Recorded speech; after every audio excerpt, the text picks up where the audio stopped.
Chapter 1 Opening Ceremony. September of the 44th year of the Konoha calendar. Although it is early autumn, the lingering heat of summer has not yet dissipated. On a scorching morning, the Konoha ninja school ushered in the beginning of a new semester. Where the leaves of Konoha fly, the fire will also continue. The flames will illuminate the village and let the new leaves sprout again. On the high platform of the playground, Sarutobi Hiruzen, the then third-generation Hokage, was giving a speech at the opening ceremony of the new school year. The content was still the same old stuff. It was nothing more than clichés like the will of fire, the spirit of sacrifice, and we are all tired of logging. But the little ninjas who had never seen the world were still as excited as if they had been injected with chicken blood, their fists were clenched tightly, and their eyes were full of fanaticism. I'm afraid that as long as the Sandame gives an order, they will pick up their kunao, shout "Waaaaik," and rush to the front line of the battlefield without hesitation. Tisk tisk, the Sandame's speech skills are getting more and more sophisticated. If it weren't for the opening ceremony, I would have thought it was a pyramid scheme conference. At the end of the teacher team next to the high platform, a handsome young man with a black ponytail was looking at the scene in front of him calmly, but he couldn't help but make a mocking sound in his heart. There's no way, since he reincarnated into this world under the name of Kimura Hideki, 19 years have passed. After years of struggling in the real and cruel ninja world, his feelings for the original work have long been worn out. Although the Sandame in front of him is not as cunning as the conspiracy theory says. But Hideki, who has experienced all kinds of unreasonable systems in Konoha, really finds it difficult to respect him. Now when he hears the other party's speech on the will of fire, he is even calm and even wants to laugh. The only thing left in his heart was perhaps a little sympathy for the children in front of him. Hideki couldn't help but look at the portrait of the first generation of Hokage on the cliff in the distance. Alas, I wonder what the ninja god would think when he saw this scene. Isn't the original intention of his establishment of the ninja village to allow children to study and play freely, rather than go to the battlefield early? However, Hideki's little emotion soon turned into a silent sigh, dissipated in the fanatical air around him. Because he actually didn't have much capital to sympathize with the children. As a dignified time traveler, Hideki did not have amazing bloodline, nor did he have a supernatural plug-in, but was just an ordinary orphan. The only thing worth mentioning in his life was that after getting half of a seized puppetry textbook from a white-haired jonin, he successfully mastered the puppetry of the secret Tsunagakure by self-study with the knowledge and imagination of his previous life. Not long ago, he was even promoted to a special jonin by the village because of this, becoming the object of envy and hatred of many civilian ninjas. But Hideki didn't feel proud. Because he knew that in the increasingly troubled ninja world, not to mention the special jonin, even the real jonin was just a slightly larger ant, and life and death were out of his control. Not to mention the distant future, the footsteps of the Third Ninja World War were getting closer and closer. If he didn't want to lose his life in the war that would sweep the entire ninja world in a few years, Hideki had to seize this last peaceful time and become stronger as soon as possible. And the reason why Hideki appeared in the ninja school at this time was for this purpose. In addition to his own skills, the strength of the puppeteer depends to a large extent on the strength of the puppet itself. The strength of the puppet comes from the accumulation of various resources, such as better performance materials, more sophisticated processing equipment and technology, more advanced mechanism design and rune formula. This makes puppetry different from other ninjutsu that I think of, and it is actually more inclined to the technology side. It emphasizes the cluster effect and collective wisdom, rather than relying on one person to work behind closed doors and fight alone. Even if a genius like Scorpion of the Red Sand had not inherited the years of accumulation of the predecessors of the Sand Village puppeteers, it would be impossible for him to master such superb puppetry at such a young age. As the only puppeteer in Konoha, Hideki once improved his puppetry by stealing the skills of enemy puppeteers and their puppets on the battlefield of Sand Village. It's a pity that the bonus period is over now. Ordinary puppeteers or puppets can no longer provide him with much reference significance, and he dare not easily provoke powerful puppeteers, so he has fallen into a bottleneck period. Hideki had no choice but to turn his attention back to the Konoha village he loved and hated. Because he has fully realized that if he wants to continue on this path, he can't just rely on stealing skills and working behind closed doors, but must establish a puppetry research and development system centered on himself. So helping Konoha train more puppeteers and using this as a bargaining chip to pry more talents and resources for his own use is almost Hideki's only choice. Becoming a teacher at a ninja school and teaching puppetry is the first step of Hideki's plan. Will be here? Hideki asked in a slightly surprised voice. The young man's name is Inuzuka Jade, who is a few years older than Hideki and is also a special jonin. Hideki and the other party have been teammates for a period of time, so the two have a good relationship. Hearing Hideki's question, Inuzuka Jade's smile suddenly collapsed, and he sighed. Don't mention it, I was doing well in the tracking class, but I was unlucky and was sent to be a training class teacher this year. Otherwise, is there anyone so stupid that he would volunteer to be a teacher? Speaking of this, Inuzuka Jade also asked curiously. By the way, how come Hideki is here? Hideki smiled and said. What a coincidence, I am also here to be a training class teacher, teaching puppetry, and I volunteer. Inuzuka Ja's expression froze when he heard this. I didn't expect that the fool was right next to me. The so-called training course is actually a special course set up by the school. At first, this was just part of Princess Tsunade's plan to promote the reform of medical ninjas. That is, to open additional courses in the ninja school to screen and train students with medical ninjutsu talents in the early stage to shorten the time to train medical ninjas. The ultimate goal is to allow each team to be equipped with a medical ninja. Although Tsunade's plan was not completely successful, the system continued. Even now that manpower is increasingly scarce, various departments have begun to follow the example of the medical class to open courses in schools in order to compete for and train talents in advance.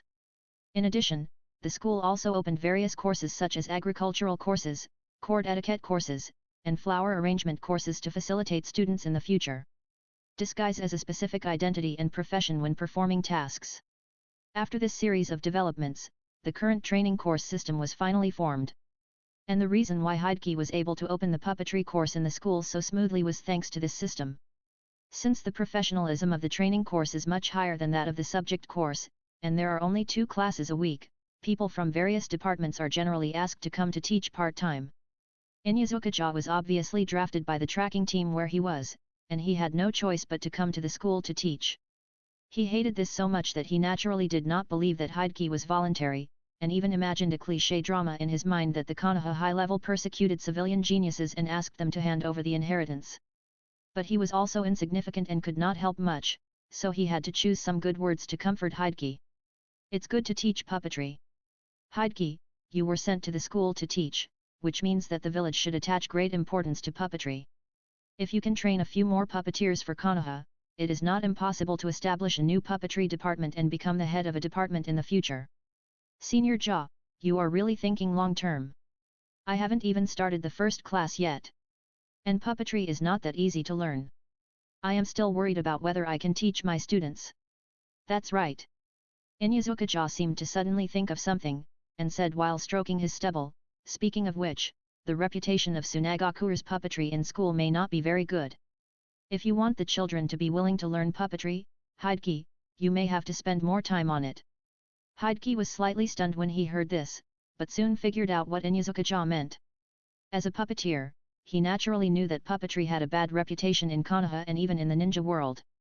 After all, traditional puppeteers all had eerie patterns painted on their faces, and their fighting style was to hide in the dark, controlling the scary-looking puppets to kill the enemy with hidden weapons and poison. It is impossible not to be annoying when this style of taking the vulgar style to the extreme. However, since Inuzuka Ja specifically reminded him, it means that this problem may be more serious in the ninja school. That's right, in the Second Ninja World War, the Sand Village puppeteers headed by Cho made Konoha suffer a lot. And if you count the parents of the current students, it happens to be they were the main force in the war. The children have been influenced by puppet masters since they were young, and some of their relatives died at the hands of puppet masters, so they naturally have a very bad impression of puppetry. Hideki, who understood all this, couldn't help but wipe a cold sweat in his heart, and secretly called it a fluke. If it weren't for Inuzuka Ja's reminder, he would probably have to wait until tomorrow to see the empty classroom in class to truly realize the seriousness of this problem. Although this type of training course will give students a 1-month selection period, they can freely visit various training courses before choosing which courses to take. But Hideki knows the importance of first impressions.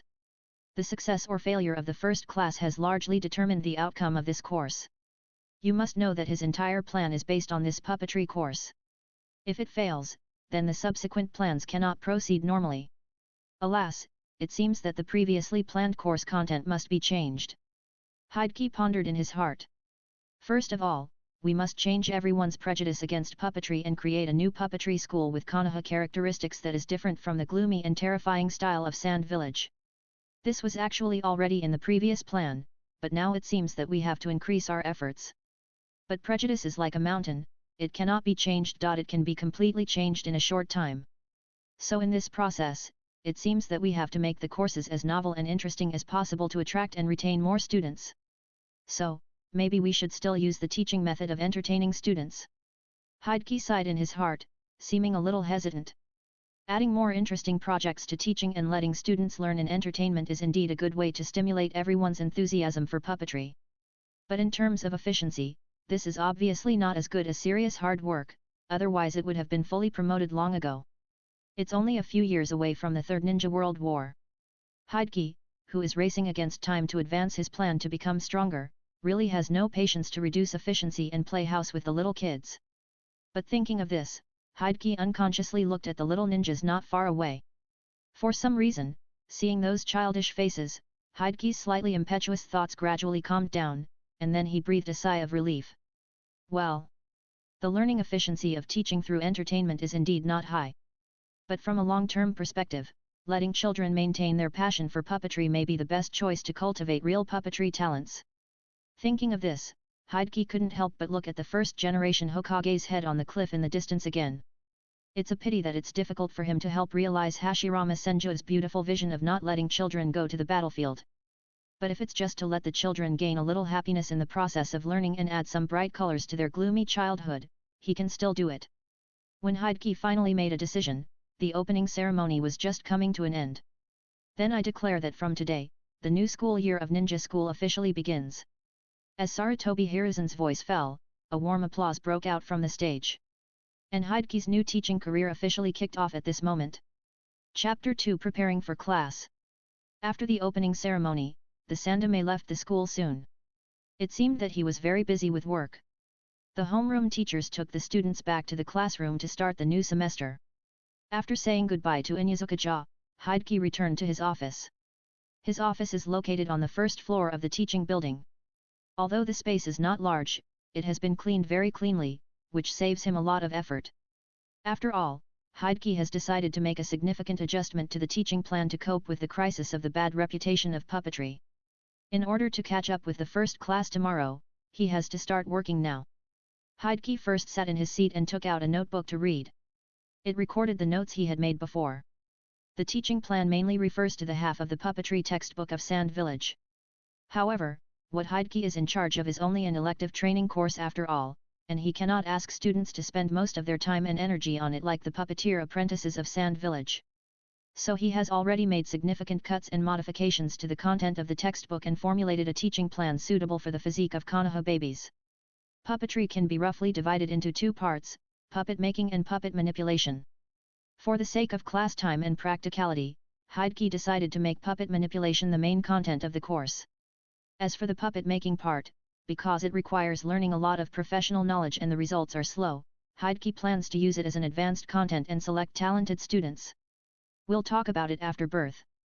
Ordinary students only need to master how to make and repair some simple ninja tool mechanisms. Even in puppet control, Hideki actually only intends to teach the most basic part. Because he was also a student of the ninja school, he has always been willing to underestimate the level of students with the worst malice. Just talking about the most basic Chakra line manufacturing technology in puppet control, I'm afraid it's enough to make students who haven't even learned to climb trees and tread water drink a pot. So in Hideki's idea, students can learn to make and maintain Chakra lines for a short time at the end of the semester, and can use it to trigger some simple mechanisms. In this way, students can also have a good means to fight against the enemy, as the results of the first semester of the puppetry class should also satisfy all parties. Of course, the premise of all this is that the course can proceed smoothly. Now Hideki already knows that everyone's prejudice against puppetry is more serious than he imagined, and it may not be so easy to achieve this teaching goal. You must know that learning puppetry itself is very boring. If students still have prejudices against puppetry, it is impossible to persist. That's why Hideki decided to add an entertaining teaching method, hoping to ignite the children's enthusiasm for learning puppetry. The key lies in the practice of Chakra lines. Hideki touched his chin and pondered for a long time, and then gradually sorted out his thoughts. It must be as novel and interesting as possible without reducing the efficiency of practice. It's best to be so interesting that students are willing to practice on their own even outside of class, so as to make up for the problem of insufficient class hours. Hokage felt that he had finally caught a glimpse of inspiration, and quickly took out another worn notebook from his arms and opened it. This notebook records the information of the ninja tools and puppets he invented over the years, as well as ideas that he has not yet realized. Hokage thought that perhaps he could make the practice of chakra lines more interesting by transforming the inventions into teaching aids to assist in practice. It must be able to fully train everyone's ability to control chakra lines, and it must be interesting enough, and it would be best if it could be used in actual combat. Hokage muttered to himself while flipping through his notes. But he flipped through them for a long time and didn't find the ninja tool he wanted. Until he almost turned to the beginning of the notes, his eyes stopped on one of the pages. Small Puppet Beast 1.0. I really miss it. Hokage said with a little emotion. It turned out that because Hokage was born in an ordinary family and had a small amount of chakra, in order to reduce consumption, he decided to go the route of small puppets after initially mastering the puppet technique. And this Small Puppet Beast 1.0 is the first result he spent a lot of time to create. Because its main purpose is to detect and lure the enemy, the appearance is generally chosen from various cute little animals. And Hokage deliberately spent a lot of effort on materials and control to make them look lifelike. However, due to its small size and the limited puppet making level of Hokage at that time, only some small hidden weapons could be set inside this type of puppet beast, and its lethality was not high. In order to make up for this shortcoming, Hokage could only prepare himself to treat them as disposable ninja tools, and reluctantly stuffed a lot of detonating tags inside. So this 1.0 version of the small puppet beast was nicknamed Cute to Explosion by him. It was with this small puppet beast that exploded at any time that Hokage began to emerge on the battlefield. But the price was that he was very hated during that time, and even attracted the resentment of many small animals. Because after he succeeded repeatedly, the enemy village ninjas who were afraid of bows and snakes would always ruthlessly use AoE ninjutsu to attack all cats and dogs within the field of vision. Since even real ninjas can hardly resist the temptation of small puppet beasts, wouldn't it be a sure kill to use them as teaching aids? It will definitely be very popular. Unfortunately, this small puppet beast is probably difficult to be competent for the work of teaching aids now. Because with the current level of students, it is difficult to control them vividly, even if they just use chakra lines to make them move simply, and it is difficult to use them for practice. But this idea is so attractive that Hokage can't help but start to wonder whether it can be further modified to meet the requirements of teaching aids. But it is impossible to complete the design and modification before tomorrow's class. It seems that it is time to use that trick. After a little thought, Hokage realized that this problem was beyond his ability and decided to use the last resort. Everyone thought that Hokage soared to the sky after getting the half of the puppetry textbook, and attributed his success to talent and luck. However, what they don't know is that the reason why Hokage can learn puppetry by self-study is actually a ninjutsu he created. It is said that during a break during the Second Ninja World War, Hokage accidentally heard a missionary speech given by an old monk in the market. It's just that the sect he promoted is a little special, it's actually the legendary ninja sect. Hokage was also surprised at first how anyone could know about the ninja sect from 1,000 years ago. But then he thought, the legend of the six-path sage has been passed down to this day, and he has even become the existence of the god of creation, so it is very likely that some die-hard believers have passed down the ninja sect he founded to the present day. The old man did not tell any dry goods, but just told the story of the six-path sage teaching the world to promote the ninja sect to everyone. It's a pity that just like 1,000 years ago, what everyone really wants is the ninjutsu that can bring them practical benefits, and they have no interest in the ninja sect that achieves mutual understanding through chakra. So the old monk could only leave sadly in the end. In fact, Hokage did not get any benefits directly from the old monk, but the philosophy of the ninja sect is still like the melody of a song whose name he can't remember, lingering in his mind. After several days of hard thinking, Hokage finally figured out the problem and came up with a rather bold idea. According to the original work, the six-path sage explained the true meaning of chakra, which was to connect the spiritual energy of people through chakra, so as to achieve the ultimate peace that can understand each other without words. But the warlike humans finally failed the expectations of the six-path sage and chose to use chakra to connect their own spiritual energy and physical energy, thereby amplifying the chakra in the body and converting it into force. Then here comes the interesting question. What would happen if I used chakra to connect myself and my spiritual energy? This idea sounds a bit far-fetched, after all, where can I find a second self in the world? Indeed, in the laws of most worlds, creating an external incarnation with the same thinking as oneself is a very high-level ability that is not something that mortals can get involved in. But what's interesting is that the ninja world where Hokage lives is just an exception. With the help of magical chakra, one can easily have a second self by learning the shadow clone technique of level B difficulty. In order to verify his conjecture, Hokage spent almost all his savings to buy the scroll of shadow clone technique from the black market, and then spent several months to learn it. On the day he learned it, he couldn't wait to start the experiment, connecting his spiritual energy with the spiritual energy of his shadow clone through chakra. As a result, 30 seconds later, Hokage's head exploded. The whole book is over. Well, to be precise, Hokage's shadow clone's head exploded, and then turned into a puff of white smoke and disappeared. Although it looked like the experiment failed, Hokage covered his forehead and endured a severe headache, but he rarely laughed wantonly. Because this experiment was more successful than he imagined. In those short 30 seconds, Hokage found that his thinking became clearer and sharper than ever before. And this sharp thinking also made him figure out the reason in an instant. When the spiritual energy of people is connected through chakra, they can communicate without language. When the spiritual energy of himself and the shadow clone is connected through chakra, because they come from the same source, the communication efficiency is even more terrifying, and a large amount of information can be exchanged in an instant. This also means that Hokage can use the brain of the shadow clone to help him think in real time. To put it in an analogy, it is like a single-core CPU becoming a multi-core CPU, or a single computer becoming a cluster of multiple computers. The brains of the main body and the shadow clone are closely connected through chakra, and the computing power is directly doubled, and the thinking speed is naturally greatly improved. The reason why the shadow clone's head suddenly exploded is because the thinking speed is too fast, which exceeds the load that the shadow clone's brain can bear. In addition, in the repeated tests afterwards, Hokage also found that the human brain is different from the CPU that can only perform calculations. In the process of thinking about the problem in all directions, it can more easily inspire and capture fleeting inspiration. It is said that Edison once said that genius is 1% inspiration plus 99% sweat. But there is actually another sentence behind him, that 1% inspiration is even more important than 99% sweat. So Hokage's experimental results are not as simple as simply making him think faster, but allowing him, who was originally just an average person, to become a true genius in a short period of time.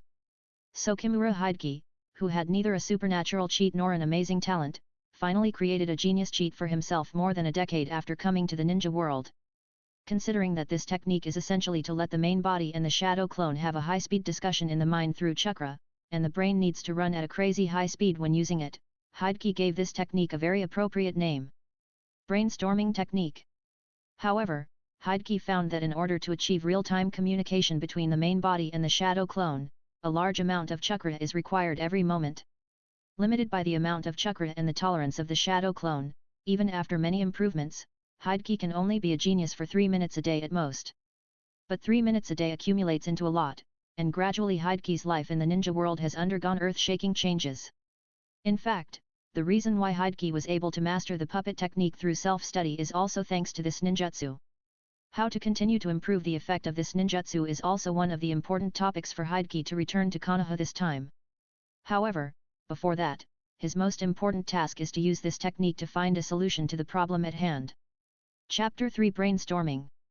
Before officially performing the brainstorming technique, Hokage had to do some preparations. First, he got up and closed the office curtains and locked the door, and then came to the open space in front of the desk. Then Hokage took out a storage scroll from his arms, spread it out and unsealed it, and took out 6 hats that were put together. The hats looked similar to the top hats that traditional magicians often wear, and the colors were different, namely red, yellow, green, blue, black, and white. At the same time, each hat was inlaid with a gem of the same color as the hat, and there were many faintly visible strange patterns painted around it. First, Hokage picked up a blue hat and put it on himself. After a little thought, he took out white, red, and green hats and put them on the table. After he was ready, he began to make seals with his hands. Shadow clone technique. The next moment, 3 white clouds of smoke exploded, and 3 figures that looked exactly like Hokage suddenly appeared in front of him. As soon as they appeared, they rushed to reach out to the hats on the table without waiting for the original body to order. After 2 whooshes, the two shadow clones had already grabbed the red and white hats. The shadow clone, who was half a beat slower because of the position problem, had to make a bitter face and reach out to the remaining green hat, muttering, "I know this is imitating the use of 6 thinking hats, but can't the green hat be changed to another color?" The so-called thinking hat is actually a thinking management method that Hokage knew in his previous life. It compares different thinking angles to hats of different colors, allowing people to think about problems more systematically and comprehensively by switching hats. For example, as the original body, Hokage wears a blue hat, which represents planning and command, responsible for regulating the entire thinking process and making conclusions in the end. The white hat represents objectivity and focuses on information collection, while the red hat represents emotion and focuses on feelings and perception. The yellow hat represents optimism and is responsible for providing positive views, while the black hat represents pessimism and is responsible for providing negative and skeptical views. The green hat represents forgiveness. No, it should be creativity, responsible for providing solutions to problems in order to make more efficient use of the 3 minutes of genius time every day.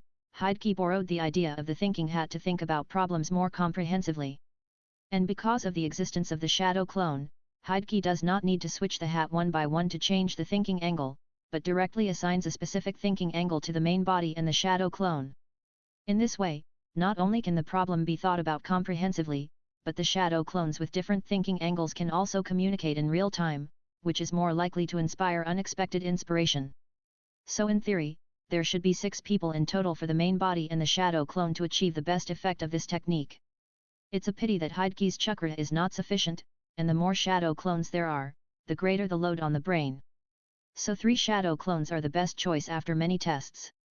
After the 3rd shadow clone reluctantly picked up the green hat and put it on, Hokage's main body and the shadow clone sat cross-legged on the open space. Hokage saw that the shadow clones were ready, so he raised his right hand to his chest and said softly, "Brainstorming technique."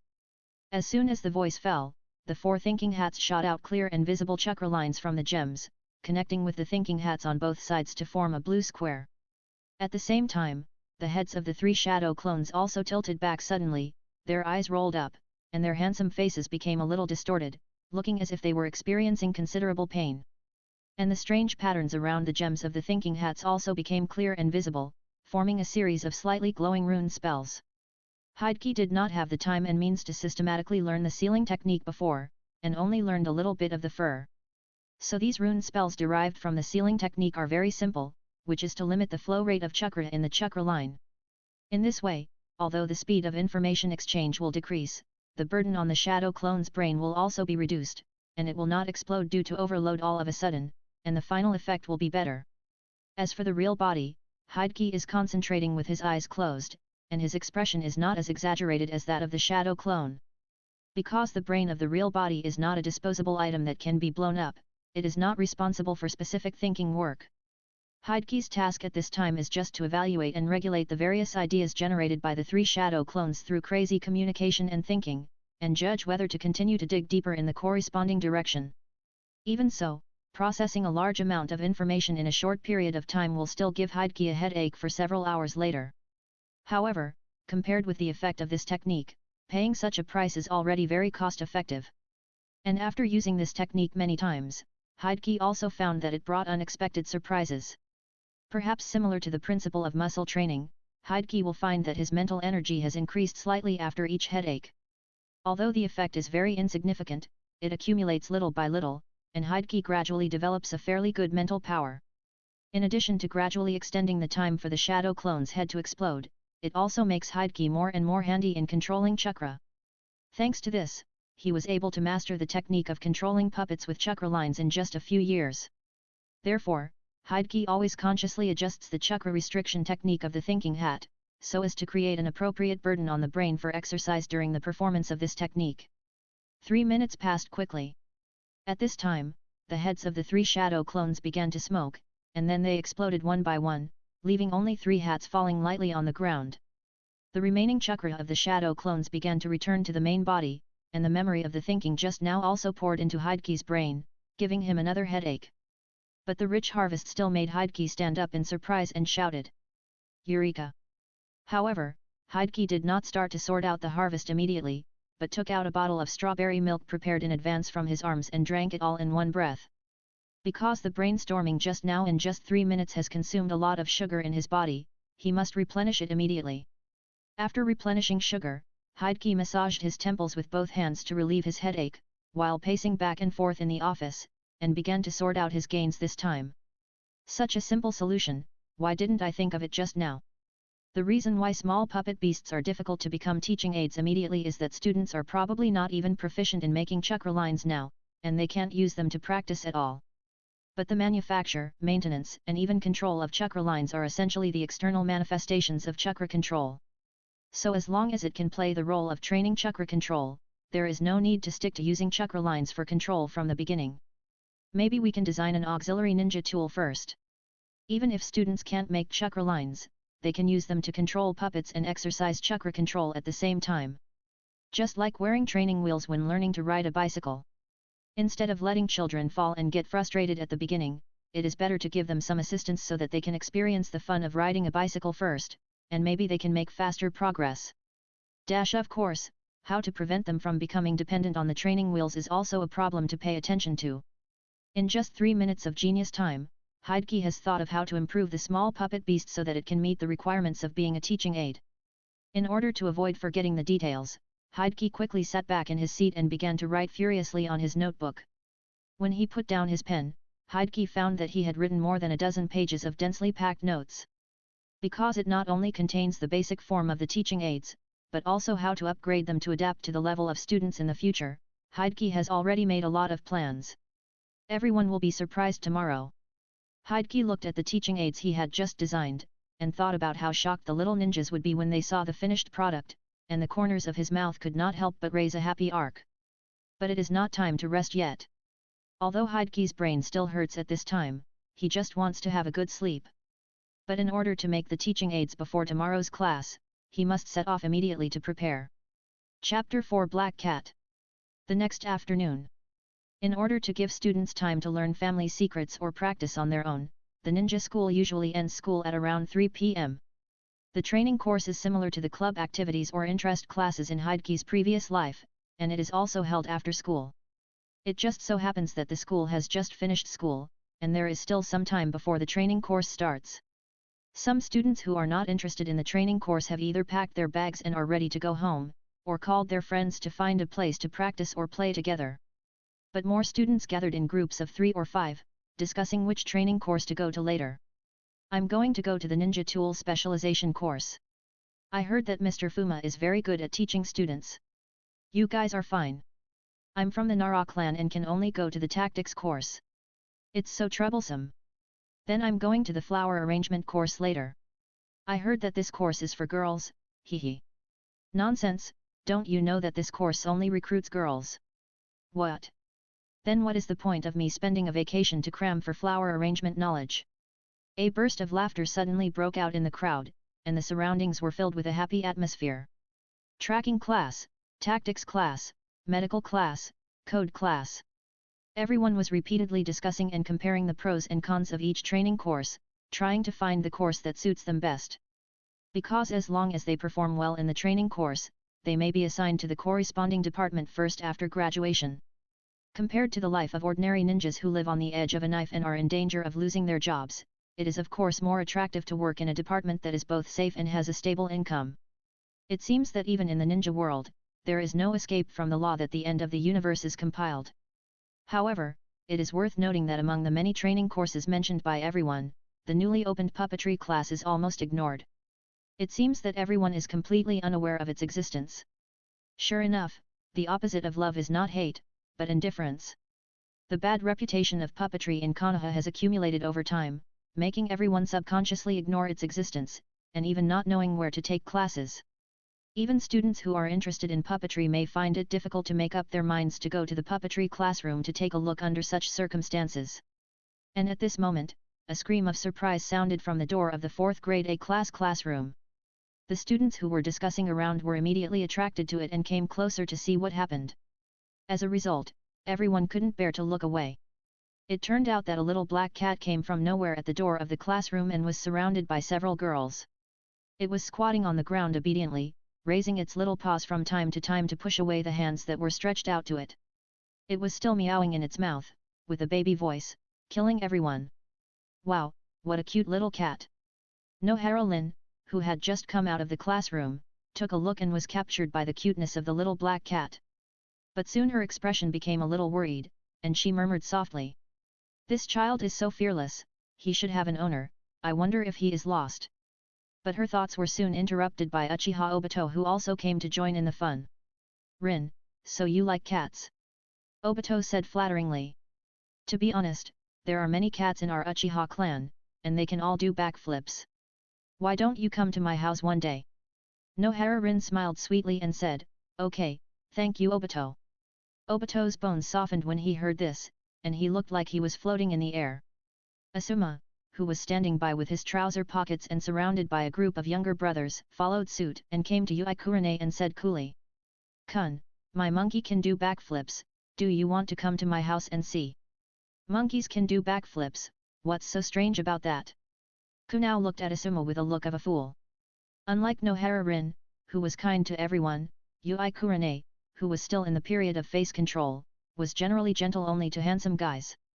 Although Asuma was rich, powerful, and had status, he was not handsome. But Asuma seemed to fall for it. As the son of the Hokage, he was used to everyone's flattery. So Yui Kurane, who always treated him badly, made him feel that she was real and unpretentious, and an interesting woman. Of course, the premise is that she has to be as beautiful as Kurane. Just then, the girls exclaimed in unison. It turned out that none of them had spared God. The originally well-behaved little black cat suddenly ran out of their encirclement. Everyone who thought the little black cat would run away immediately was already sighing with regret. But to their surprise, the little black cat stopped again after running to the stairs not far away, and blinked its big eyes at them. Everyone was naturally overjoyed, but this time they didn't dare to be careless again, and they all tiptoed towards the little black cat. But as soon as they got close, the little black cat jumped downstairs again. Hey, wait! The girls were all anxious at this time, and hurriedly followed it, and found that the little black cat was squatting at the stairs downstairs waiting for them, and it called out from time to time. Is this little cutie playing with us? I think it's more like asking us to follow it. After a brief discussion, the girls decided to follow the little black cat to see where it would take them. Many boys followed with the idea of joining in the fun. At this moment, everyone seemed to have forgotten something very important. So the little black cat began to take them around the teaching building. During this period, their team naturally continued to grow. Some of them also liked the little black cat, some were curious, and some were just following the crowd. Then the little black cat took them out of the teaching building, crossed half of the playground, and came to a large warehouse that had not been used for a long time. Seeing the little black cat sneak into the warehouse through the half-open door, everyone who had followed here would naturally not give up halfway and followed in. As soon as they entered the door, everyone was surprised to find that the miscellaneous items originally piled up in the warehouse had disappeared, and it became empty, with only a small platform on the east side.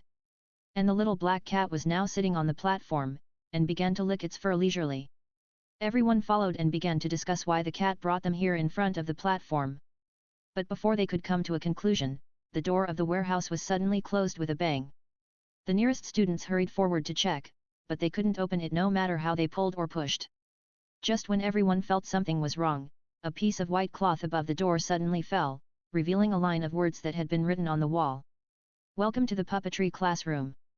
At the same time, the bell for the elective class rang. All the little ninjas couldn't help but look at each other, and at the same time, they had a terrible guess in their hearts. Why do I feel we seem to have been tricked? Chapter 5 The First Class, Part 1. At this point, how could the little ninjas not know that they had fallen into a trap? But they didn't blame themselves for being too stupid or naive, but were all indignantly denouncing the teacher of this puppetry class. Because it's obvious that the guy who locked them up here must be this guy they had never met. Very good, even the students were deceived, which really fits their stereotype of the insidious and cunning puppeteer. Yui Kurane, who always prides herself on being smart, stamped her feet in anger because she had fallen into such a simple trap. As my father said, no puppet master is a good person.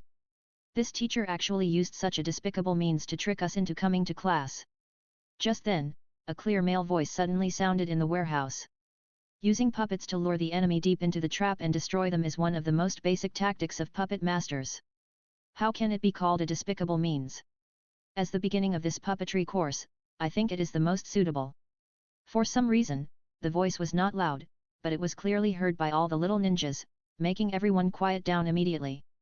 They looked in the direction of the voice and found that a black-haired young man with a high ponytail had appeared on the stage at some point. He was about 20 years old, handsome, wearing a dark blue wide-sleeved kimono, with a reassuring smile on his face. The little black cat then came to the young man's side and rubbed his trouser legs affectionately with its cheek. Is this guy really a puppeteer? Many young ninjas couldn't help but wonder in their hearts. Because the elegant big brother in front of them was completely different from the puppeteers with wretched faces and strange patterns on their faces that they had heard since childhood. But their doubts were soon dispelled. Because the black-haired young man then began to introduce himself. My name is Kimura Hideki, and I'm a puppeteer. Starting from this school year, I will be responsible for teaching the school's puppetry course. You can call me Kimura teacher or Hideki teacher. While speaking, Hideki slowly scanned the young ninjas in the audience. Although there were many familiar faces among them, he was more concerned about the number of students. 46 people. There are not many students in the ninja school. Generally, there are 3 or 4 classes in one grade, and each class has more than 20 people. So having more than 40 people in one training class is already a good result. Of course, they are just deceived now, and they may not be so easy to be deceived in the next class. So how to make everyone willing to stay in just one class is the biggest problem that Hideki will face. Just like now, everyone was just reluctantly responding to Hideki's self-introduction out of resentment of being deceived. Hello, Mr. Kimura. However, some of the girls were quite active. Yui Kurane, who has always been obsessed with looks, even put her hands in a praying gesture, and her red agate eyes were shining. Mr. Hideki is so handsome. Who was just saying that there are no good puppeteers? Asuma, who was standing by, couldn't help but complain in his heart when he saw this, and his eyes looked at Hideki with a little more unkindness. Then he seemed to think of something, and after a twist of his mouth, he raised his hand and said, Mr. Kimura. You just said use puppets to lure the enemy deep into the depths, but this is obviously just an ordinary cat. The little ninjas nodded slightly when they heard this, thinking that the teacher's words just now were indeed a little imprecise. But Hideki just smiled slightly, and then said in the tone of a card player. That's not necessarily true. Maybe this thing that looks like a cat is not as simple as everyone imagines. The little ninjas all showed incredible expressions when they heard this, and they all focused their eyes on the little black cat on the stage who was still licking its fur. But no matter how they looked up, down, left, or right, they couldn't find any flaws. Is the teacher bluffing us again? Many little ninjas began to mutter in their hearts. That's right, aren't puppets all hideous and terrifying killing machines? How could such a cute little cat be a puppet? However, before they could raise any objections, Hideki, with a slightly raised corner of his mouth, had already raised his right hand and gently snapped his fingers.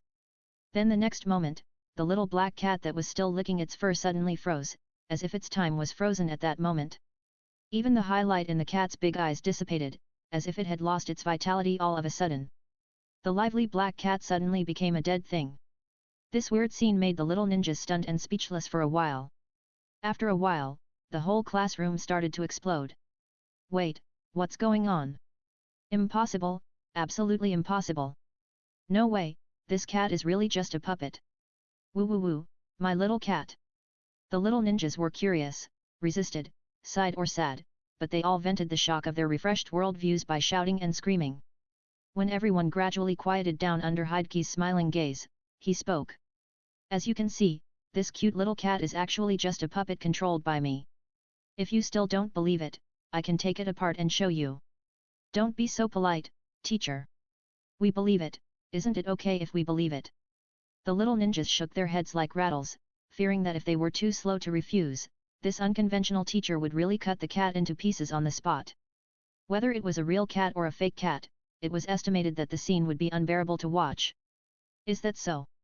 Then we'll have to talk about it later. Hideki looked regretful, but he was laughing in his heart. And everyone breathed a sigh of relief. Then they were even more surprised to find that the little cat on the stage suddenly came alive again. Then it gently jumped onto the teacher's right shoulder, and then lay on it with a well-behaved face. This made the little ninjas envious again, thinking that it would be nice to have a puppet cat like this. You don't even have to clean up the poop every day. Sure enough, no matter whether the cat is alive or dead, as long as it is cute enough, it is a good cat. Teacher, teacher. At this time, Uchiha Obito suddenly raised his hand and asked a question that everyone wanted to know. If we continue to take this class, can we have a puppet cat like this in the future? Hideki looked at the expectant eyes of everyone in the audience and said to himself. You are dreaming. This black cat-type puppet beast is his latest achievement after multiple iterations based on the small puppet beast. It almost represents his current level of puppet making. How can he let each of you have one? However, in order not to dampen everyone's enthusiasm, Hideki nodded and smiled. How to make this kind of small puppet beast is indeed a teaching content in the future. As for which version of the small puppet beast is and when it will be in the future, that is another question. Great! The little ninjas had no idea of the hidden meaning in Hideki's words, so simple-minded guys like Obito have already started cheering. And the others also showed a tangled look. They originally had no good feelings about puppetry, but their thoughts began to loosen at this time. After all, it seems that puppetry is not as bad as they have heard. Hideki on the stage was finally relieved when he saw this. Although he had formulated a complete plan to change the little ninjas' views on puppetry, everything would be in vain if no one came to class at the beginning. So Hideki could only take a risky move, first using puppet beasts to trick the little ninjas into coming to class, and then using this to arouse everyone's interest in puppetry. So even without Asuma's criticism, his pre-prepared shadow clones had already blended into the crowd, ready to ask similar questions at any time. Now it seems that this risky move has worked well. Although most people have not made up their minds to join, at least they are willing to. I am willing to continue listening. But risky moves are risky moves after all, and you can't use them every day. The key to whether everyone is willing to stay lies in the teaching content. So Hideki clapped his hands to quiet everyone down, and then he said loudly. Since everyone has no other questions, let's start the class formally. Chapter 6 The First Class, Middle. But before the class formally starts, I have a few words to say. Hideki changed his look of having everything under control just now, touched the back of his head and smiled bitterly. First of all, I have to say sorry to everyone. The reputation of puppetry in Konoha is really too bad. In order to let everyone at least see the real puppetry, I will resort to this desperate measure and use puppet cats to lead everyone here. But no matter what, it is indeed my fault to deliberately lock everyone here and restrict everyone's freedom to choose courses. I am very sorry. Now the door of the warehouse has been unlocked. If you want to take other training courses, you can leave at any time. It should still be in time. But since you are here, I still hope that everyone might as well treat it as being deceived. It is not too late to listen to the content of this class before making a decision. What does treat mean? They were obviously deceived. Everyone was complaining in their hearts, but no one moved. If it was just now, most people would have chosen to leave. But after seeing the vivid puppet cat and hearing the big cake the teacher had painted for them, how could they bear to move? And the resentment of being deceived at the beginning also disappeared with the sincere apology of Mr. Kimura. That's right. Based on everyone's previous impression of puppetry, if the teacher didn't use some tricks, I'm afraid few people would be willing to come to class. Anyway, there is a 1-month selection period for the training course, so it doesn't hurt to listen to a puppetry class first. However, what the little ninjas didn't know was that what they thought in their hearts was actually within Hideki's expectations. Plan.jpg. Hideki laughed in his heart as if his conspiracy had succeeded. Having been a child for 2 lifetimes, he knew that blindly forcing would only trigger children's rebellious psychology. So after making a big promise to stabilize everyone, he immediately took such a low profile to eliminate the negative impact of deceiving everyone to come to class. Seeing that everyone really had no intention of leaving, Hideki also showed a relieved smile and said, "Very good, then let's start the class formally." He first glanced at everyone, and finally set his sights on a girl with a purple facial pattern on each side of her face. "Classmate, what is your name?" "No. Nohara Linear." Suddenly asked by the teacher, Lin was a little nervous and quickly stood up to answer. Hideki comforted the other party with a gentle smile, and then asked, "So Nohara classmate, do you know what puppetry is?" Lin was slightly relieved after hearing the question, because she had learned relevant knowledge in the ninja class. So she thought for a while and answered, Puppetry is a secret ninjutsu invented by the second generation of Sand Village, Hokage shaman, and later developed by the genius puppeteer Monzaemon. This technique can remotely control puppets equipped with various hidden weapons through chakra lines to fight. By the way, I remember the teacher seemed to have said that the number of puppets controlled is basically equivalent to the strength of the puppeteer. Very good, Nohara Rin, you can sit down. Hokage continued. As this classmate said, when people talk about puppetry, the first impression is the strange puppets and the puppeteers used to control the puppets. Chakra line. And the two correspond to the two most important parts of puppetry, puppet making and puppet control. In fact, this is why I chose this warehouse as a classroom. Because the production of puppets or mechanical ninja tools requires a lot of tools and materials, which are suitable for indoors, and puppet control requires enough space. In order to avoid running in and out, I chose this place as the classroom for puppetry.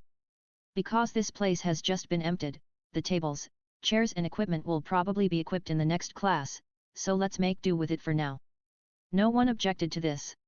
However, some thoughtful little guys couldn't help but guess that the reason for not putting tables and chairs here was probably because they were afraid that everyone would see that this was a puppetry classroom from the beginning. Hokage naturally didn't know the dark and to-the-point thoughts of these people, and then said, "You should be able to imagine that puppet making is a complex subject that includes materials science, ninja tool making, mechanical techniques, sealing techniques, etc. If you want to master this, you must be prepared to spend a lot of time and energy." Hokage paused for a moment, and seeing that everyone was beginning to look embarrassed, he quickly added with a smile. "But since this is just a training course, there is no need for everyone to spend too much time on it. Based on my own experience, I have prepared several simple and practical mechanical hidden weapons for this course. You only need to master their assembly methods to pass this course.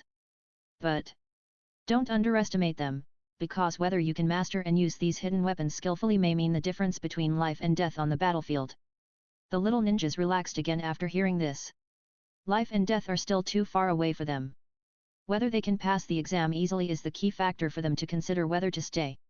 Unfortunately, Hokage's next words made them feel anxious again. Since puppet making is not the focus of the course, the core content of our course is naturally how to control puppets. As the foundation of the foundation, the creation and maintenance of chakra lines will be everyone's learning goal in this semester and the focus of the final exam. Although they had expected it, the little ninjas were still a little confused when they were asked to learn how to make chakra lines right away. Did the teacher overestimate their level? Making chakra lines sounds difficult. Can they really learn it when they can't even climb trees or step on water? Many little ninjas looked uglier and uglier the more they thought about it, and even began to prepare to back out. Seeing this, Hokage laughed in his heart, thinking that if the get out of class was over now, there might not be 10 students who dared to come to the next class.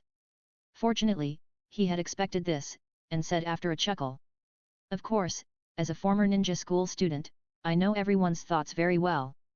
With everyone's current chakra control, it may not be realistic to learn how to make and maintain chakra lines in one semester. But it is precisely because of this that I, a teacher, have value in existence. In order to achieve this goal, I have specially invented an interesting teaching aid for everyone." As soon as Hokage finished speaking, he shook his sleeves in the eyes of everyone who was both expectant and suspicious, and took out 3 wooden balls and threw them forward. After the 3 wooden balls fell on the platform, they suddenly began to deform with a click sound, and finally turned into 3 puppet beasts of different shapes. Although not as lifelike as the black cat before, the little ninjas can still recognize their prototypes from the simple mechanical appearance. The first one is a red lizard that walks on 2 feet. The second one is a blue little turtle, which looks cute. As for the third green strange creature, they really can't recognize it. Let's call it Garlic Turtle. Seeing that the little ninjas opened their eyes wide and stared at the 3 puppet beasts with curiosity, Hokage suppressed his smile and explained seriously. "This is what I call a teaching aid. You can call them pocket puppet beasts." Chapter 7 The First Lesson, Part 2. Squirtle, use the water gun.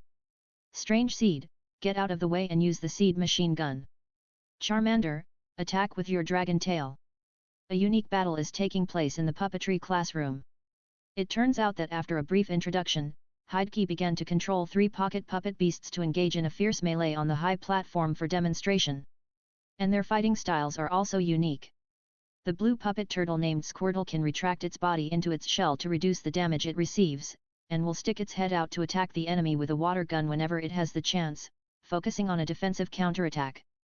The green garlic turtle named Strange Seed dances 2 vine whips to perfection, and with the seed bullets that are spit out from its mouth from time to time, it can be said to be both offensive and defensive. The red lizard named Charmander is a little bit of a name fushi, because it can't breathe fire at all, it can only use its extremely agile body to deal with the other two. The little ninjas had only heard of puppetry before, and had no chance to see the puppets fighting. Not to mention that what was happening on the stage now was a fight between puppets, which rarely happened in the ninja world. So at this moment, without exception, they all opened their mouths slightly, staring at the dazzling melee on the stage, afraid of missing any details. The only thing that made them a little distracted was that Kimura teacher should be using chakra lines to control the puppet beasts, so why did he give them instructions in a serious manner?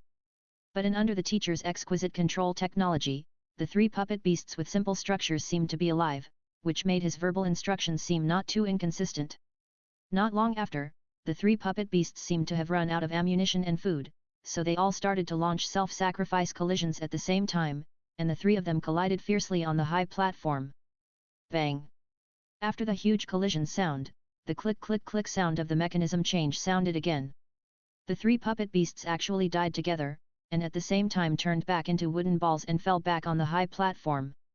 After a short silence, a thunderous applause suddenly rang out in the warehouse.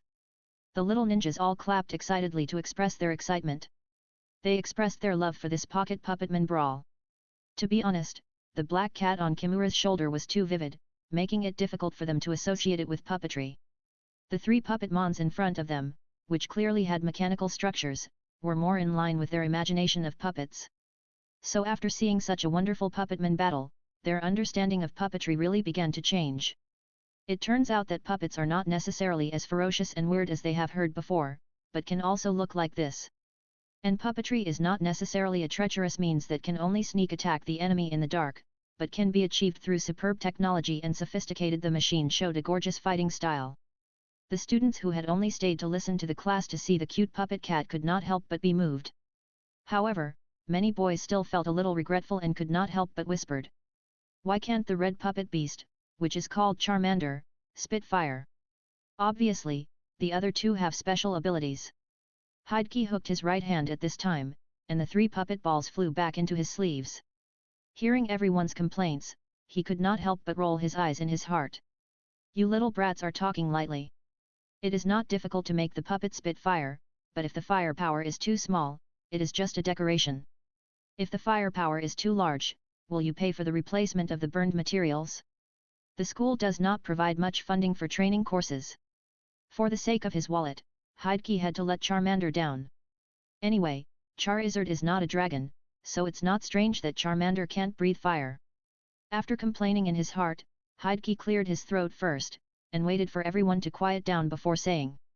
After the demonstration just now, everyone should have a basic understanding of this pocket puppet beast. But everyone must be very curious, how can this little puppet beast become a teaching aid, and can also help you practice? The little ninjas looked at each other when they heard it. To be honest, after the wonderful puppet beast performance just now, they had long forgotten about the teaching aids. However, after hearing the teacher's reminder, they also began to be curious about this question, so they all nodded and said yes. Seeing this, Hokage began to explain. In fact, the principle is very simple. First of all, you should know that the learning of chakra line control can be simply divided into 3 steps. The first step is to stably and continuously transport chakra to the outside of the body, referred to as output. The second step is to condense these chakras into lines as much as possible and keep them all the time, referred to as shaping. The third step is to control the puppet through chakra lines while maintaining the first 2 steps, referred to as control. As I said before, it is unrealistic to ask everyone to be able to do all 3 steps at the same time now. So we might as well break down the process of learning chakra lines into 3 stages. In the next first stage, we only need to focus on how to stably output chakra to the outside. And the work of shaping and control will be assisted by an additional teaching aid. Speaking of this, Hokage shook his sleeves again and took out another strange thing. The little ninjas looked curiously and saw that it was a palm-sized flat wooden block with a wooden pole and several buttons on it, and a thin rope extending from the back. Handle, I call this teaching aid a handle. Hokage suppressed his evil taste and said seriously. Don't look at its plain appearance, in fact, its technical content and value are higher than the pocket puppet beast just now. And the most valuable one is this handle line, because it contains a lot of chakra conduction materials. As soon as the voice fell, some children from the ninja clan suddenly brightened up, as if they vaguely understood some of Hideki's ideas. However, in order to take care of other students, Hideki had to continue explaining. As everyone knows, most things in the ninja world are difficult to be injected and transmitted with chakra, and a small number of special examples are the so-called chakra conductive materials. The most famous of them is naturally the chakra metal that is often used to make high-level ninja tools. Because the teacher introduced the role of chakra metal in other classes, the little ninja from a civilian background also began to think about it. It seems that everyone already knows the secret. Hideki ignored Obito, who was still confused, and said with a smile, "The handle line mixed with a large amount of chakra conduction materials can be regarded as a tangible chakra line, which is enough to undertake the shaping work. And the handle I invented has a built-in mechanical device and a simple seal rune formula, which can be used to simply control the puppet beast through the joystick and buttons. And this also means that in the first stage, we will use the power of the handle line and the handle to practice how to output chakra stably by controlling this pocket puppet beast. By analogy, in the second stage we will remove the handle line and learn how to shape chakra into a line. In the third stage, we will completely remove the handle and learn how to directly control the puppet through the chakra line." In order to demonstrate the actual effect, Hideki made Charmander transform and then connected it to the handle line. Then, under his control with the handle, Charmander began to make basic movements such as walking, jumping, biting, scratching, etc. Although the movements were obviously much stiffer than when he used the chakra line to control them directly. But it was precisely because of this that the little ninjas had the illusion that they could do it, and they couldn't wait to try it out and pose them in all kinds of ways. After Hideki's detailed explanation, all the little ninjas finally understood and were moved. "This Kimura teacher, he really seems to want to teach us." Everyone was thinking they couldn't help but think so. They always thought that learning ninjutsu depends on understanding and hard work, and they have never seen the teacher's teaching method of hand in hand, almost feeding food into their mouths. And it is not difficult to see that the most important thing in the teaching aids is the handle and the handle line. The puppet beast itself can actually be made into a simpler appearance. Teacher Kimura deliberately made it so interesting and fun, just to make the practice process more interesting. How can they not be moved by such good intentions of putting himself in their shoes? "Teacher, I want to learn puppetry." At this moment, the little ninjas were finally convinced and shouted from the bottom of their souls. "Is this what you call wanting to learn puppetry? You are greedy for the body of the puppet beast, despicable." Hideki muttered in his heart, but showed a warm smile on the surface. "As a teacher of puppetry, I welcome this." From this scene of deep affection between master and apprentice, it is hard to imagine that these children were still angry about being tricked into coming to class.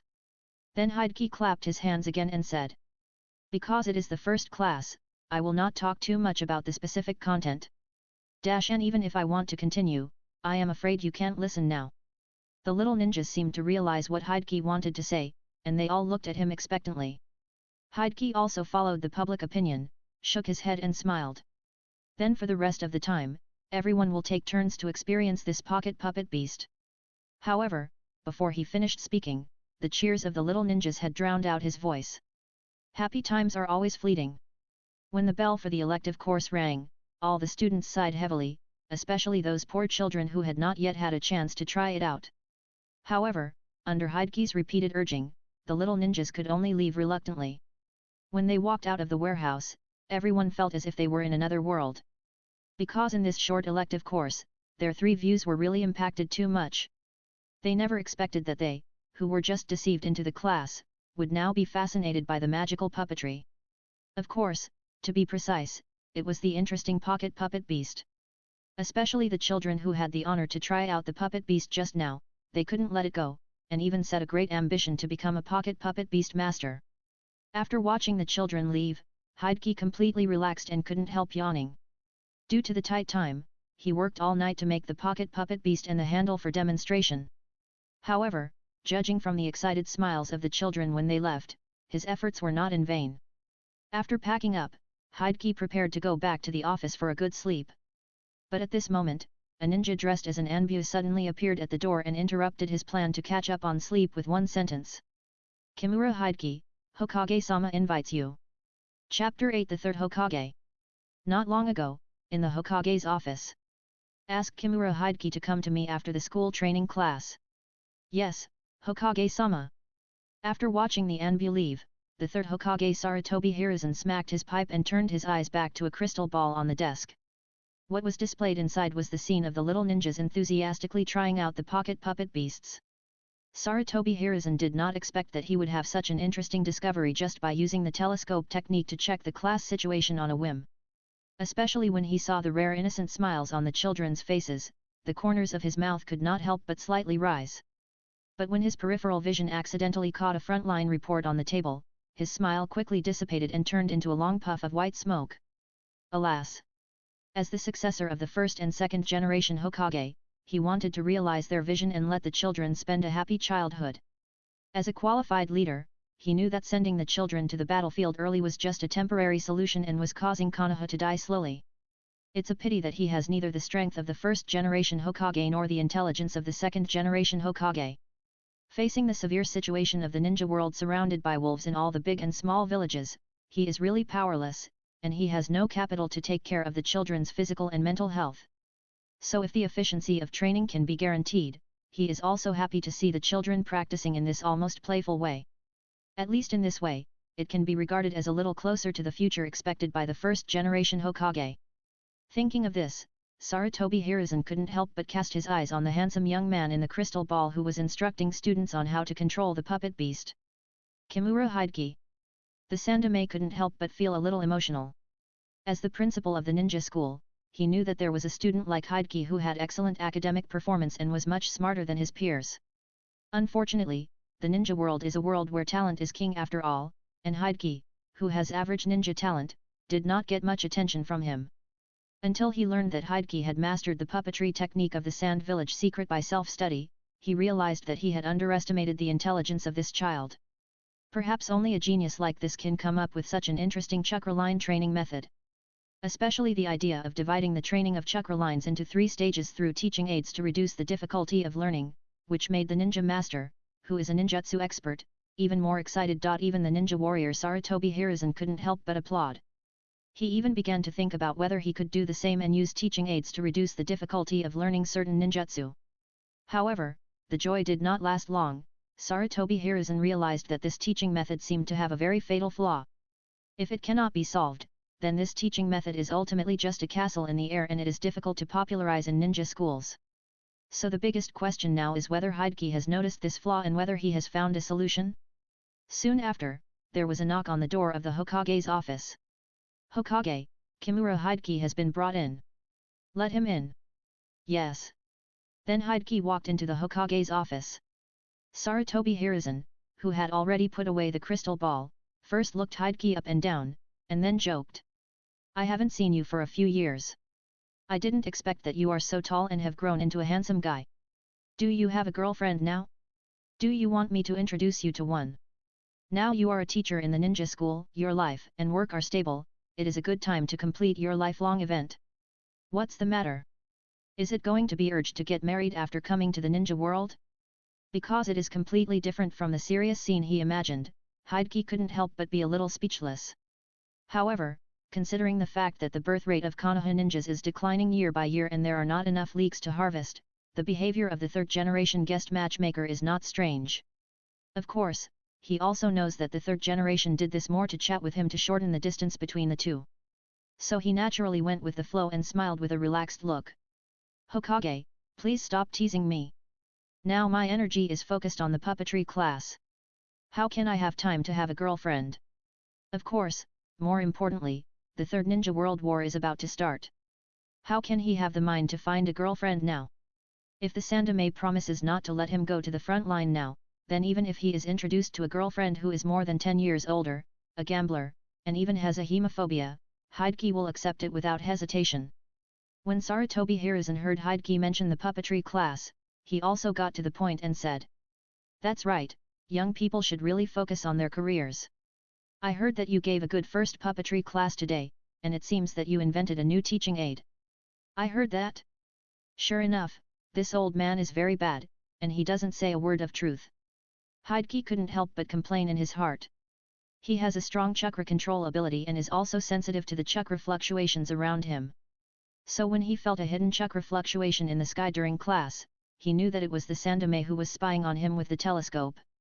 However, he was not too dissatisfied with this. After all, the more curious and concerned Sarutobi Hiruzen was about his course, the more conducive it would be for his future plans. So Hideki didn't wait for Sarutobi Hiruzen to say more, and took out the handle and a small Charmander puppet beast and said with a smile. "This is the teaching aid I designed. I wonder if you can trouble Lord Hokage to appreciate it and see if there is anything that can be improved." "Okay, okay." Sarutobi Hiruzen took both with a smile, but his quick action still revealed his impatience. A man is a teenager until he dies. To be honest, he was envious of this pocket puppet beast when he saw the children trying it out in the crystal ball. How could he miss the opportunity to play with it now? He quickly connected the handle line to the back of the Charmander, and then used the handle to control the Charmander to wreak havoc on the desk like a little monster. The smooth and skillful movements that made people feel heartbroken made Hideki look sideways. "Chongwei, you still say you don't know martial arts?" Sarutobi Hiruzen also just remembered that according to what he said just now, he should have just heard of this pocket puppet beast, and he shouldn't be able to play it so well all of a sudden. Fortunately, Hideki immediately applauded with admiration. "As expected of you, Lord Hokage, you can control it so skillfully right after you get started." Sarutobi Hiruzen saw Hideki's sincere look, and for a moment he really didn't know if Hideki was playing dumb. But he was also happy to go with the flow. After a few perfunctory words to pass on this topic, he began to observe the puppet beast and the handle over and over again. "Hideki, you are thoughtful. The design of this teaching aid is so clever. It must have taken you a lot of time." Although he had not systematically studied puppetry, Sarutobi Hiruzen, who was proficient in sealing techniques and various mechanical ninja tools, still easily understood most of the design principles of the pocket puppet beast, and couldn't help but admire Hideki's wonderful ideas. But more importantly, he felt Hideki's enthusiasm from the design of this teaching aid. If he didn't really want to teach students well, he wouldn't have come up with such a sophisticated and perfect teaching aid from the beginning. "Thank you, Hokage."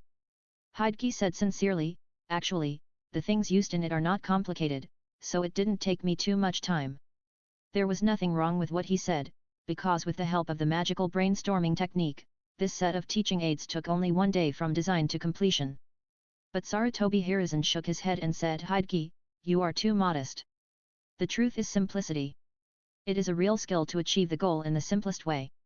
After praising Hideki, Sarutobi Hiruzen felt that he had laid the groundwork, so he decided to get to the most important topic.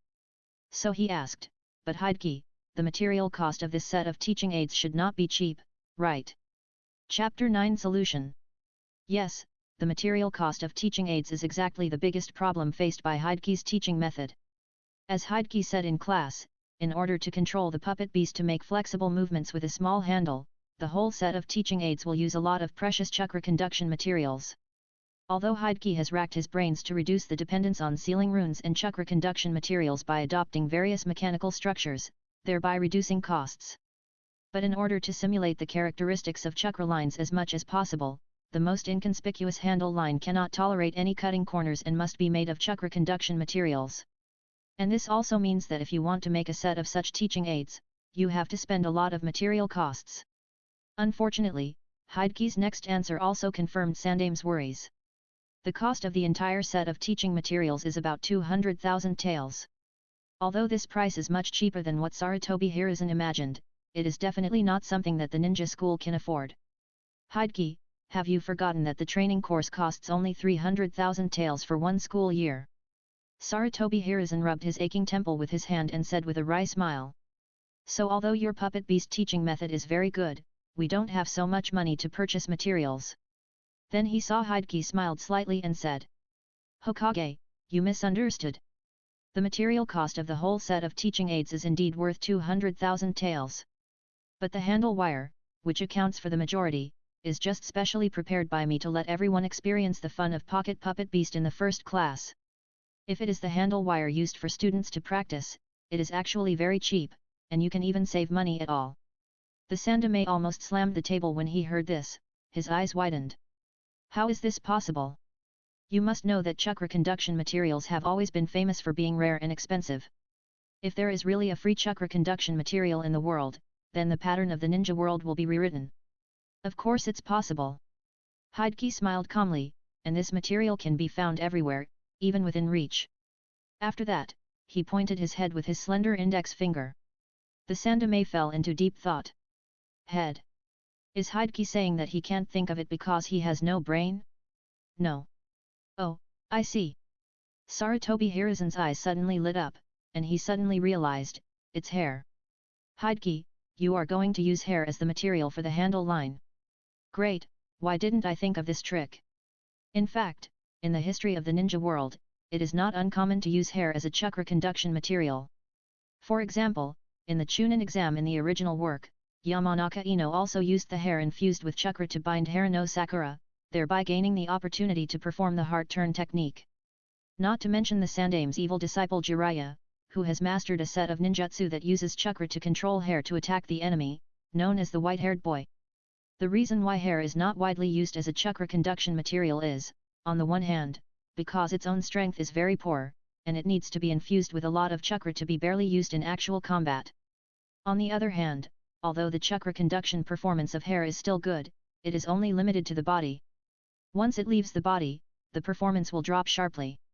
Therefore, using hair as a chakra conduction material is at most an emergency measure, and it is rarely used in combat. It is understandable that Sarutobi Hiruzen did not think of it for a while. But after Hideki's reminder, he realized that if hair is used for training, all its shortcomings seem to no longer be a problem. Sarutobi Hiruzen analyzed happily. Although the strength and chakra conduction performance of hair are average, it is still sufficient as a teaching aid to simulate chakra lines. In fact, this can better train everyone's control when outputting chakra. The performance of hair will continue to decline after leaving the body, which is easier to solve. Anyway, the children are still young and have a lot of hair. At this time, Hideki wanted to use a recorder to record these words for the students to listen to. Hey, this is what the Hokage said.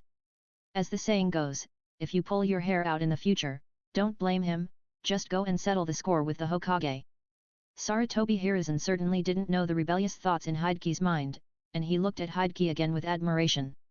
What a genius!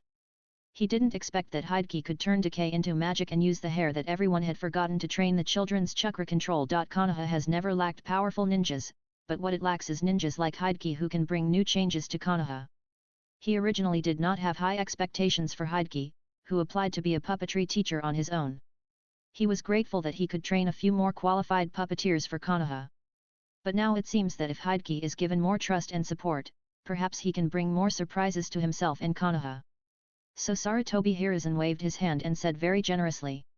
Young people have flexible thinking. Hideki, if you have any other ideas, or if you have any difficulties in this course, you can just ask. Hideki said with surprise. Are you serious? Really? As expected. As expected. Then the funding. Everything is easy to talk about except money. Seeing Hideki speechless, the third generation could only explain helplessly. The village really has no money, but as long as it makes sense in other aspects, the village will support you 100%. Hokage, please listen to me first. Hideki smiled bitterly, although I want to talk about the funding issue, I am not asking you for money, but I am going to discuss with you about making money for the ninja school. Making money? The third generation was a little confused. As a puppetry teacher, how can you help the school make money? Do you want to collect tuition? However, considering that Hideki has surprised him time and again, the Sandame decided to listen to Hideki's ideas. Go on. Hideki sighed solemnly at first, then said slowly, you know, Lord Hokage, although there is no expenditure on the handle line, the problem of tight funding for this course has not been solved. After all, puppet beasts, handles and materials for students to practice hands all cost a lot of money, and the school's funds alone are not enough. So I plan to follow the practice of many puppeteers in Sand Village and build a workshop in Konoha. The workshop can cooperate with the school so that students who are interested in puppet or ninja tool making can hone their skills by making various related products. I call this work study. Or we can receive orders for machine maintenance, improvement, and even invention from all walks of life as students' subjects. In this way, the school can make a profit from it, and part of it can be used as funds for puppetry courses, forming a virtuous circle. Hideki began to chatter about his workshop plan to the third generation. This plan was naturally not a whim, but a long-planned one. After all, puppeteer is a very expensive profession, and the teacher's salary alone cannot feed this money-eating beast. So when Hideki applied to be a teacher, he was already prepared to build a workshop. As for the cooperation with the school, the purpose is to reduce the unnecessary trouble caused by the workshop being coveted by others, and to train students' puppet-making skills. Originally, he planned to propose this plan to the third generation after the course had actual results. But since the third generation seemed to have high hopes for him, Hideki was naturally willing to implement the plan in advance. It's just that the old ones are still the best. For the century pie drawn by Hideki, the third generation did not accept it all at once, but asked Hideki to prepare a specific plan. After all, Hideki only recognized his talent for invention, and his talent in business has yet to be proven. It is impossible for the third generation to make a decision immediately after listening to Hideki's one-sided words, and he had to make a decision after conducting relevant investigations. Hideki naturally understood this very well. Even if the Sandame agreed directly, he would still have to worry about whether the other party would change his mind overnight, which would affect the implementation of future plans. Afterwards, the two exchanged a lot of opinions on the issues of pocket puppet beasts and workshops, and both felt that they benefited a lot. Until it was completely dark, the first conversation between the two ended, and it ended in this happy atmosphere. Chapter 10 Aftermath. The next morning. Today is the second day of the ninja school, but the mood of the little ninjas seems to be much higher than when the school started yesterday. The trigger of this interesting phenomenon is naturally the puppet training course that was opened yesterday. No one could have thought that the puppetry, which has always had a bad reputation in Konoha, would become the new favorite of the little ninjas after one class.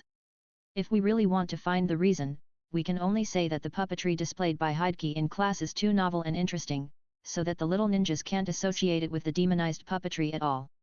Therefore, whether it is the cute and charming puppet Black Cat or the unique Chakra line segmentation training method, they have become topics that everyone talks about. Of course, the most popular teaching aid is the pocket puppet beast. The little ninjas who were lucky enough to try the pocket puppet beast in class have become the focus of everyone without exception.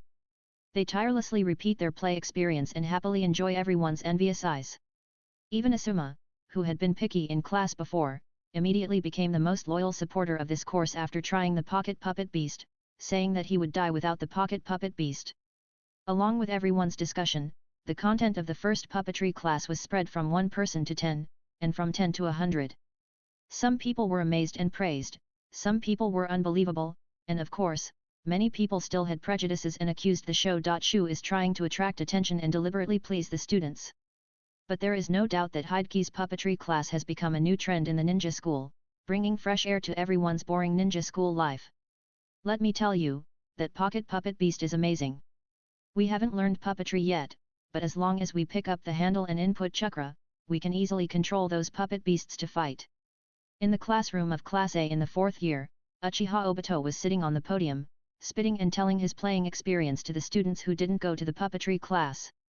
The puppet beast I controlled at that time was called Charmander, and the one controlled by my opponent Xianjian seemed to be called some strange seed.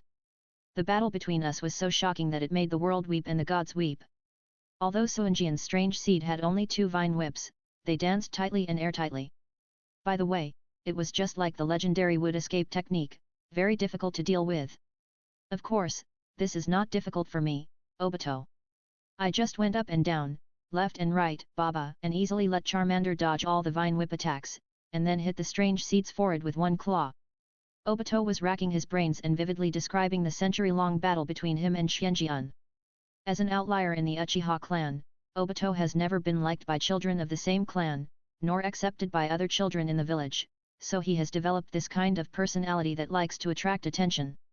Now that he has the opportunity to become the center of everyone's topic, he will certainly not let it go.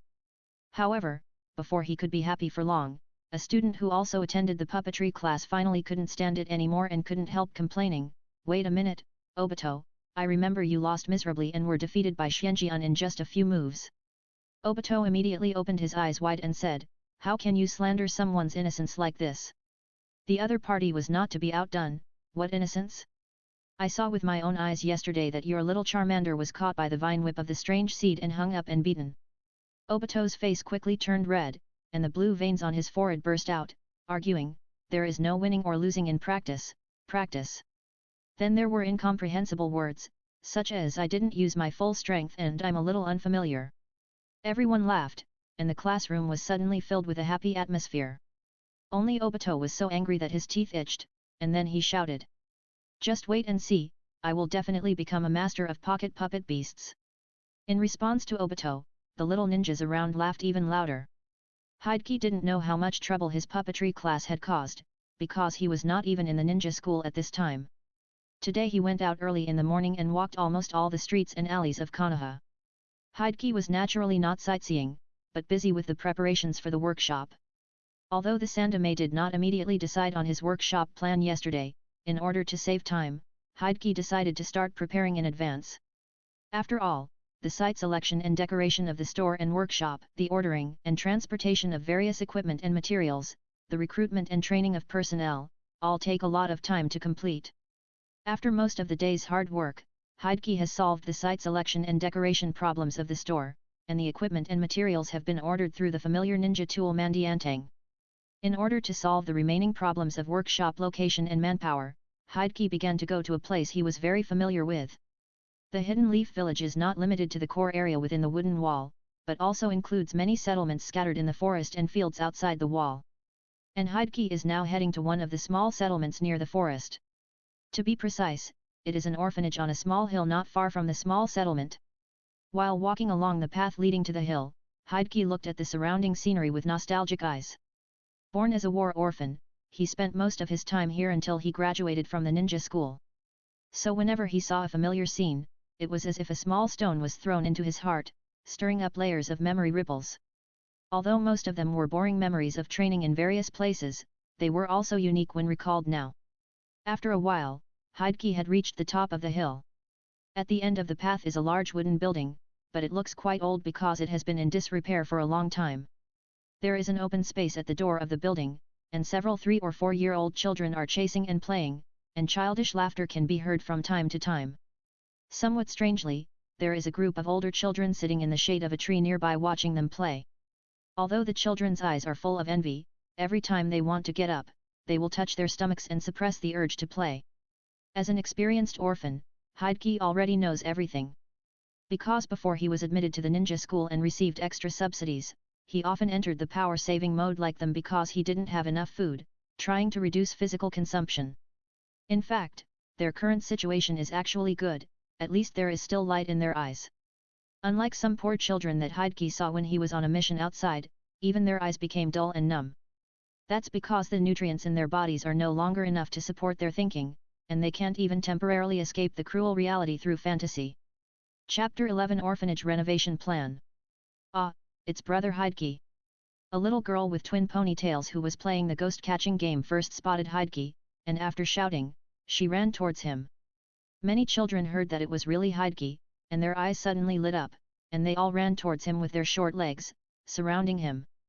Hokage seemed to be accustomed to this kind of zombie attack, and greeted them patiently. Although Hokage has basically not stayed in Konoha in the past few years, sometimes due to tasks or to purchase materials, he would occasionally stay in Konoha for a short time. And every time he came back, he would visit the orphanage. The reason why the children were so enthusiastic about him was that Hokage would bring them delicious food every time he came. As expected, after greeting them, Hokage asked them to make way for him, then took out a few storage scrolls and spread them out to unseal them. Bang, bang, bang. After a few puffs of white smoke dissipated, there was a mountain of supplies on the ground. Although they were just necessities of life such as rice, cooking oil, and cloth, there were also a few baskets of fruits and vegetables and several large bags of snacks that Hokage had just bought from the market. But in the eyes of these poor children, this was like a full banquet, and they were drooling. However, even the youngest child just looked at it eagerly and did not reach out to take it. He was so sensible that it made people feel distressed. Hokage, who hated this scene the most, directly stuffed a large bag of snacks into an older child and asked him to share it with everyone, and then move everything to the warehouse and kitchen after eating. After the children happily went to get snacks, Hokage was able to get away and had the opportunity to walk to the door of the orphanage and greet a middle-aged nun who had been watching with a smile for a long time. "Aunt Kelly, long time no see. Aunt Kelly is a caregiver in this orphanage and has worked here for many years. Although she is big and strong, and can punch a child. But Hideki, who grew up here, knows that she actually gets fat by drinking water, not by eating for personal gain. Hideki, you have grown taller again. Aunt Kelly looked up at Hideki, who was already a head taller than her, and couldn't help but sigh. It's hard to imagine that you, who was so small back then, have grown so big now, and have helped the orphanage so much. This is what I should do. Hideki said sincerely, after all, without this orphanage, there would be no me now, and these small rewards are not worth mentioning. No, you have done enough. Kelly said with emotion, to be honest, if it weren't for the donations from Hideki every month, the orphanage would probably have been closed down long ago. Hideki couldn't help but frown slightly when he heard this, and couldn't help asking. Is the orphanage so short of money recently? I remember the situation was not so bad when I came here last time. There is no way. The village subsidy has not been issued for several months. I heard that there is a war on the front line, so the village's financial situation is not good, and our children here are not locals in Konoha. Kelly took out a handkerchief and wiped the corners of her eyes and said, Hideki, you may not have noticed that several older children are no longer here. They knew that the orphanage was in a bad situation. In order to give their younger brothers and sisters more food, they secretly left the orphanage early to make a living. I don't know how they are now. Hideki felt a little heavy. Although the Third Ninja World War has not yet arrived, the shadow of war has begun to affect the lives of the lowest people in Konoha. If he came back a few months later, perhaps this orphanage would no longer exist. Although Hideki did not leave many good memories here, in the entire ninja world, only here can he barely feel at home. Fortunately, Hideki at this time just had a perfect solution to the orphanage problem. Hideki said, Aunt Kelly, is the director here? I have something to discuss with him. The director of the orphanage is called Camp, a thin and kind old man who looks a bit like KFC Grandpa.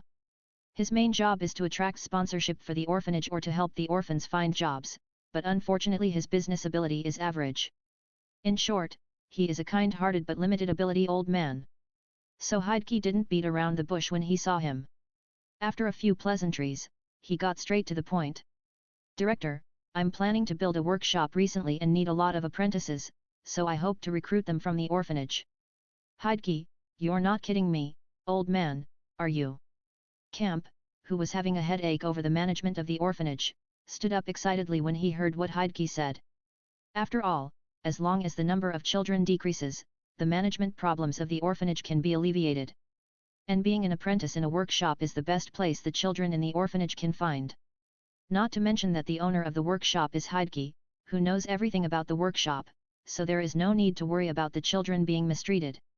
No wonder Dean Kemp was so excited when he heard what Hideki said. Without waiting for Hideki to answer, Kemp asked cheerfully.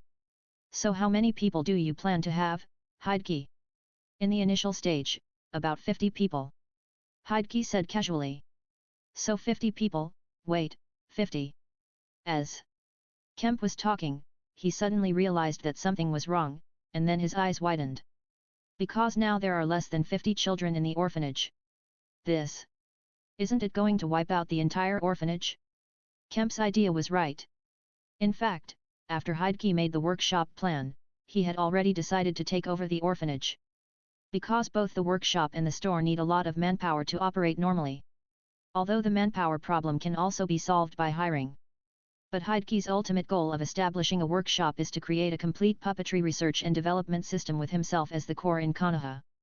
This also means that after the scale is expanded, he can't do everything himself like today, and he needs a large number of assistants who can understand and implement his ideas.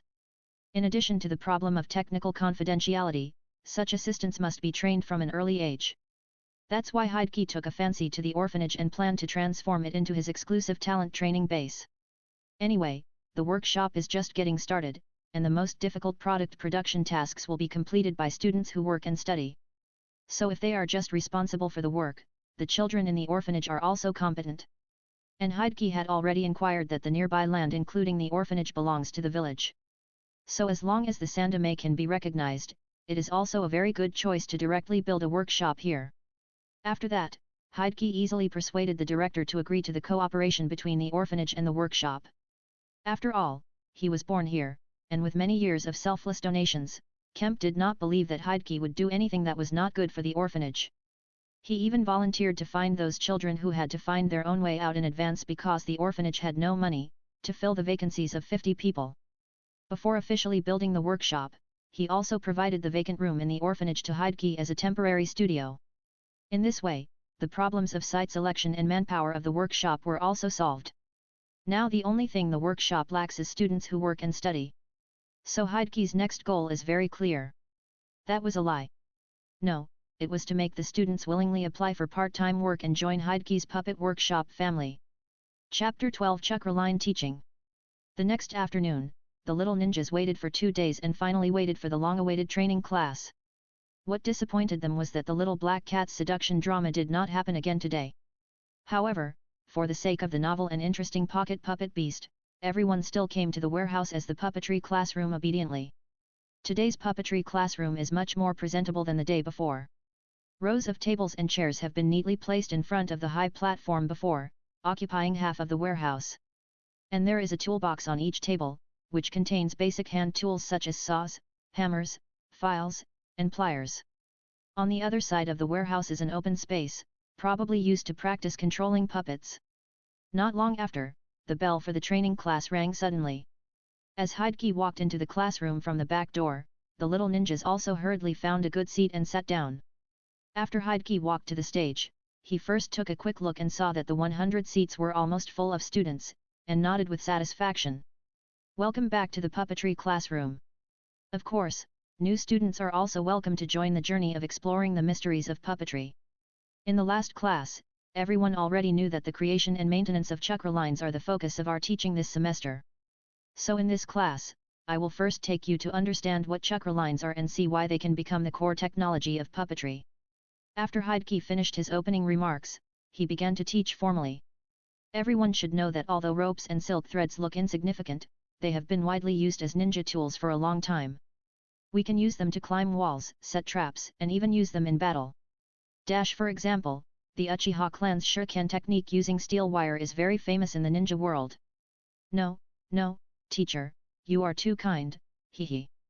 Obito in the audience was immediately proud of this, touching the back of his head and laughing. The classmates around him resisted the urge to roll their eyes and were speechless. You are a guy who always fails the ninja tool class, what are you proud of? Hokage was too lazy to pay attention to this fool, and continued with a smile. But in addition to steel wire, our ninja predecessors have actually developed another solution. That is to condense chakra into thin wires to control ninja tools instead of steel wires. At this point, Hokage raised his right hand slightly and moved his fingers slightly. Then 5 shurikens flew out from his wide cuffs. However, they did not continue to fly forward, but were suspended in the air under the action of an inexplicable force, and then formed a ring and began to rotate slowly. Wow! The magical scene that made Newton die with regret made the little ninjas subconsciously exclaim. Especially those students who came to class for the first time. Many of them they just came to join in the fun, wanting to see the increasingly mysterious pocket puppet beast, and were not really interested in Hokage's teaching. But with the wonderful scene before their eyes, their attention was finally attracted. Then Hokage's clear voice reached the children's ears again. As you can see, a major feature of the chakra line is that as long as the output of chakra is reduced, ordinary people will find it difficult to detect its existence. Of course, as the output of chakra decreases, it will be more difficult to maintain the chakra line and control the puppet. So if the puppeteer wants to realize the classic tactic of hiding in the dark and controlling the puppet to kill the enemy, he must have very good chakra control. Really can't see it? I don't believe it. Many little ninjas didn't believe it, and they all leaned forward with their eyes wide open, trying to find the trace of the chakra line around the floating shuriken. However, even if they almost popped their eyes out, they still couldn't find any trace of the chakra line. Since ordinary people can't see it with their naked eyes, what about special eyes? Thinking of this, many young ninjas cast their envious eyes on Uchiha Obito, Hokage came in next to him. Because unlike Obito, who was the last one, this student Kamen, who came to class for the first time, was a genius who had awakened the Byakugan. The so-called Byakugan is the blood limit passed down from generation to generation by the Hokage clan. It not only allows people to have a 360-degree field of vision, perspective, and telescopic ability, but also allows them to easily see the flow of chakra that ordinary people cannot see. So if it was Hokage Kamen, he would definitely be able to see the chakra line created by Mr. Kimura. The guesses of the young ninjas were not wrong. Hyakkaman, who had already opened his Byakugan, did see the chakra line that Hideki shot out from the fingertips of each finger on his right hand to control the shuriken. But the shock in his heart was no less than that of other students. Although Kamen still looked calm on the surface, he kept shouting in his heart. My teacher is too meticulous. It turned out that although women's vision captured the traces of chakra lines, he was also deeply shocked by the shockingly small amount of chakra in those chakra lines. As Kimura teacher just said, the less chakra output, the harder it is to maintain the chakra line. So how strong is Kimura teacher's chakra control ability to stably produce chakra lines with such a small amount of chakra? You should know that the Hyakka clan is the best at controlling chakra. But even in the clan, there are not many people who can have such a strong chakra control ability. This made women have to make a reasonable guess. This must be the use of the puppet master's unique skills or secrets, and there should be a lot of restrictions. For example, it can only be used on chakra lines. Otherwise, can this commoner Kimura teacher still have chakra control that can rival the Hyakka clan masters? But even so, Kimura teacher who can master or even create this skill is enough to make Hyakka women convinced. He was originally like many of his classmates, just coming here to see the pocket puppet beast, and had little interest in puppetry. But now he dared not underestimate this puppetry course, and began to sit upright and listen to the class seriously, hoping to crack the mystery of the chakra line. Hideki naturally didn't know how many settings women had made up for him. But if he knew, he would probably just laugh and cry. Because the reason why he can maintain the chakra line with such a small amount of chakra, in addition to his always stingy character, is really relying on the strong chakra control ability trained by using brainstorming techniques for many years.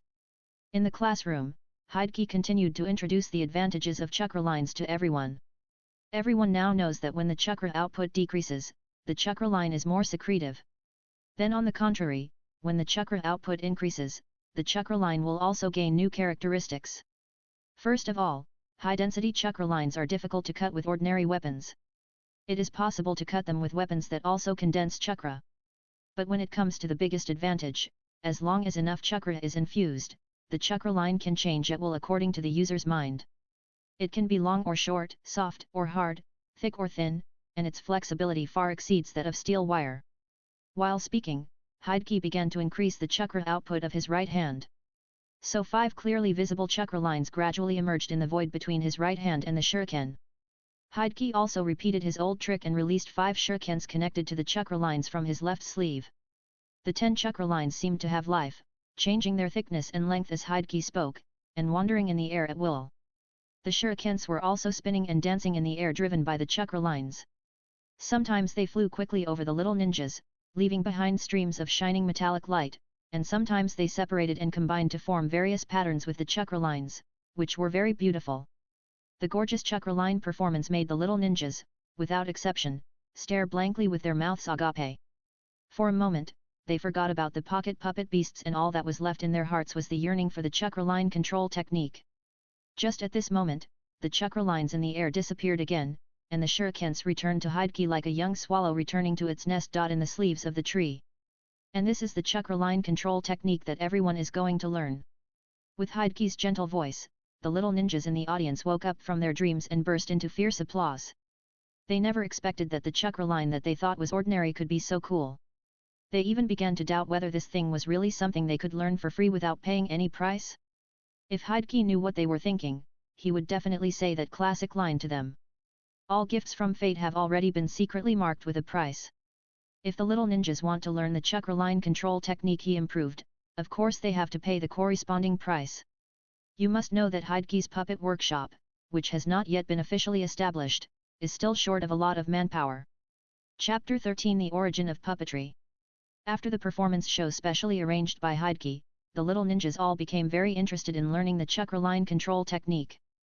Hideki naturally wanted everyone to join the puppetry class and contribute to his puppetry development system. But as a teacher, his professional ethics forced him to pour some cold water on everyone and change the subject. Of course, chakra lines are not without disadvantages. First of all, as I said before, the output, shaping and control of chakra lines require users to have excellent chakra control, which cannot be mastered overnight. The second is the problem of chakra consumption. Especially for ninjas with average chakra control, if they want to make the controlled ninja tools have enough speed and destructive power, they have to continuously output a large amount of chakra. Even if you want to get something like steel, the ability to cut like silk requires high-density chakra lines that condense a lot of chakra. So considering the cost-effectiveness, ninjas have always preferred to use steel wires to control ninja tools, rather than using precious chakra to make chakra lines. And this situation did not change until the second-generation Hokage shaman invented the puppet technique. Hideki paused here to give the young ninjas in the audience some time to digest. Then he continued. You may not know that although it was indeed the puppet technique invented by Hokage shaman, the puppet itself existed before that. And its original source is the traditional mechanical technique. Mechanical technique is a branch in the history of ninja tool development. Its biggest feature is that it can cleverly control things with the help of mechanical power, thereby achieving magical effects that cannot be achieved by human power. Everyone should have learned some simple mechanical trap layout methods in school, which is actually the most basic mechanical technique. And the so-called puppets, at the beginning, were just a means of hiding hidden weapons in puppets to assassinate the enemy. But at that time, people generally used steel wires and mechanical structures to drive and control puppets. And this also caused the puppets at that time to either move stiffly or be very bulky, making it difficult to use them directly in battle. Speaking of this, Hideki suddenly found that more and more little ninjas were staring at his sleeves. It seems that everyone has figured out his routine, and subconsciously thought that a little puppet would come out of it as a demonstration next. But how could Hideki let them guess so easily? He raised his hand lightly, and then a loud goo-goo sound rang over the warehouse. The little ninjas who were fooled by a false shot hurriedly looked up.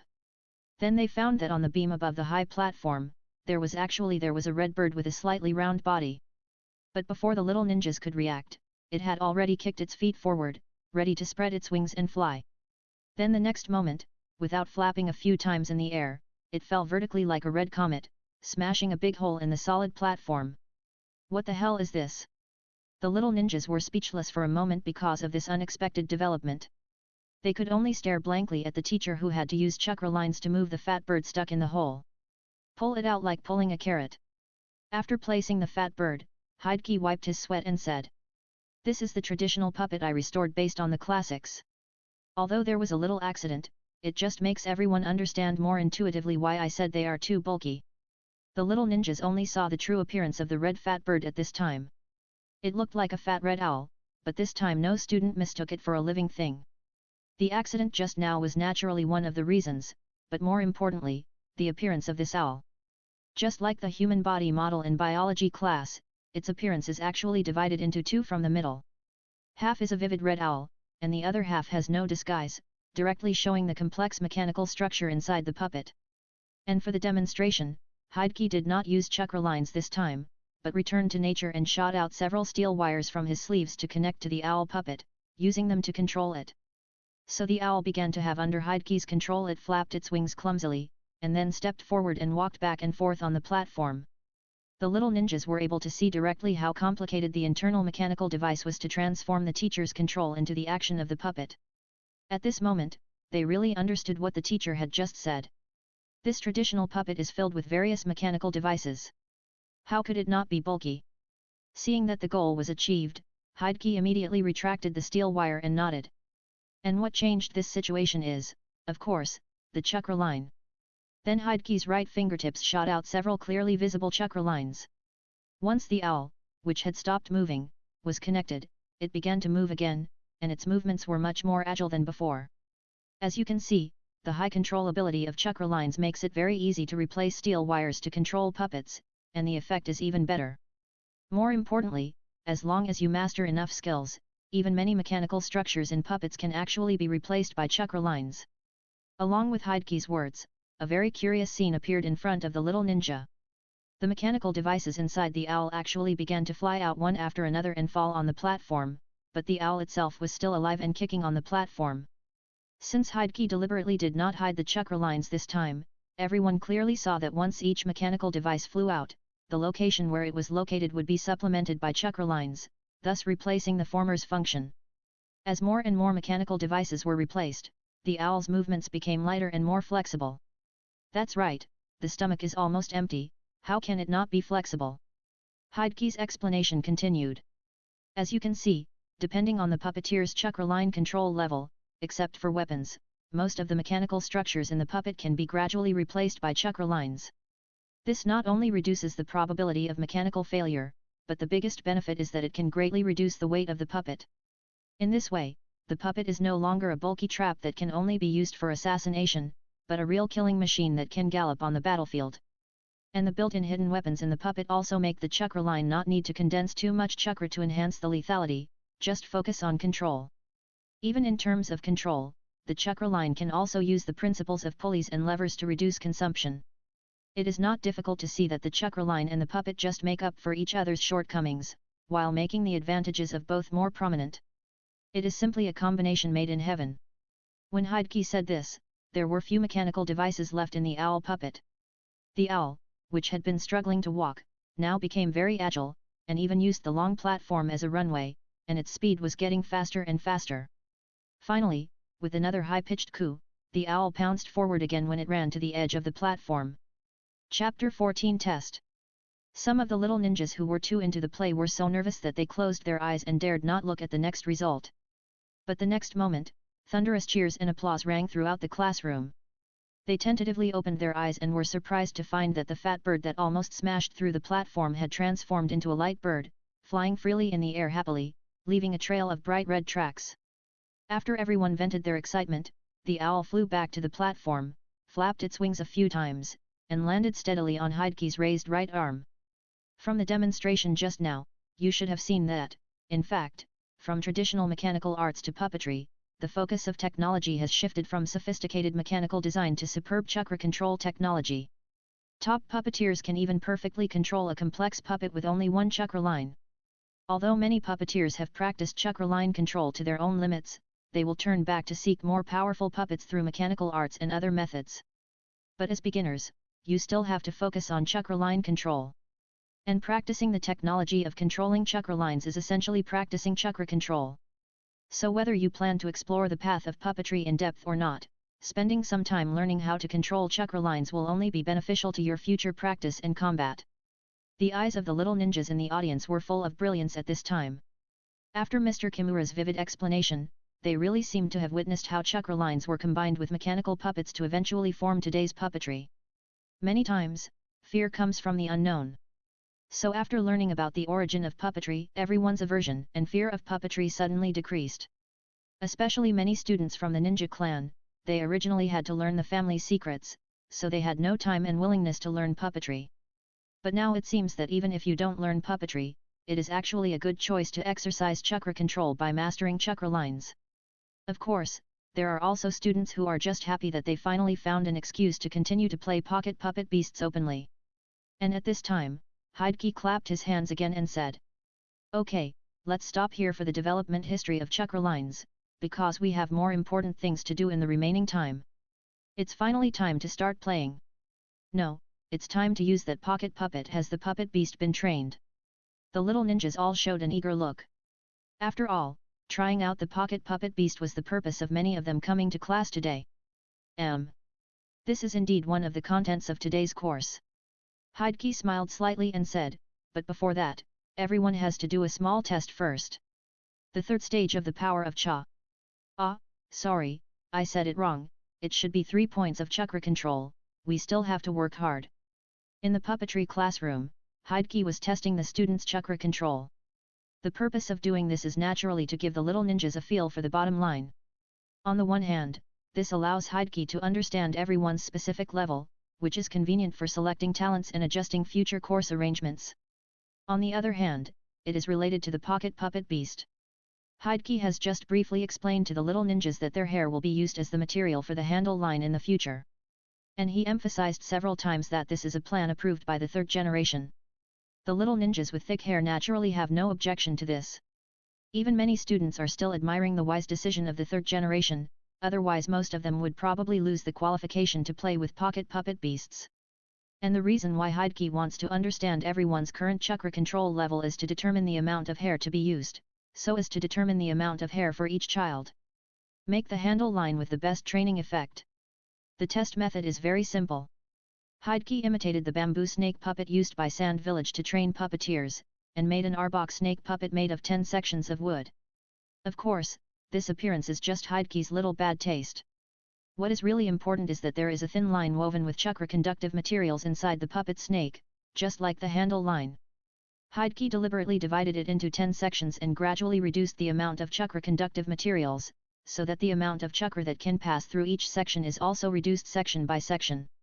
As the amount of chakra decreases, the requirements for chakra control naturally increase.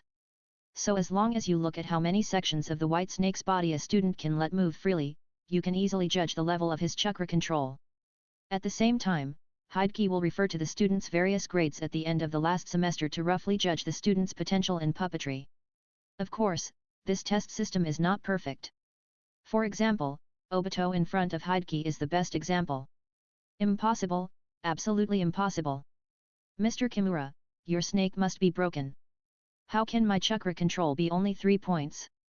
Obito, who had just finished the test, was yelling with an unconvinced look on his face. He continued to hold the tail of the Appa snake tightly, trying to rewrite his own score. But even if he tried his best, the whole snake was still stiff, and only 3 sections of the tail could move freely. Hideki did not expect that Obito, who would become one of the masterminds behind the ninja world in the future, would be so terrible now. But this is actually very normal. Because chakra control is not only a test of talent, but also requires a calm and delicate heart. It is normal for Obito to have a bad chakra control with his current impetuous personality. The students in the queue behind him have already booed impatiently. Don't doubt it, this is your true level, Obito. Don't waste everyone's time, I'm still waiting to play with Pocket Puppet Beast. You know, as long as they finish the test, they can go to the open space to line up and try out the Pocket Puppetman. That's why everyone hates Obito so much for blocking the traffic. Seeing Obito looking aggrieved, Hideki could only comfort him helplessly. Obito, this test result only represents your current level, not your future achievements, so don't worry too much. In fact, instead of taking the test repeatedly here, you might as well practice with the Pocket Puppetman as soon as possible, which will be more helpful to you. I know. Since the teacher said so, Obito had to stop trying and lowered his head honestly. Hideki raised his hand and shot out chakra lines, then pulled several tufts of hair from Obito's head. Then he manipulated the chakra lines to twist the hair and several cotton threads together, and in a few seconds, a handle line for Obito was completed. Yes, the production of the handle line is so simple. And the little ninjas have seen this scene many times, so they are not surprised. Only Obito was because of his hair it seemed that he had been plucked too much, and suddenly he felt a sense of urgency. If he couldn't improve his chakra control as soon as possible, would his hair be plucked out one day? However, Obito was still just a child, so his mood improved quickly after he got the handle cable, and he wanted to control the Pocket Puppet Beast and fight hundreds of rounds with other classmates immediately. However, he did not immediately go to the open space to line up, but stood aside and waited. Because the person behind him was his goddess Nohara Rin, he naturally had to see how Rin performed. Chapter 15 Shipment. Come on, Rin. Let everyone see you are awesome. Amid Obito's noisy cheers, Nohara Rin walked forward with a helpless smile on her face. After nodding to Hideki, Rin, like Obito just did, reached out and grasped the tail of the puppet snake, and began to input chakra into it. As the chakra was injected, the puppet snake seemed to slowly wake up, gradually twisting its body from the tail. 1 section, 2 sections, 3 sections. Like other classmates, Rin started very smoothly. However, starting from the 4th section that stumped Obito, she felt an increasingly obvious sense of obstruction when inputting chakra. It was as if water was flowing through an almost completely blocked water pipe. As a result, Rin began to find that the control of the puppet snake became more and more difficult. But Rin did not. She began to close her eyes, slowed down her breathing, and focused all her attention on the puppet snake. Under her full concentration, the puppet snake finally continued to twist its body. Section 4, Section 5, Section 6. With her good chakra control, Nohara Rin managed to break through these difficulties.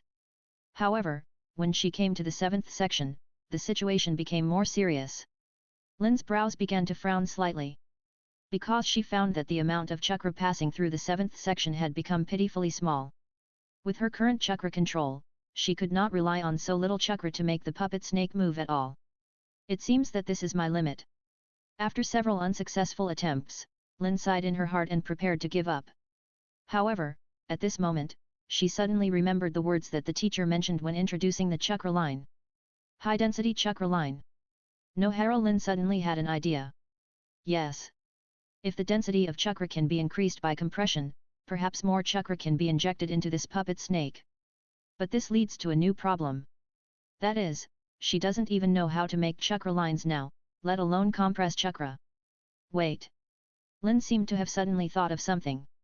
Because she seemed to have seen the manufacturing method of similar things somewhere. Just now, didn't teacher Kimura use chakra lines to twist everyone's hair and cotton thread together to make that handle line? The handle line was originally made to simulate the chakra line, so the structure of the two is likely to be very similar. Coincidentally, because of her ordinary family background, Lin often helped her mother twist cotton into thin threads since she was a child, and then made clothes or handkerchiefs. So although she didn't know how to make chakra lines, she was very familiar with the production methods of ordinary lines. More importantly, Lin also recalled that every time she twisted the thread, a large ball of soft cotton could only twist out a small roll of tight cotton thread. Isn't this the simplest compression method? So if the production of chakra lines is really similar to ordinary threads, then does it also mean that spinning the originally loose chakra into chakra lines can itself increase the density of chakra? Although it is just a guess without much basis. But Lin, who has always been interested in textile handicrafts, can't resist the temptation of spinning chakra into threads, and has subconsciously begun to try it. She first interrupted the output of chakra and began to recondense and sort out the chakra in her body. Seeing the puppet snake stop moving, the surrounding ninjas thought Lin had decided to give up and were about to speak. However, Hokage noticed that Lin seemed to have some ideas, so he stood up at the right time and raised his middle finger in front of his lips to silence everyone, so that no one would disturb Lin. Lin, who was concentrating with her eyes closed, naturally didn't know about this little episode. After a while, she finally opened her eyes and began to reach out to the puppet snake again. But her method this time was very different from before. After Lin's 5 fingers gently touched the tail of the puppet snake, she raised her hand again.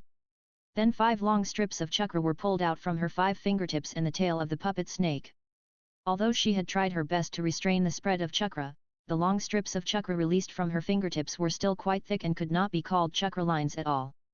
But this was also within her expectations, because these chakra strips were only semi-finished products. Then Lin began to control them to stretch and rotate like twisting a towel, using the most traditional twisting technique to twist the chakra into thin chakra threads. However, similar to the yarn twisted from cotton, these chakra threads are still very fragile. Lin could feel that if she was not careful, they might break and dissipate into the air. So she also followed the method of making cotton threads and began to twist the 5 chakra threads together, and then twisted them together by rotating. In this way, a tighter and more stable chakra thread was born. But this is not over yet. Because whether it can be used to control the puppet snake smoothly is the real test. Lin began to carefully extend the chakra thread from the tail of the puppet snake into its body, extending it deeper along the thin thread made of chakra conductive material. Needless to say, the first 3 sections, even the 4, 5, and 6 levels were easily passed by Lin. At the 7th section, which was as solid as a rock, Lin experienced the familiar feeling of blockage again. However, with the chakra line she had just created, she finally broke through it. It's a pity Lin's chakra line is only the product of sharpening the knife before the battle. When facing the more difficult 8th section, the chakra line soon broke under the heavy load and failed to break through in the end. But even so, her results are enough to attract everyone's attention. 7 points, Lin, you are so good. First, Obito on the side couldn't wait to shout loudly, as if he was proud of it. Although Obito was a little depressed because his grades were ruthlessly crushed by Lin, Obito's feeling of happiness for Lin still prevailed. Because he has paid close attention to Lin since he was a child, and knows how hard Lin, who was born in a civilian family, worked in order to catch up with her classmates from the ninja clan. And the little ninjas around couldn't help but marvel at it. They didn't expect that Nohara Rin, who was not very conspicuous at ordinary times, actually had such a unique skill. You know, up to now, there are very few students who can get more than 5 points, and almost all of them are children from the ninja clan. For example, Shiranui Genma scored 5 points, Asuma scored 6 points, Ui Kurane scored 6 points.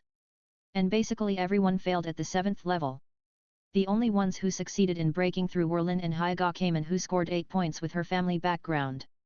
As a teacher, Hokage was even more delighted. It's shipped. It's shipped. He felt as surprised as if he had finally drawn an SSR rare card in a Krypton Gold mobile game in his previous life. After testing so many students, he finally found a talented child. Although Hideki actually knew that Lin's test results should be very good.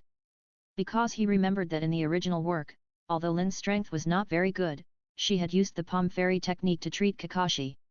You know, this is a high difficulty medical ninjutsu of level A. Even in the medical class, only a few elites can learn it.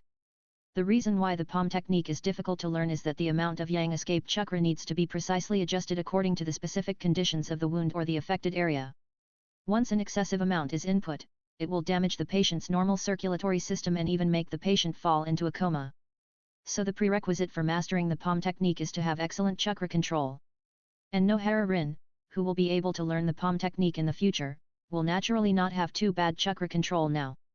But Hideki only thinks that Lin, who is from a civilian background, can get 5 or 6 points now, which is a very good result. So when he saw Lin get 7 points, Hideki was also a little surprised. But what surprised him most was that Lin actually mastered the method of making chakra lines. And from Lin's performance just now, this method was something she came up with temporarily.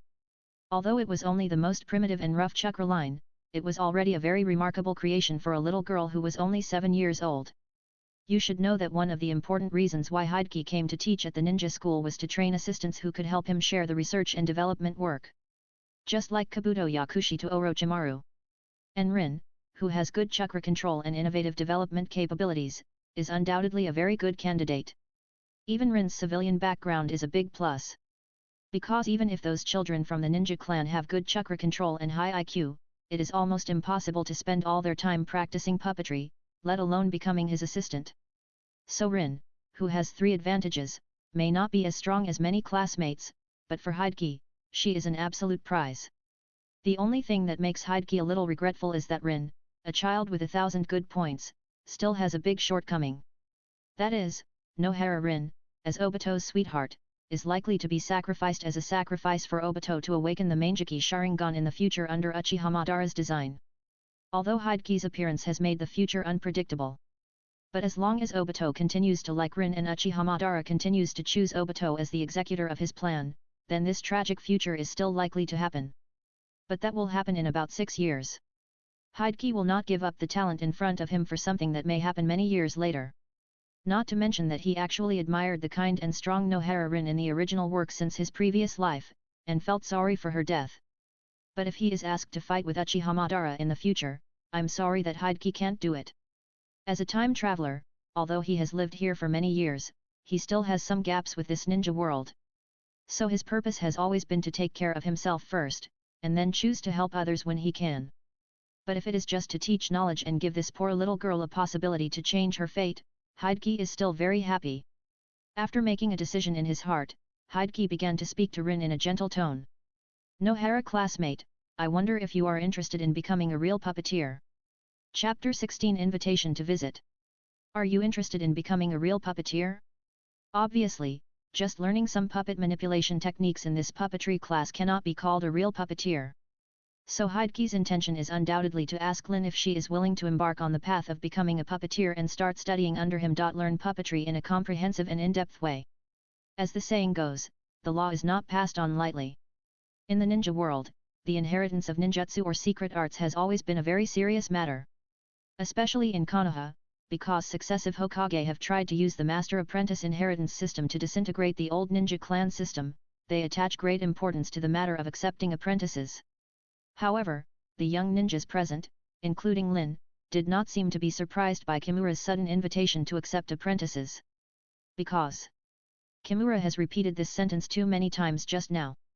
As long as the student's chakra control score exceeds 5 points, he will ask the other party if he is interested in becoming a real puppeteer. Bah, scumbag! Everyone has been surprised several times before, so now they are a little numb. And according to Kimura's previous statement, this is not a serious topic like looking for a successor. To be honest, it is more like a craftsman recruiting apprentices to help. And in fact, this is exactly the case. In order to avoid trouble, Hideki didn't even use the word recruiting apprentices. He just said that he was going to open a workshop. If everyone was interested in puppet making, they could visit and practice there at ordinary times. As for the fact that the products of their practice would become commodities, it would be an unexpected surprise. Although the third generation has not yet approved the work-study program for cooperation between the school and the workshop. But this does not prevent Hokage from first attracting a few talented students to the workshop as apprentices and establishing the basic framework of the workshop. When the work-study program is officially implemented, these students should have mastered the basic manufacturing technology, and they can be promoted to foreman to help Hokage take new apprentices. Although Hokage's idea is very perfect, his headhunting plan does not seem to be going smoothly at this time. Because even if they don't directly recruit apprentices, going to the workshop to learn puppet making technology will consume a lot of children's time and energy. For the little ninjas, this is undoubtedly an important choice that will affect their future ninja career. So Hokage invited several students, but none of them gave a direct affirmative answer. And now, Rin Nohara, who was asked, was no exception and looked a little hesitant. Although Rin was born a commoner, unlike those ninja children who had to learn family secrets, she had no time to join the workshop. But Hokage had looked through Rin's information and knew that the child had been taking medical training courses since the previous school year, so he also knew what she was struggling with. Compared to the puppet masters who had a bad reputation in Konoha, medical ninjas who could save lives and heal the wounded were obviously more attractive. So it might not be so easy to make Rin change her mind and embark on the path of becoming a puppet master.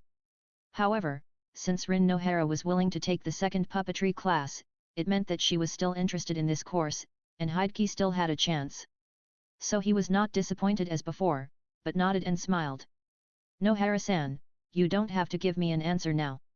Think about it carefully after you go back, it's best to discuss it with your parents, and try to make a decision that you won't regret. And my workshop will probably be officially opened next weekend, Nohara-san, you might as well go visit it first, and then make a decision. Nohara Rin has actually been determined to become a medical ninja who saves lives and heals the wounded since she was a child, and this dream has not changed until now. To be honest, if the puppetry class did not overlap with the medical class, she would not even come to this second class. Although in this class, she did find that she was quite talented in puppetry, and she also experienced a lot of fun in the process of making chakra lines. But it is still impossible for her to give up becoming a medical ninja. It's just that she couldn't refuse the kind invitation of Mr. Kimura directly. So she had no choice but to go and take a look, and nodded and agreed. I will definitely visit when the time comes, Mr. Kimura. However, what she didn't know was that after getting the answer that she would visit the workshop, Hokage's mouth corners almost couldn't suppress the urge to curl up. No, you can't laugh yet, you have to be patient. Poor little girl. It seems that Lin has forgotten how she was tricked by a little black cat to come here for class. In order to make the students willing to become apprentices of the workshop, Hokage has naturally prepared a lot of arrangements. Once Lin steps into the workshop for a visit, it will not be so easy to get out of it unscathed. After the ignorant Lin took the handle line made of her hair and Obito and left, Hokage began to continue testing the students behind. In his previous life, his luck in lottery was always at the level of African chiefs. In this life, his luck doesn't seem to have improved much. Because after the SSR Nohara Rin was revealed, no student could impress him anymore. But this is actually very scientific. Students who are confident in their chakra control have already lined up to complete the test in order to play the pocket puppet beast earlier. As a result, the number of students who are qualified to become the first batch of apprentices in the workshop seems to be insufficient. Fortunately, there are still many students in the school who have not come to this course. So Hokage's next goal is to try to get all the students in the school to come within the 1-month training course selection period. Conduct a test. That is to collect as many useful materials as possible for the workshop that is about to open. Chapter 17 Chakra Conducting Materials. The strength of the puppet mainly depends on two factors. The first is the skill of the maker, including the design of the puppet, the use of mechanical techniques, and even the drawing of seal rune techniques. The second is naturally the materials used to make the puppet. Especially for high-performance puppets, because they need to draw various rune techniques, a lot of chakra-conducting materials must be used. And these materials have been widely used in important fields such as talisman paper, barriers, and advanced ninja tools because they can conduct chakra. Therefore, they have always been regarded as the most important strategic resources by various villages and countries, and are very scarce in the market. When Hokage first learned puppetry by himself, he was not like the puppeteer of Sand Village who could rely on the village, but he was stuck by these chakra-conducting materials for a long time. He was able to think of using hair to make handle strings because of this experience in the past. Even now, many materials for his puppets are actually taken from other puppeteers' puppets. But he is no longer at the stage where he can feed his family if he is full. Students' practice, workshop products, and even the upgrade of his own puppets all require chakra conduction materials. Although the village should give a certain quota when the courses and workshops are on track. But these little materials from other departments alone are naturally unable to meet the needs of Hideki's grand blueprint. So Hideki had to be self-sufficient and find a way to find more sources of chakra conduction materials for himself. In terms of how to find such materials, Hideki was naturally well prepared. In fact, a long time ago, ninja predecessors who used mechanical techniques or sealing techniques had already invented methods to find chakra conduction materials. According to books, materials that can transmit chakra do not exist naturally in the ninja world. Whether it is chakra metal or animal and plant materials, they are often immersed in high concentration chakra sources for many years before they acquire the ability to transmit chakra. The most common high concentration chakra source is naturally the famous nine-tailed beasts. They like to sleep for decades, and the chakra emitted from their bodies is enough to allow local animals and plants with a high degree of compatibility and even minerals to gain the ability to transmit chakra. Some animals and plants will even quickly evolve new characteristics according to different environments, and even become creatures that can extract chakra by themselves. Samehada, one of the 7 ninja swordsmen of the Mist Hidden, is one of the best. It has been following the three-tailed Isabu for many years, and even gained the ability to actively swallow and transmit chakra.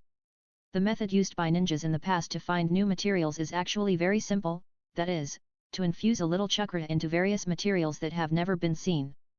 Based on the difference in chakra conduction performance, the quality of the material can be roughly judged. Hideki, relying on the brainstorming technique and the strong chakra control ability that he also developed, even created a more precise detection method based on the predecessors. He can clearly grasp the basic physical properties of materials, such as density, ductility, toughness, etc. by infiltrating chakra into materials.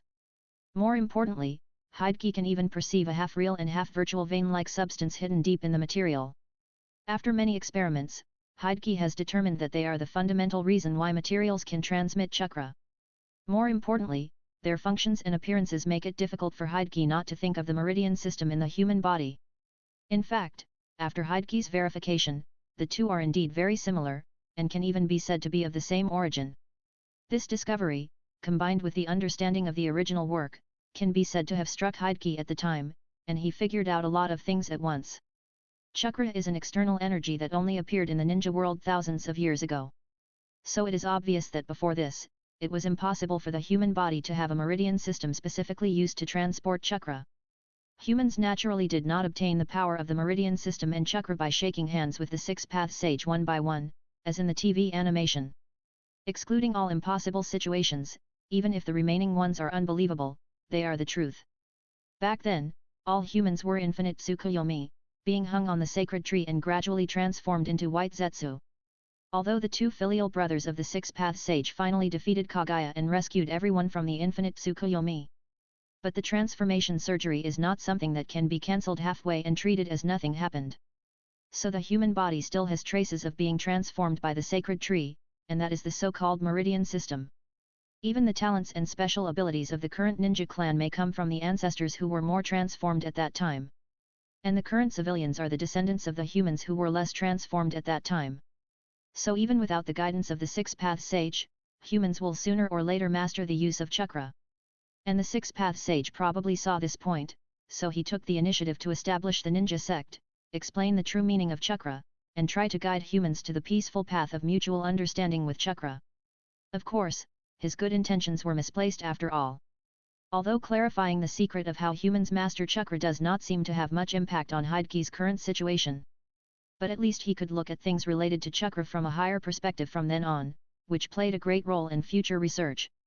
But the biggest benefit of this secret now is that it gave Hideki inspiration on where to find chakra conduction materials. One of the easy places to ship is this Konoha forest. The story starts from Hideki's childhood. Like many ninjas, Hideki has also practiced in this forest since he was a child. So he knows that this vast Konoha forest is a paradise of biodiversity, breeding countless species of plants and animals.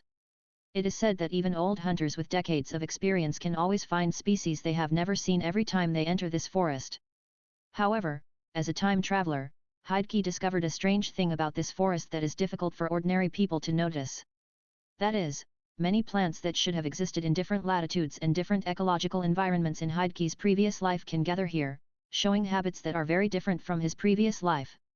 At first, Hideki didn't take it seriously, just attributed it to the fact that this was a different world after all, and it was normal for the plants to have different habits from his previous life.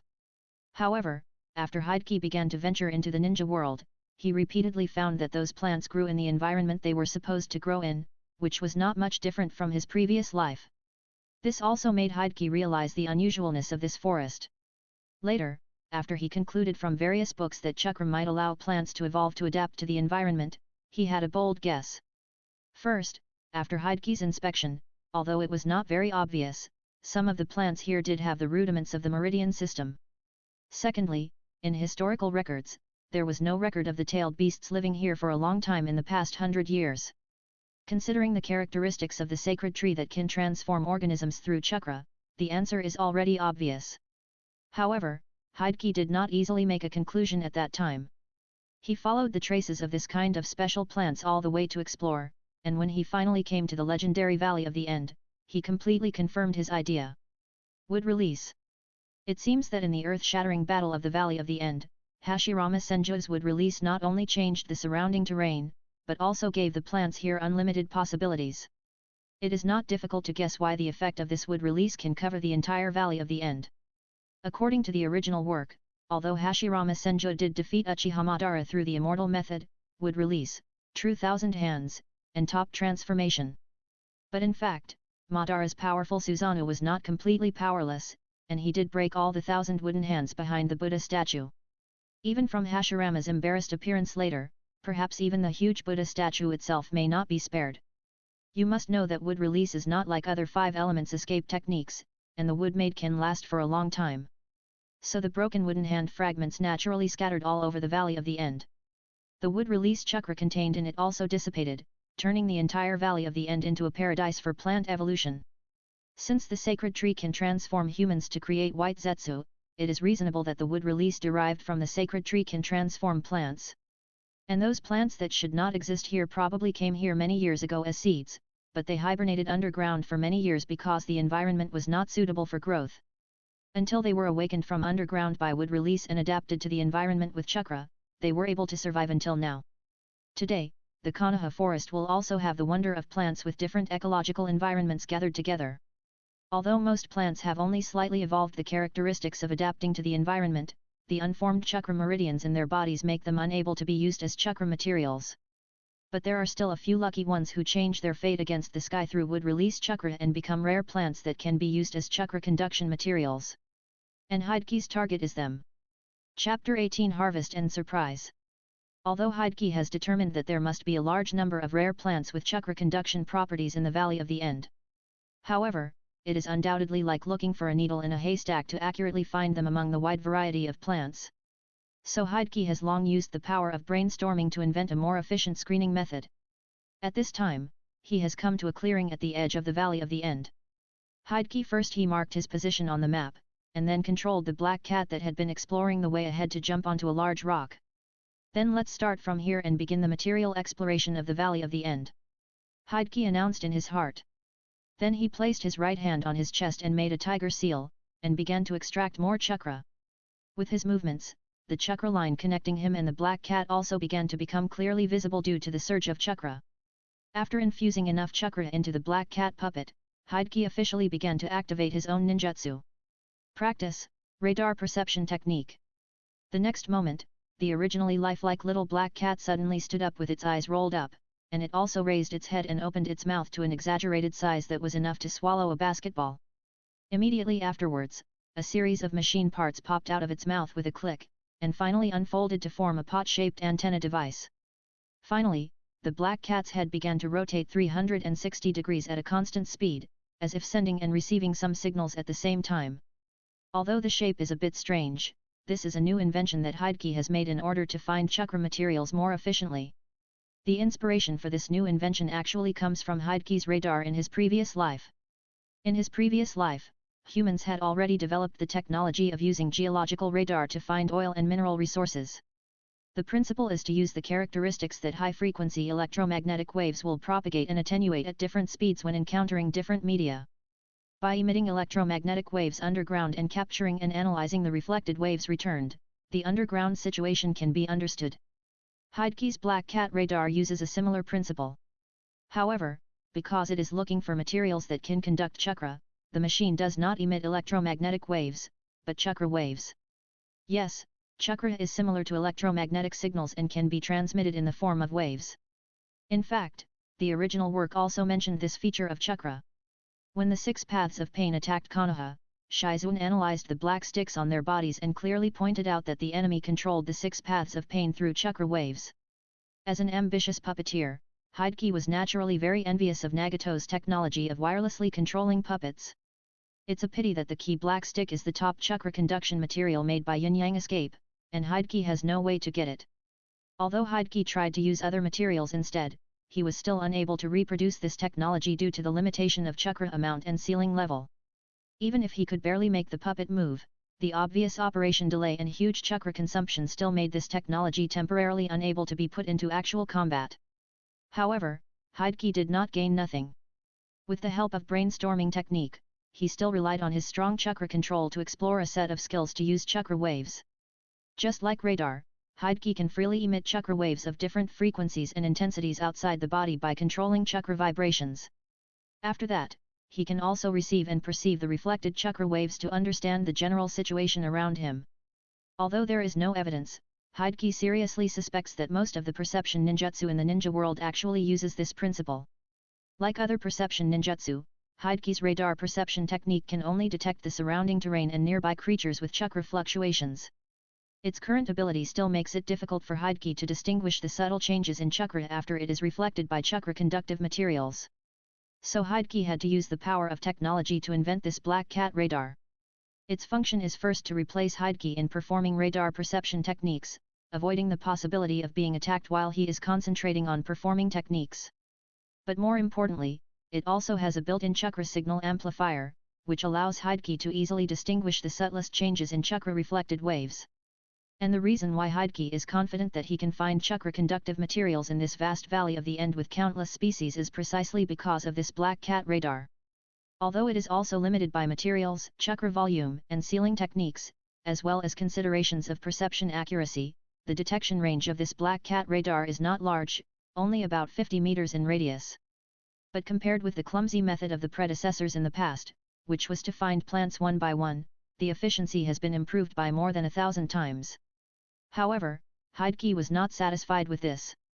From the curious appearance of this radar, it can be seen that Hideki temporarily modified the original Black Cat puppet used for combat because of limited materials. As long as he can find more suitable materials, or make breakthroughs in chakra volume and sealing techniques, Hideki will continue to make better radars to improve the detection efficiency of materials. After all, for puppetry, materials are the foundation, and this radar that constantly helps Hideki discover new materials is the engine of Hideki's grand blueprint.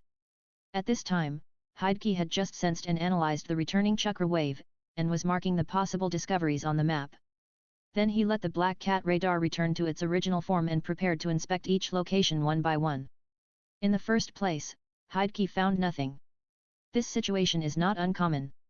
If several plants with barely rudimentary meridians are gathered together, it is possible that this caused Hideki to misjudge. The second and third places were the same, which made Hideki a little depressed.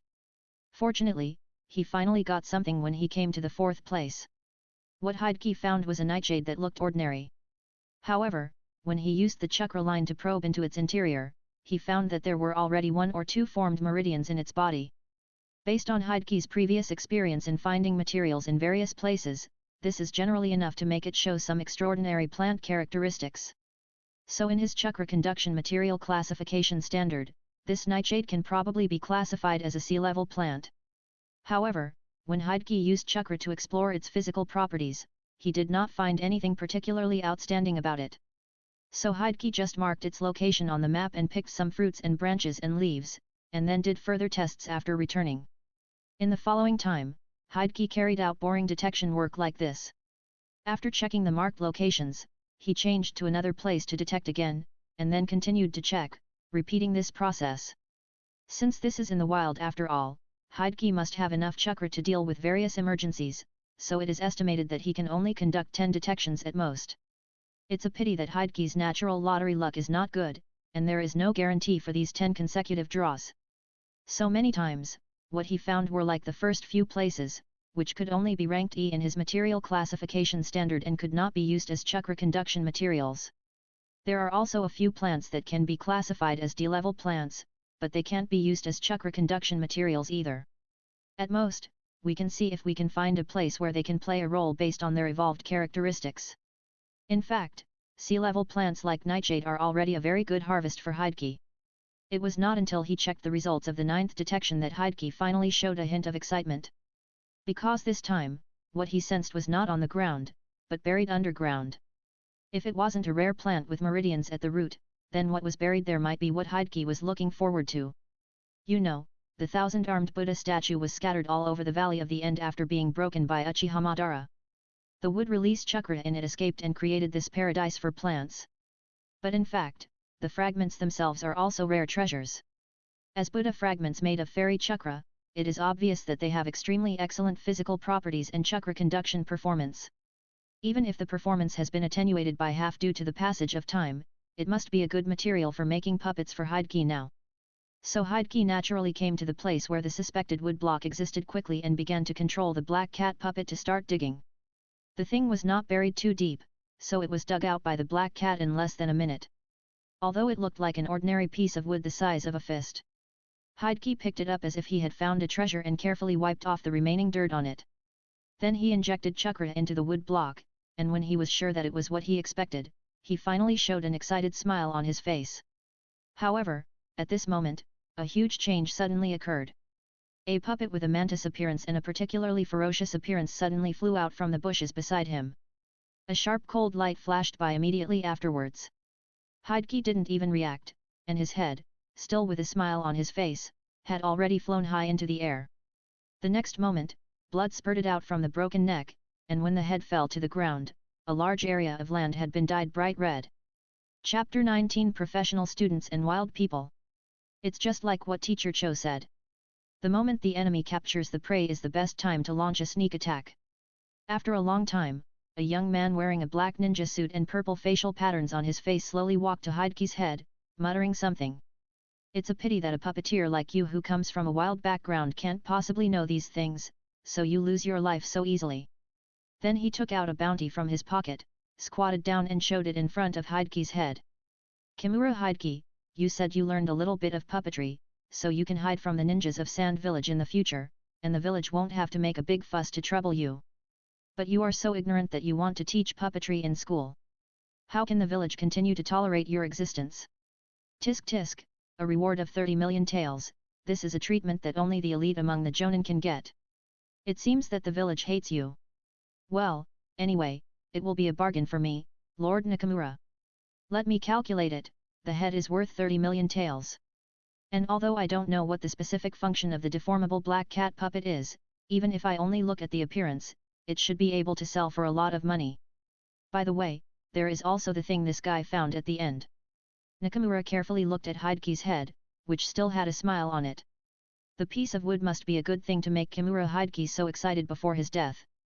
However, Nakamura did not immediately go to the location of Hokage's body, but instead controlled his mantis-shaped puppet and began to swing the sickle on his forelimbs, dismembering Hokage's body beyond recognition. For a moment, blood splashed again in the forest, and the strong smell of blood gradually spread. The reason why Nakamura he did this not to vent his anger or because he had a special hobby. In fact, as a puppeteer, he knew that many of his peers liked to install special mechanisms on their bodies. Once they died, their bodies would become deadly traps, and they would drag their enemies to the grave even if they died. Of course, normally only the sand ninjas who have been accompanied by wind and sand for many years and struggled to survive in a cruel environment would develop such a tough style. A guy like Kimura Hokage, who is delicate and has learned puppetry with only a little cleverness, probably doesn't have this awareness. However, Nakamura still remembered the teachings of Teacher Cho and did not relax his vigilance. That's why he controlled the puppet to cut the opponent's body into pieces to destroy or trigger possible mechanism traps. However, except that the internal organs of the body were all over the ground, attracting many crows to stare at the branches, Nakamura did not notice any abnormality in the body.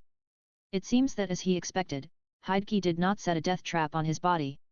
So Nakamura came to the shattered corpse and began to pinch his nose to look for the piece of wood and other useful things. Soon he found the wood, because it was still tightly grasped by Hideki's right hand. "Let me see what you treasure so much." Nakamura squatted down with a playful look on his face, easily opened Hideki's palm, and took the wood in his hand. However, the next moment, his face suddenly changed. Because after he habitually injected chakra into the wood to investigate, he found that the chakra was completely absorbed into it without any effort. This also means that the chakra conduction performance of this piece of wood is very superior. Even Nakamura, who was born in Sand Village, rarely saw materials comparable to it, let alone personally owned it. Why did such a rare material appear here? Why did Kimura Hideki find this place? Wait, I remember that this seems to have entered the range of the Valley of the End. Could it be? In the blink of an eye, countless questions popped up in Nakamura's mind, and it seemed that he was getting closer to the truth. He even regretted his decision to kill Hideki directly, and wished that Hideki could come back to life and answer all his questions.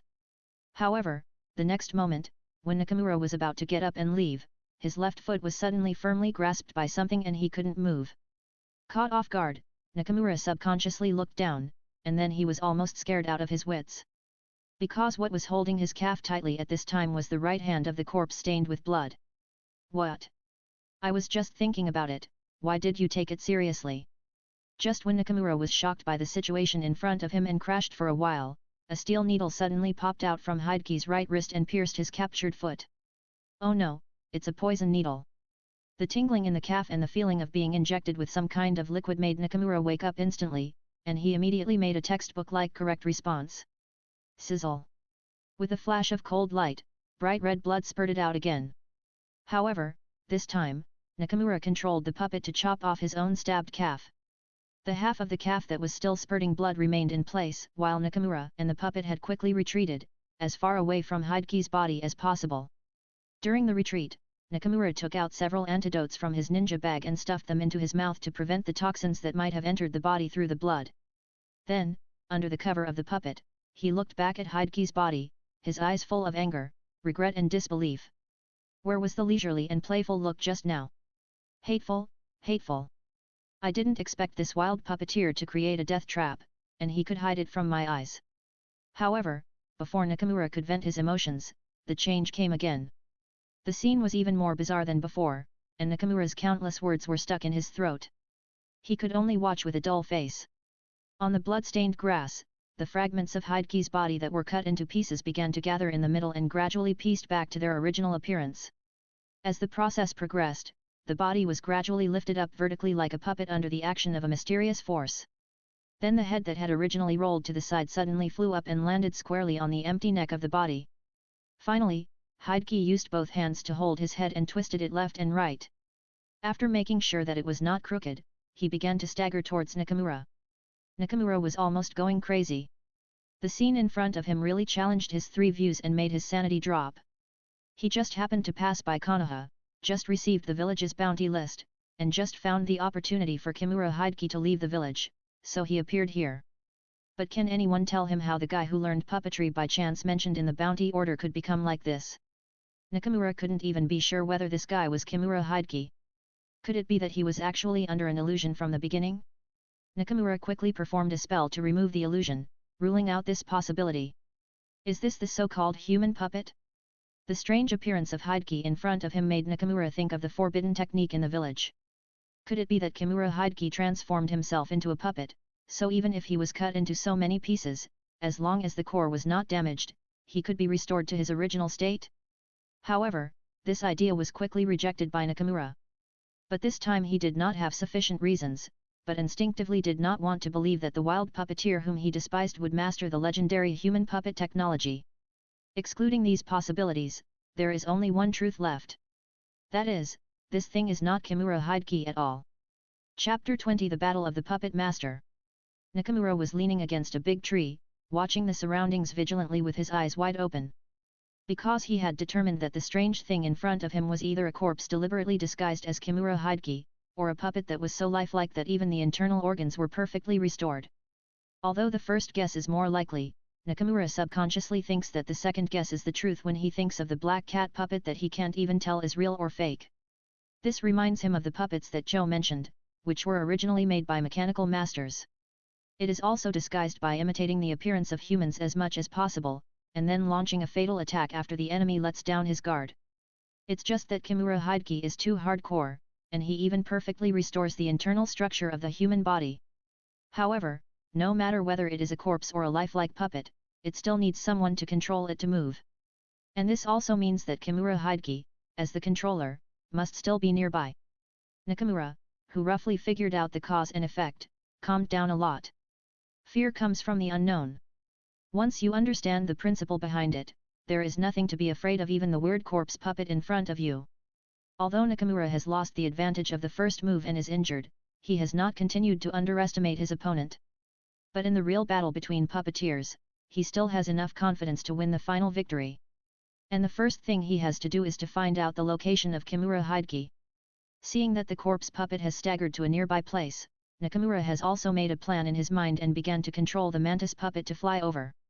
Kimura Hideki, let you, a wild man, see what real puppetry is. Nakamura shouted first, trying to use provocation to test Hideki's location. Of course, this is just a bonus. The dialogue between puppeteers still depends on the puppet itself. Practice, mantis dance. Nakamura began to output a large amount of chakra, causing the chakra lines connected to the mantis puppet to emit a burst of azure light. And the mantis puppet's own movements suddenly became more sensitive and rapid, and began to frantically wave the sickle with a blue glow on its forelimbs to attack. The corpse puppet with Hideki's face began to move and try to avoid the attack of the mantis puppet. Although its speed was not fast, it could always avoid the enemy's fierce attack with a strange posture by relying on the strange movements that violated the human body structure. Even if it was hit by the sickle occasionally, the wound would gradually sew up, as if it had the ability to regenerate. For a while, the two attacked and defended, and they actually formed a stalemate. Damn, it's not so easy to reveal the flaws. Nakamura's brows were tightly wrinkled. The reason why he launched a strong attack on the corpse puppet was to force the opponent to increase the chakra output in order to control the puppet to avoid the attack. In this way, he could find the opponent's position through the revealed chakra line. But the development of the facts did not go as he wished. Nakamura thought that once this corpse puppet was discovered, it should be very easy to deal with. Because in order to completely simulate the human body, the material strength of this puppet is only at the level of human flesh, and there is not much space to install weapons. Maybe the poison needles that pop out from the wrist are all its means. The battle just now seems to confirm this fact. Except for the poison needles that pop out from the wrist occasionally, the corpse puppet has no other means of combat. But such a low-power sneak attack puppet actually fought a 50-50 battle with his puppet that was specially used for fighting, and neither of them could do anything to the other. What's more terrifying is that up to now, no chakra line has appeared on the opponent's puppet. This also means that Kimura Hideki has not even used his full strength yet. Nakamura had to face up to a cruel fact. That is, he, who graduated from a professional school, was not as good as a guy who came from a wild way in puppet control. Not to mention that this seemingly 50-50 situation was actually very unfavorable to him. Nakamura glanced at the broken part of his calf with his peripheral vision. Although the wound was temporarily blocked with chakra, a lot of blood had already flowed before that. If he couldn't fight quickly, he would probably fall down due to exhaustion and be slaughtered. It seems that I can only use this last trick. Nakamura gritted his teeth and began to control the mantis puppet to move around the opponent at high speed, while swinging his double sickles to cut the surrounding air. His plan was very simple. Although there was no trace of chakra lines around the corpse puppet in front of him, but not being able to see it doesn't mean it doesn't exist. And the double sickles on the front limbs of his mantis puppet happen to be mixed with some chakra metal, and are chakra weapons with the ability to cut off chakra lines. So as long as he keeps trying, the chakra lines hidden in the void will be cut off sooner or later. At the same time, Nakamura can also roughly find the hiding place of Hideki based on the position of the mantis puppet swinging the sickle when the corpse puppet loses its mobility. The reason why Nakamura didn't use this method at the beginning was naturally because he was worried that Kimura Hideki would choose to abandon the puppet and run away directly. For revenge, for the 30 million taels, and to find out the secret of Kimura Hideki, how could Nakamura be willing to let him run away easily? But Nakamura couldn't care so much at this time. It would be best if he could catch the other party at this point. If the other party ran away, he could at least save his life and come to settle accounts with the other party when he was ready. Kimura Hideki, I am willing to admit that you are the real puppeteer. So, give up your life and secrets. Under Nakamura's full drive, the mantis puppet kept waving its sickle, trying to cut off the chakra line hidden in the void. For a moment, the forest seemed to be hit by a typhoon. Trees, flowers, and even small animals that could not escape were caught in the storm of the sickle blade. This tragic scene can only be described as a mess. However, even if it was done to this extent, the scene that Nakamura imagined of cutting off the chakra line and causing the corpse puppet to fall to the ground suddenly did not appear. Front, left, right, back, top. The blade of the mantis puppet had clearly covered all sides of the corpse puppet, but there was still no sign of cutting off the chakra line. And Nakamura's expression gradually changed from expectation and excitement at the beginning to confusion and disbelief. In the end, there was only a hysterical and crazy expression on his face. Impossible, absolutely impossible. This puppet is obviously controlled by someone, how could there be no chakra line? I must have missed something. But it doesn't matter, as long as we cut all the nearby areas, we will definitely be able to force out the location of Kimura Hideki. Nakamura, who has no other choice, can only choose this most helpless approach. It is impossible to escape directly, and his only way to survive is to force Hideki to show up before the chakra is exhausted. However, his desperate gamble is destined to be impossible to achieve. Because once the direction of effort is wrong, no matter how hard you try, it will be in vain. Poor Nakamura. I'm afraid he never thought that the Kimura Hideki he wanted to find was not hiding in this forest at all, but hiding in the ground under his feet. Chapter 21 Hideki's Fighting Method. Now turn the camera to where Hideki is. In the light of the flashlight, Hideki can be seen sitting cross-legged in a cave about 10 meters underground, with his fingers flying in the air as if playing a piece of music. At the same time, the tip of each finger released a chakra line extending upward, controlling the corpse puppet on the ground to continue to deal with the opponent. Yes, the somewhat curious corpse puppet on the ground is indeed Hideki's masterpiece. With the radar perception technique, he naturally discovered that someone was following him very early. So just in case, on the way to explore the Valley of the End, he found an opportunity to hide underground and let the specially made dummy puppet replace himself. And the facts proved that his caution was not in vain. When the enemy mistook his super-realistic dummy puppet for him to launch a sneak attack, the huge intelligence gap had made the outcome obvious. And the reason why the enemy has not been able to find any clues of Hideki's chakra lines is that they are directly connected from the underground to the feet of the dummy puppet. However, Hideki was able to manipulate the enemy in the palm of his hand, relying on a ninjutsu with a learning difficulty of only sea level.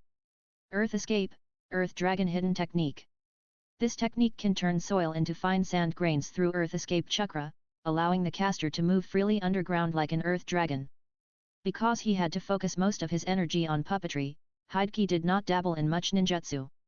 And this Earth Dragon Hidden Technique is one of the few ninjutsu that Hideki spent a lot of time and energy to practice. In addition to the fact that Hideki's natural chakra attribute is Earth, the more important reason is that this ninjutsu is too suitable for running away. Hideki, who has always cherished his life, would certainly not miss this life-saving skill. And he also improved this technique with the power of brainstorming. So now he can not only turn soil into sand grains, but also compress them into rocks to reduce the volume, thereby creating underground holes like the one he is in as temporary shelters, making it convenient for him to perform puppetry or avoid enemies. If there is an emergency, Hideki can even live underground for more than half a year with the food, water, and oxygen tanks that have been prepared in the storage scroll. However, this Earth Dragon hiding technique is not perfect. Its most criticized shortcoming is that it is difficult to clearly know the situation on the ground. Although the ninjutsu scroll of this technique also comes with a set of skills to roughly judge the position and number of enemies based on vibrations, which can be used to make up for the shortcomings of this technique. But this can only be used for escaping or sneaking in. If you want to precisely control the puppets on the ground through chakra lines underground, this set of skills is obviously not enough. Otherwise, it would not be Hideki's turn to invent this tactic. And Nakamura would not have completely thought of the possibility that Hideki would hide underground. In fact, this problem has troubled Hideki for a long time. In other words, how to control puppets without naked eye observation has always been a difficult problem that puppeteers have been trying to solve tirelessly. Because the puppeteer himself is the biggest weakness of the puppetry system.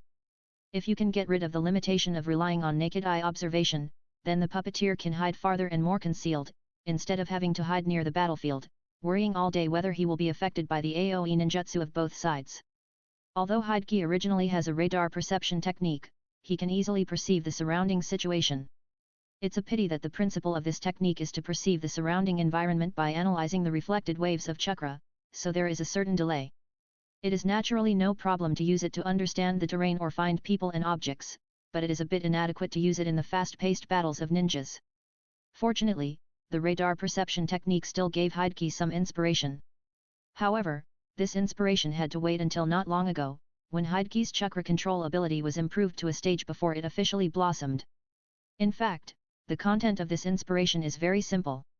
In Hideki's previous life, radar seemed to be invented with reference to the ability of bats to locate by sound.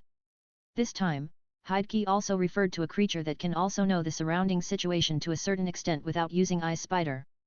Spiders can easily determine whether prey has fallen into the web through slight vibrations on the spider web, and accurately locate their positions. And Hideki borrowed this principle to create a technique called Chakra net. As the name suggests, Hideki relies on his powerful chakra control to release a large number of thin chakra lines in all directions with the puppet as the center. These chakra lines will connect to the surrounding environment and objects, forming a crisscross three-dimensional network. Although they have no strength and even break at the touch, they are like spider silk. Once someone passes by, the vibration will quickly pass through the puppet and finally be transmitted to Hideki. Hideki then simulates the picture around the puppet in his mind based on the information received, and then controls the puppet to fight based on this. Although it sounds complicated, in fact, touching, vibrating, transmitting, analyzing, and operating, all of this will be completed in the blink of an eye without much delay. Of course, with Hideki's current mental power and chakra control, he still cannot perfectly restore the situation on the scene in his mind. So when using this technique, his puppet control level is about 30% of the normal level, which needs to be further strengthened in the future. Another unexpected surprise is that although the original intention of inventing this technique is to remotely control puppets, but Hideki soon discovered that this ninjutsu can also be used on himself, allowing him to be more sensitive to and avoid enemy attacks in close combat. Therefore, this ninjutsu was named by Hideki, Spider Sensing Technique. It should be about time. Hideki looked at the pocket watch that was placed on the ground and saw that almost 10 minutes had passed, so he muttered in his heart. Just as Nakamura thought, Hideki was indeed stalling for time. An injured beast will become more dangerous. Although Hideki was 99% sure that he could defeat the opponent without injury, it was better to be careful in this ninja world with all kinds of strange abilities. That's why he stayed leisurely underground, waiting for the opponent to self-destruct. Of course, what Hideki was waiting for was not the opponent falling to the ground due to excessive blood loss, but an event that would work faster. Just now, Nakamura was able to make the most correct judgment in a short time and directly cut off the calf, which really made Hideki quite admired. If it was just a toxin transmitted by blood, doing so would indeed be enough to prevent it from spreading throughout the body. However, what Nakamura didn't know was that Hideki's poisoning method was not only the poison needle, but also the chakra line that penetrated into his body after the poison needle pierced into his body. Before he made up his mind to cut off his calf, Hideki's chakra line had already penetrated into his body with the poison.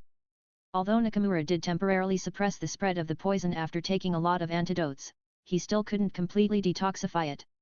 Because the poison used by Hideki was not a common one that can be found everywhere, but a collection of highly poisonous plants that he accidentally collected when searching for materials in various places in the ninja world. Even Hideki himself didn't actually have a corresponding antidote. So no matter how useful the antidote made by Cho was, when faced with a variety of toxins that had never been studied, he could only raise his hands and surrender. It can be said that the moment the enemy was poisoned, the victory or defeat had already been decided long ago. Sure enough, not long after, Hideki had sensed the fact that the enemy fell to the ground through the spider sensing technique, and the enemy's puppet also stopped moving. The victory or defeat was decided. Although Hideki had no idea of his opponent's name, his trump card, or even his appearance. But he had indeed defeated the opponent. This is how Hideki has always fought, still plain and boring as always. Chapter 22 I have a special way to touch corpses. The camera returns to the ground again. At this time, Nakamura has lost his balance due to a sudden dizziness and fell to the ground with a plop. And this dizziness did not disappear because of the pain of falling, but became more and more intense, even making it difficult for Nakamura to maintain the chakra line. The mantis puppet not far away immediately stopped moving and stood quietly in place. Then dark red blood began to flow from the corner of Nakamura's mouth. Feeling that his life seemed to be slipping away, Nakamura's hysterical eyes gradually became clear and he realized what had happened. Ah, it was the poison needle at the beginning.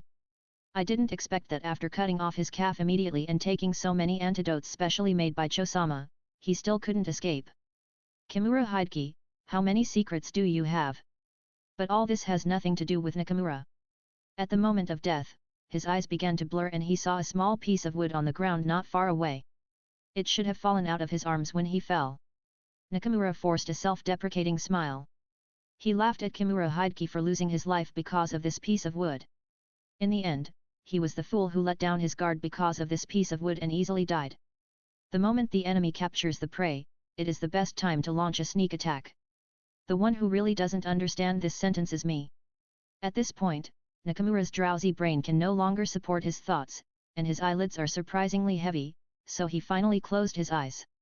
And the last scene he saw in his life was the corpse puppet with the appearance of Kimura Hideki staggering towards him, and releasing chakra lines from the fingertips, slowly stretching towards him. After the battle was won, it was naturally time for the popular corpse touching segment. However, Hideki still sat in the crypt, with no intention of going out at all. Because to be honest, he actually has special corpse touching skills. Under Hideki's control, a small passage was formed on the top of the crypt, and then various items began to fall in front of Hideki along the passage under the traction of the chakra lines. A standard ninja tool bag of Tsunagakuer, a puppeteer tool bag, a total of about 50,000 taels of coins, a notebook, a bounty order, and some sundries. Obviously, these are all the spoils that Hideki is using chakra lines to collect from the enemy. Using chakra lines to touch corpses is a good habit that Hideki has developed over the years. Because with his strong chakra control, Hideki can use chakra lines to find all the useful things on the corpse without any omissions. The second is naturally because Hideki is also worried about the possibility that the enemy will be so crazy as to transform his corpse into a death trap. After all, he often does this himself, although he uses the dummy puppet. In short, as long as the chakra line is checked, the possibility of traps or poison on the items and corpses can be basically ruled out. But even so, Hideki did not intend to reach out and touch these things, and still used chakra lines to further check them.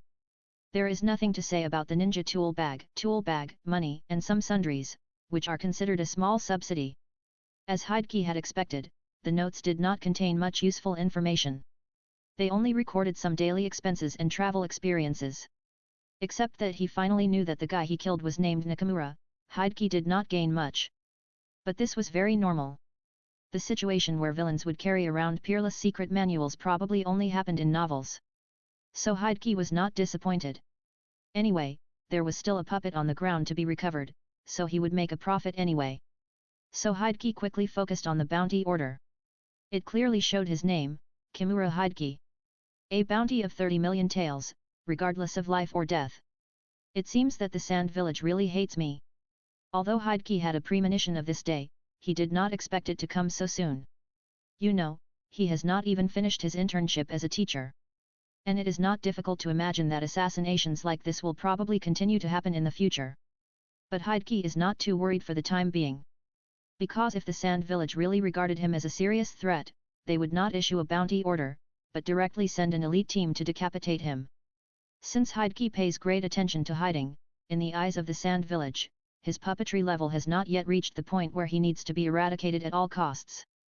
Of course, with Hideki's teaching and the establishment of the workshop, the Sand Village's evaluation of him will probably rise to an intolerable point.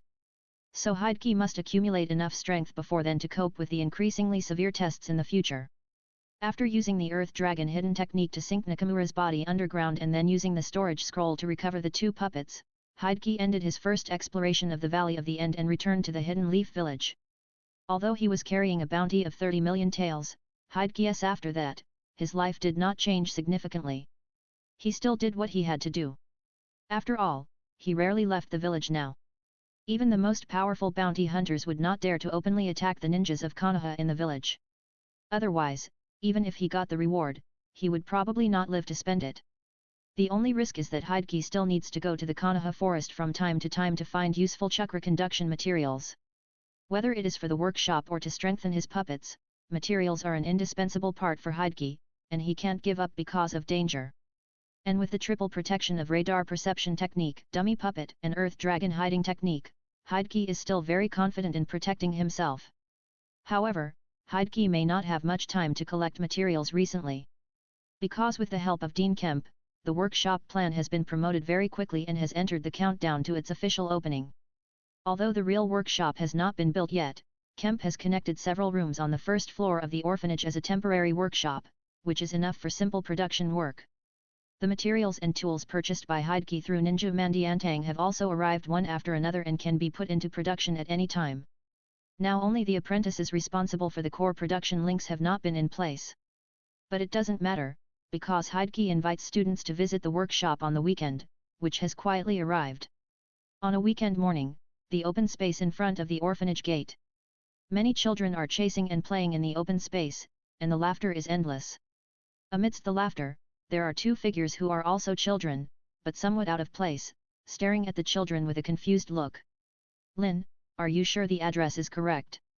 Yui Kurane, wearing a red dress, asked hesitantly. Lin, who was standing aside, was dressed the same as usual, but she said uncertainly. I also followed the address given by the teacher, so it shouldn't be wrong. Today is the day when Teacher Kimura invites students with the best chakra control to visit the workshop. Both Yui Kurane and Nohara Rin were invited, so they came here together. But the scene in front of them really confused the two girls. After all, they were going to a workshop. But no matter how you look at it, the building in front of them is an orphanage. Chapter 23 The Successor of the Will of Fire. I think we must have accidentally taken the wrong road. This is obviously just an ordinary orphanage. If this is really a workshop, then are these children apprentices of the workshop? Hong spread her hands and said in a joking tone. Women's intuition is really terrible. Although Hong didn't know that she had actually guessed the truth, she was about to pull Rin away to find the real workshop. But Rin, who has always been good at observation, seems to have a different opinion. Hong, don't you think this orphanage is a little strange? What's strange about it? How should I put it? They seem to be more energetic than the ordinary children I usually see.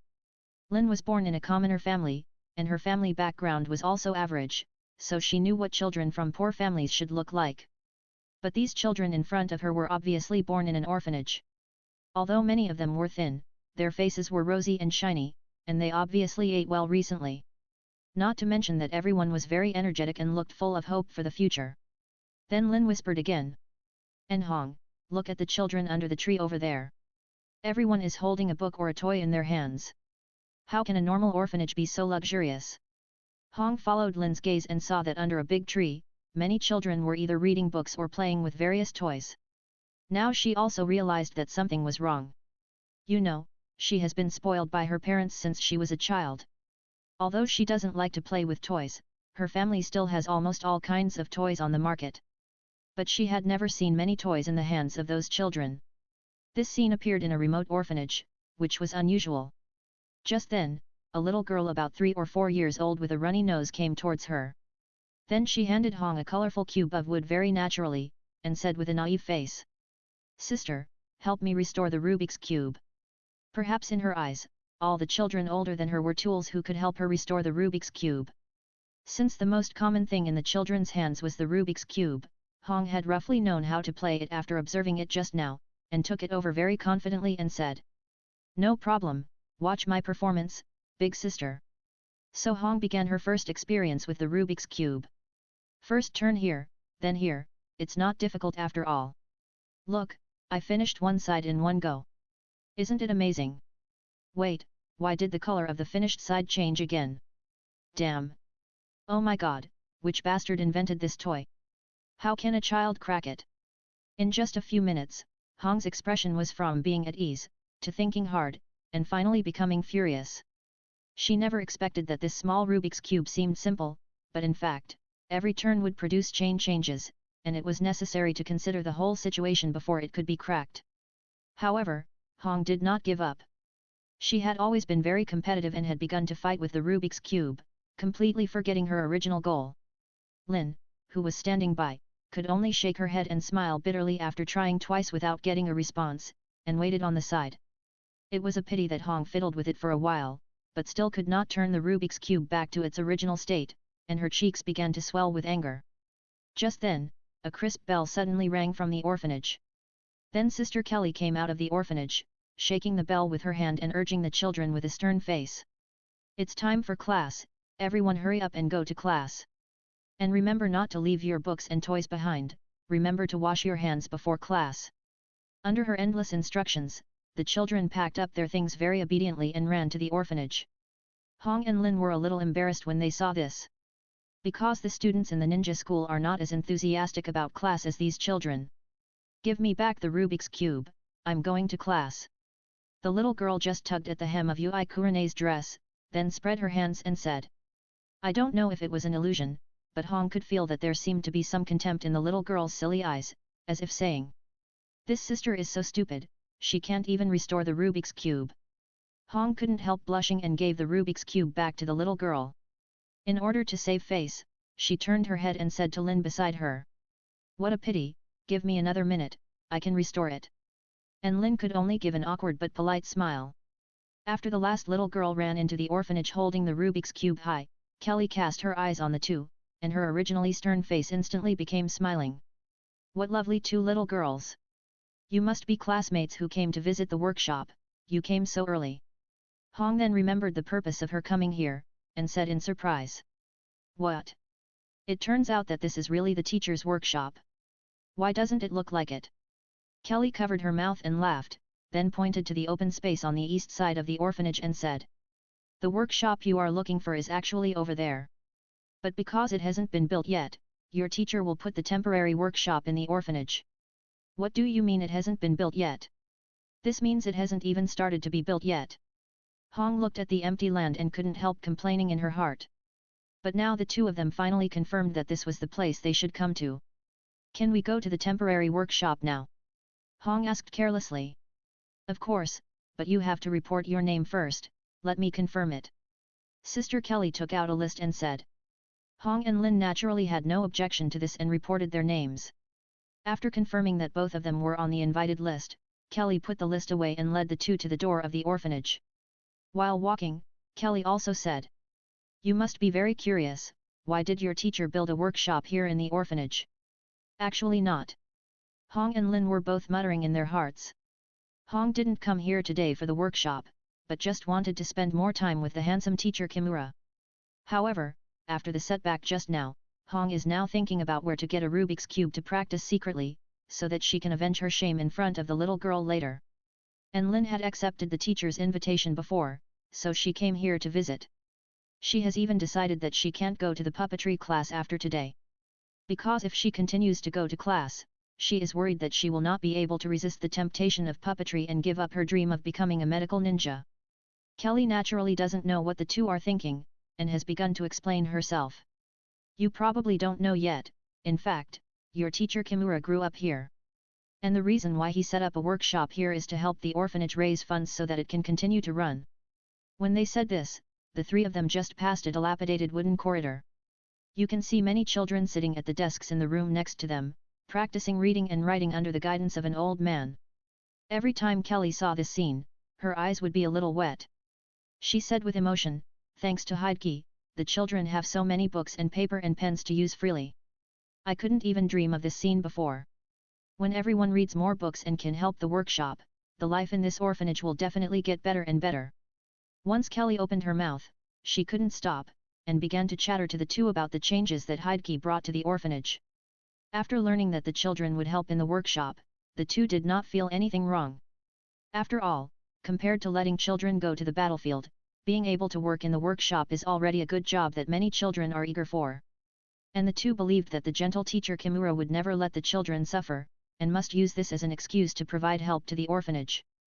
So in the hearts of the two little girls, the image of teacher Kimura suddenly he became more majestic. Because he was born in an orphanage, he tried his best to help the children in the orphanage when he was able. Because he became a puppeteer, he trained more puppeteers for Konoha without reservation. Everything that Mr. Kimura did was the most perfect interpretation of the will of fire that was passed down from generation to generation. Chapter 24 Temporary Workshop. Especially for Nohara Rin, Sister Kelly's words made her fall into deep thought. As a civilian child born in Konoha, Lin witnessed many tragedies brought by war to low-level ninjas and ordinary people since she was a child. She knew that she did not have the power to pacify the war, so she wanted to become a medical ninja, hoping to heal the pain brought by the war as much as possible by treating the wounded. However, everything that Mr. Kimura did suddenly made Lin realize how narrow her previous thoughts were. According to Sister Kelly, these children in front of her were almost all war orphans who had drifted to Konoha due to the war, and they were also the product of the tragedy of war. And Mr. Kimura helped them become self-reliant by building a workshop, which was also a way to heal the pain caused by the war. Lin began to understand that ninjutsu was only a means for ninjas, and its use depended on one's heart. Medical ninjutsu that could save the dying and the wounded could also easily take someone's life, and even puppetry, which was known for its insidiousness, could benefit the world if used properly. So the key is the user's original intention and the purpose they want to achieve through ninjutsu. Lin's original intention naturally did not change. But whether it must be achieved through medical ninjutsu, she began to hesitate. After all, even Tsunade-sama, who was known as the strongest medical ninja in the ninja world, seemed unable to bring many good changes to Konoha. Studying medicine, could it really save the people of Konoha? Yui Kurane, who was standing by, naturally did not have such a profound understanding as Lin. She had been well protected by her parents since she was a child, and had not seen the appearance of showing fangs in real life. So whether it is sympathy for the children or admiration for the teacher, it can only be superficial. At this time, what she cares most about is actually the Rubik's Cube that makes her love and hate. So she quickly found an opportunity to hold Sister Kelly's hand and began to inquire about the Rubik's Cube. Aunt Kelly, are the toys that everyone is playing just now also invented by Teacher Kimura? The teacher is so considerate. Not only books, paper, and pens, but also toys are prepared for everyone. It's really enviable. Kelly was speechless after hearing this. Envy of orphans, little girl, do your parents know about this? However, she didn't know how many children she had raised, so she naturally knew the little thoughts in Hong's heart and knew that this little girl was actually coveting the toy. Kelly naturally would not miss the opportunity to recommend them to join the workshop, so she explained with a smile. Those toys are not just for children to play with, but for them to test to see if they are fun and durable. Because these toys will be the main products of our workshop in the future. So if you have a favorite toy, why not make one for yourself later? What? I didn't expect that Mr. Kimura's workshop was not only set up in an orphanage, but also mainly produced toys. Lin and Hong couldn't help but look at each other, both felt a little unexpected, but after thinking about it, they felt that it was in line with Mr. Kimura's style of taking an unconventional approach. However, before the two of them could find out more information, Kelly had stopped and turned to them and said, "The rest of the questions will be answered by your Mr. Kimura himself." It turned out that under Kelly's leadership, they had unknowingly come to the temporary workshop that connected several rooms. Although it is a workshop, this room actually looks more like a classroom for carpentry apprentices. There are several long tables and chairs in the middle of the room, which are used as desks and workbenches. There are various hand tools hanging neatly on the walls on both sides of the room, many of which they don't know what they are used for. In addition, materials and some larger machines are placed at one end of the room, and their uses are also unknown. At the other end of the room is a podium and a blackboard, which should be convenient for teaching apprentices. And their teacher Kimura is sitting in front of the podium, holding a notebook in one hand and reading leisurely. Hearing the noise, Hideki shifted his attention from his notes. Seeing that it was Nohara Rin and Yui Kurane, he smiled and said, "You two are here so early. Other students haven't come yet, so you can look around first. When everyone is here, I will teach you how to make something interesting, so that you can experience the fun of making things by yourself." Unlike Lin, who nodded in agreement, Kurane was not very interested in making things. So she came straight to Hideki and showed off. "Teacher, do you think my new skirt looks good?" After saying that, Kurane lifted the hem of her skirt and turned around twice, smiling sweetly. "It looks good, like a little princess." Hideki praised casually, but before Kurane could be happy, he pointed to a corner of the skirt and added, "It's just that it seems dirty inside, there is a handprint." Hong looked down and saw that there was a very obvious black handprint at the corner of the skirt, just as the teacher said. "Ah, this must be left by the little girl just now." Hong was so angry that her teeth itched. Just now he despised her IQ, and now he made her lose face in front of teacher Kimura. Is that little girl her nemesis? Hideki saw Hong's angry face and was a little confused. The skirt is a little dirty, is it necessary to be so angry? Seeing her cheeks getting bigger and bigger, Hideki decided to calm Hong's emotions in order to prevent her from exploding like a balloon. He put down his notes, opened a box on the podium, took out a small toy and handed it to Hong. Wash the skirt after it gets dirty, don't be angry. Hong, you might as well play with this toy, maybe your mood will get better soon. No, it's good if my mood doesn't get worse. Hong complained wildly in her heart. Because the toy that teacher Kimura handed her was none other than the Rubik's Cube. She really wanted to practice the Rubik's Cube more, but this was such a bad time. Lin, who was always kind, couldn't help but cover her mouth and laugh. Hong couldn't help laughing when she heard Lin's laughter, and finally laughed with Lin, which made Hideki even more confused. After a long while, the two finally recovered. Then they couldn't help but get close to the podium and look at the box where the Rubik's Cube was placed just now. Because in addition to the Rubik's Cube, there were many things they didn't recognize. Teacher, are these toys made by the workshop? Hong asked curiously. It seems that Aunt Kelly told you. Hideki raised his eyebrows, and then answered casually. Yes, these toys are the main products of my workshop. If you are interested, you can make them yourself later and take them home. Great. After getting a clear answer, Hong happily spun around again. And Lin also looked at the toys in the box with shining eyes, thinking about what toys she should learn to make later. After all, no matter how precocious they are still little girls under 10 years old, and it is really difficult to resist the temptation of toys completely. Teacher, can you introduce how to play with these toys? Hong raised her head and blinked and asked. Hideki originally planned to introduce them after everyone was gathered, so as not to repeat them several times. But he was finally defeated by the cute light waves emitted by the two little lolies' eyes, and waved his hands helplessly. Okay, but you have to help me introduce these toys to other students later. No problem. The two little girls nodded repeatedly like chicks pecking at rice. Hideki had no choice but to start introducing them to the ways to play with various toys. Chapter 25 Toy Workshop Plan. First of all, Hong, the toy you are holding is called the Rubik's Cube. Hideki began to introduce. Its gameplay is very simple. First, scramble the colors by rotating, and then try to restore it in the shortest time. The word simple hit Hong's sore spot again, making her unable to help but ask tentatively. Mr. Kimura, how long does it usually take you to restore the Rubik's Cube?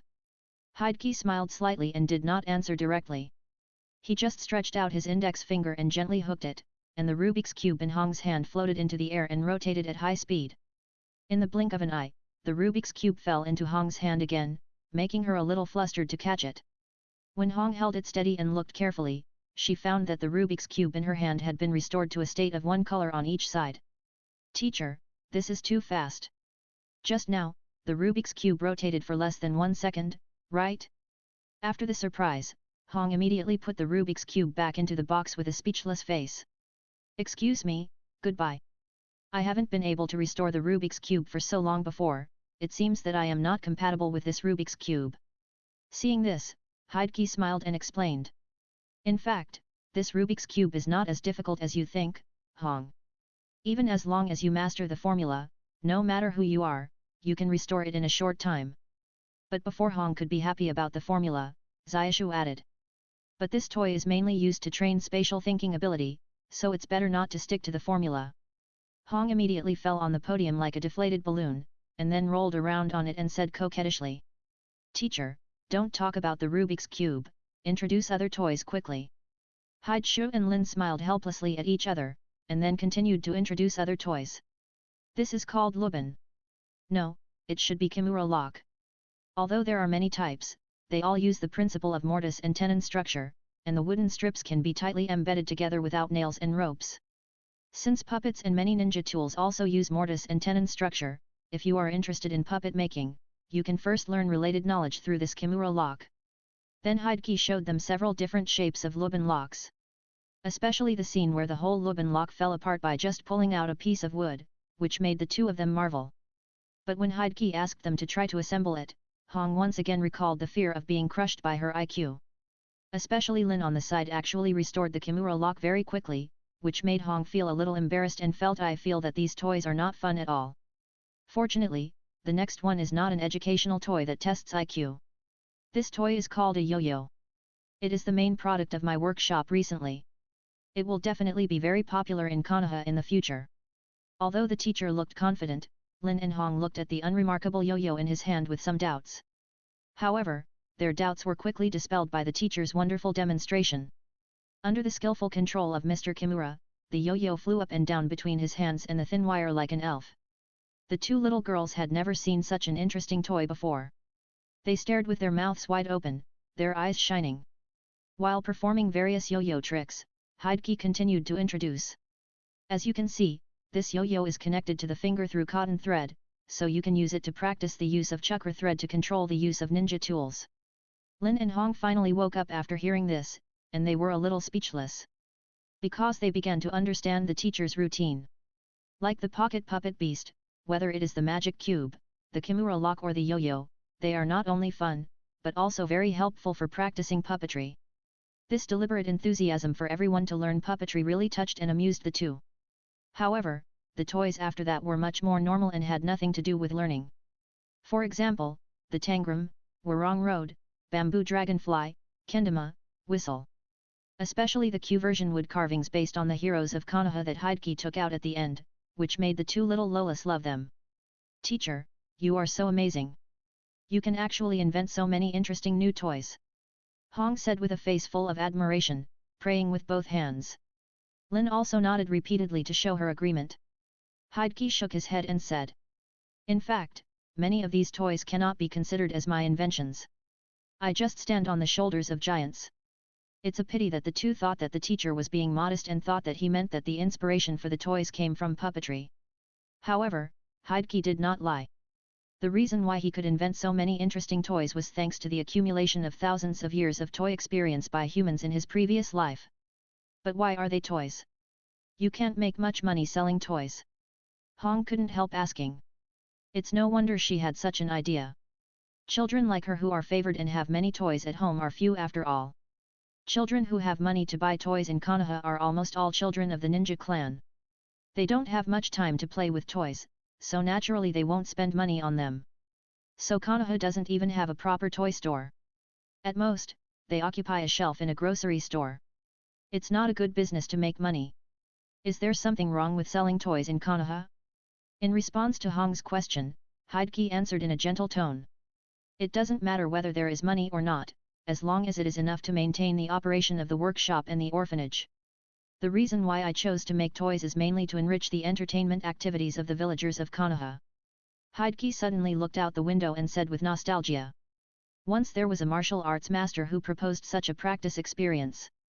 Study hard, exercise well, eat well, sleep well, and play well. Study and work are of course important, but relaxing yourself through entertainment appropriately is the long-term strategy to keep your body and mind in the best condition. Now Konoha's ninjas are okay in other aspects, but they are not doing very well in having fun. Everyone's entertainment methods are nothing more than eating, drinking, gambling, which is very unhealthy. Especially for you children, you have fewer ways to entertain yourself than adults. If you keep going on for a long time, you will get sick sooner or later. That's why I invented these toys, hoping to change this situation a little bit. The two little Lolas were a little tearful when they heard this. Because the teacher's words really hit the nail on the head, poking at the pain points of these ninja school students that are difficult for adults to know.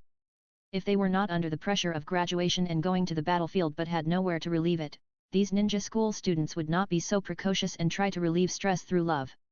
And they thought that the teacher could selflessly teach puppetry and set up a workshop to help the children in the orphanage, which was already the limit of what he could do. Unexpectedly, he still exceeded their imagination and even carefully took into account the physical and mental health issues of these ninja school students. What kind of spirit is this? At this time, in their view, the teacher is no longer interpreting the will of fire. Because he is simply the incarnation of the will of fire walking in the world. But at this time, Hideki was actually a little uncomfortable under the burning gaze of the two. Because he knew that he was not as great as he said just now. Helping Konoha ninjas and ninja school students relieve stress is indeed one of the reasons why he chose to produce toys. But more importantly, as an equal exchange, Hideki will receive a lot of real money in return. Regarding Hong's idea that selling toys is not profitable, Zayasha could only shake his head and laugh secretly. The reason why the toy industry is not profitable now is because the traditional toys simply cannot meet the needs of target customers. Hideki's new toys not only crush traditional toys in playability, but also try to associate them with cultivation to reduce the aversion of children's parents to them. So Hideki is very confident that these toys tailored for children will definitely set off a wave in Konoha.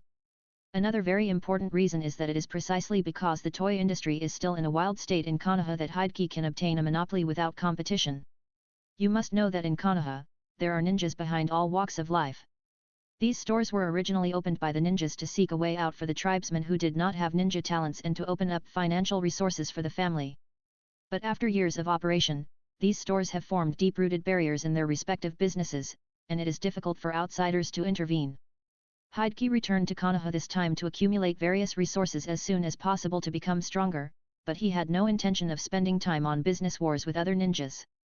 So although there are other businesses that are more related to the puppetry profession, such as weapons and furniture, Hideki finally chose toys as the main product when the workshop was first established.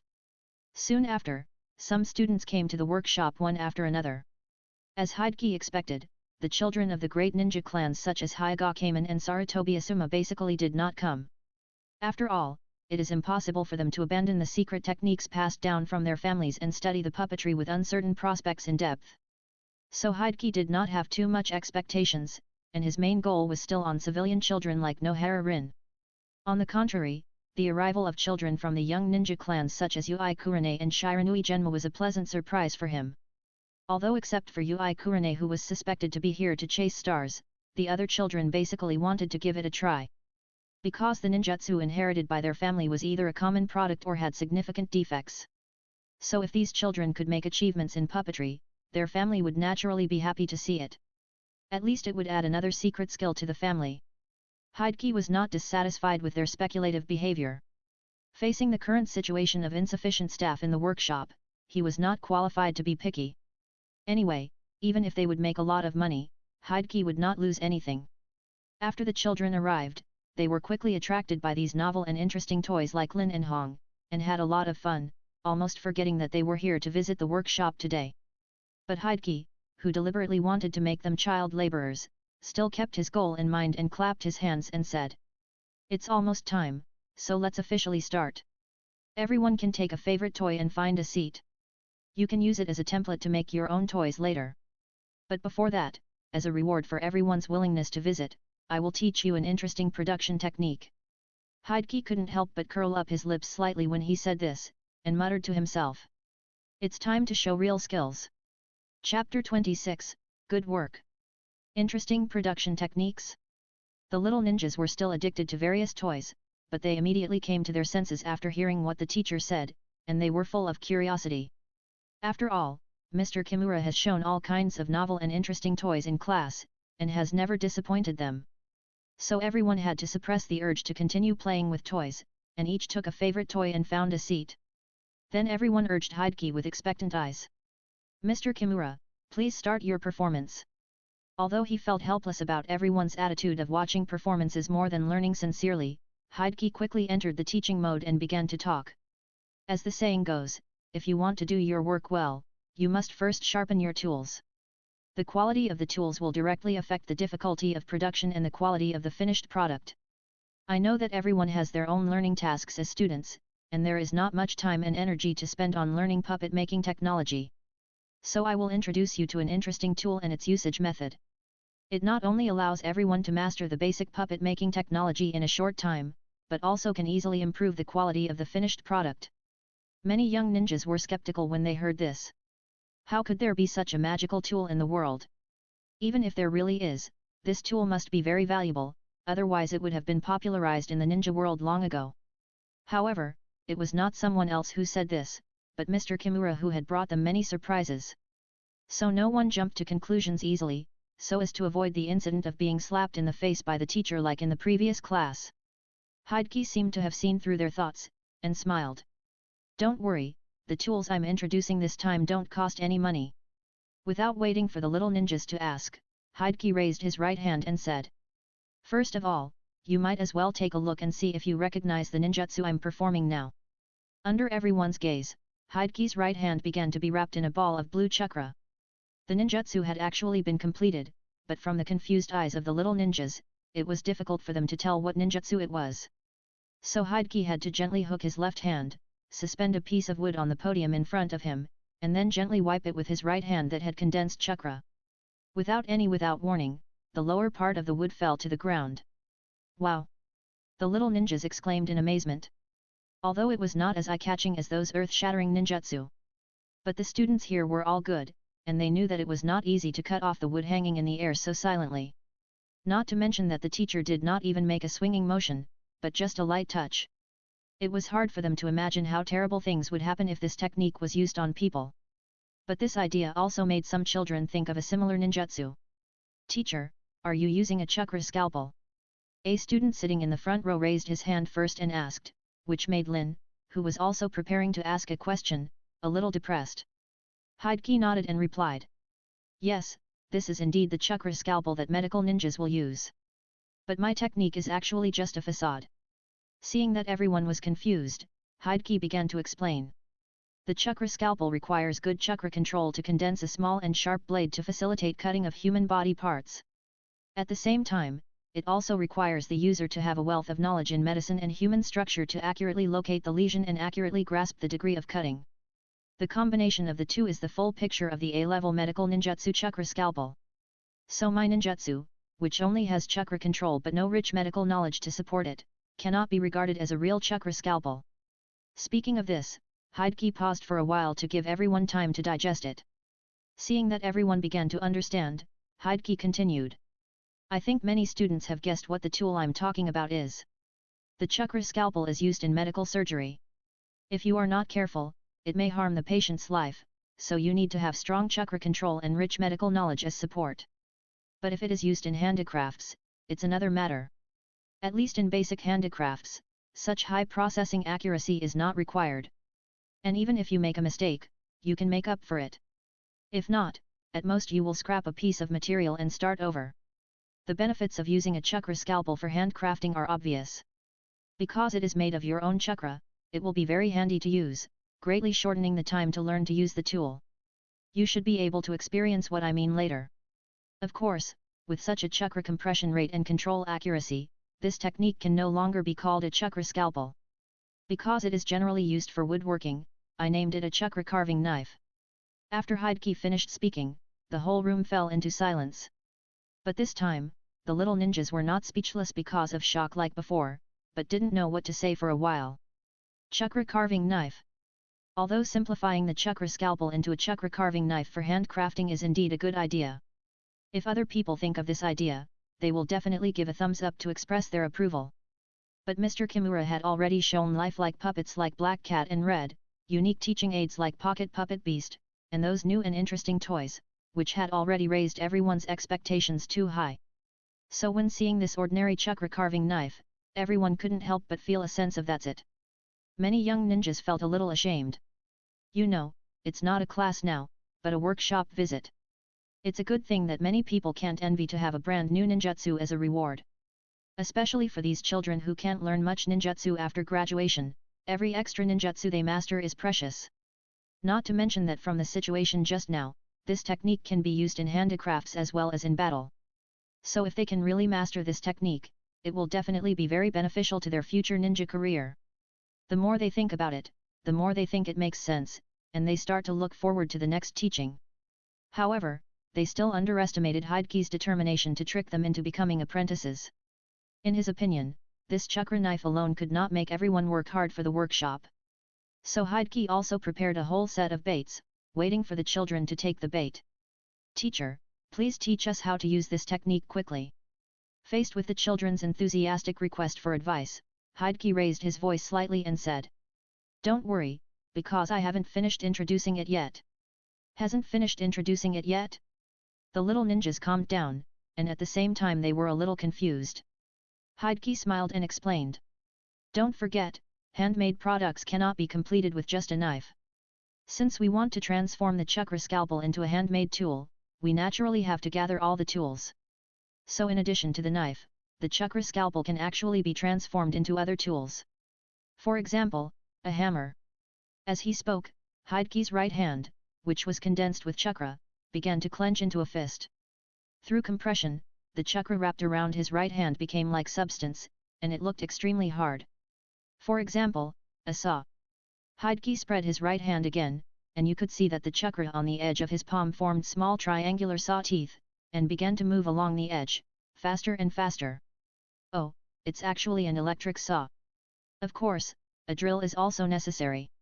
While speaking, Hideki raised his right index finger, and the Chakra began to rotate with the index finger as the center, and finally formed a spiral Chakra drill at the fingertips. After that, Hideki demonstrated the transformation of basic hand tools such as axes, planes, chisels, shovels, etc. He even used Chakra lines to replace the functions of ink fountains and rulers, realizing that even without any tools, Chakra alone is enough to complete all handmade feats. However, Hideki still has no intention of retracting his magical powers.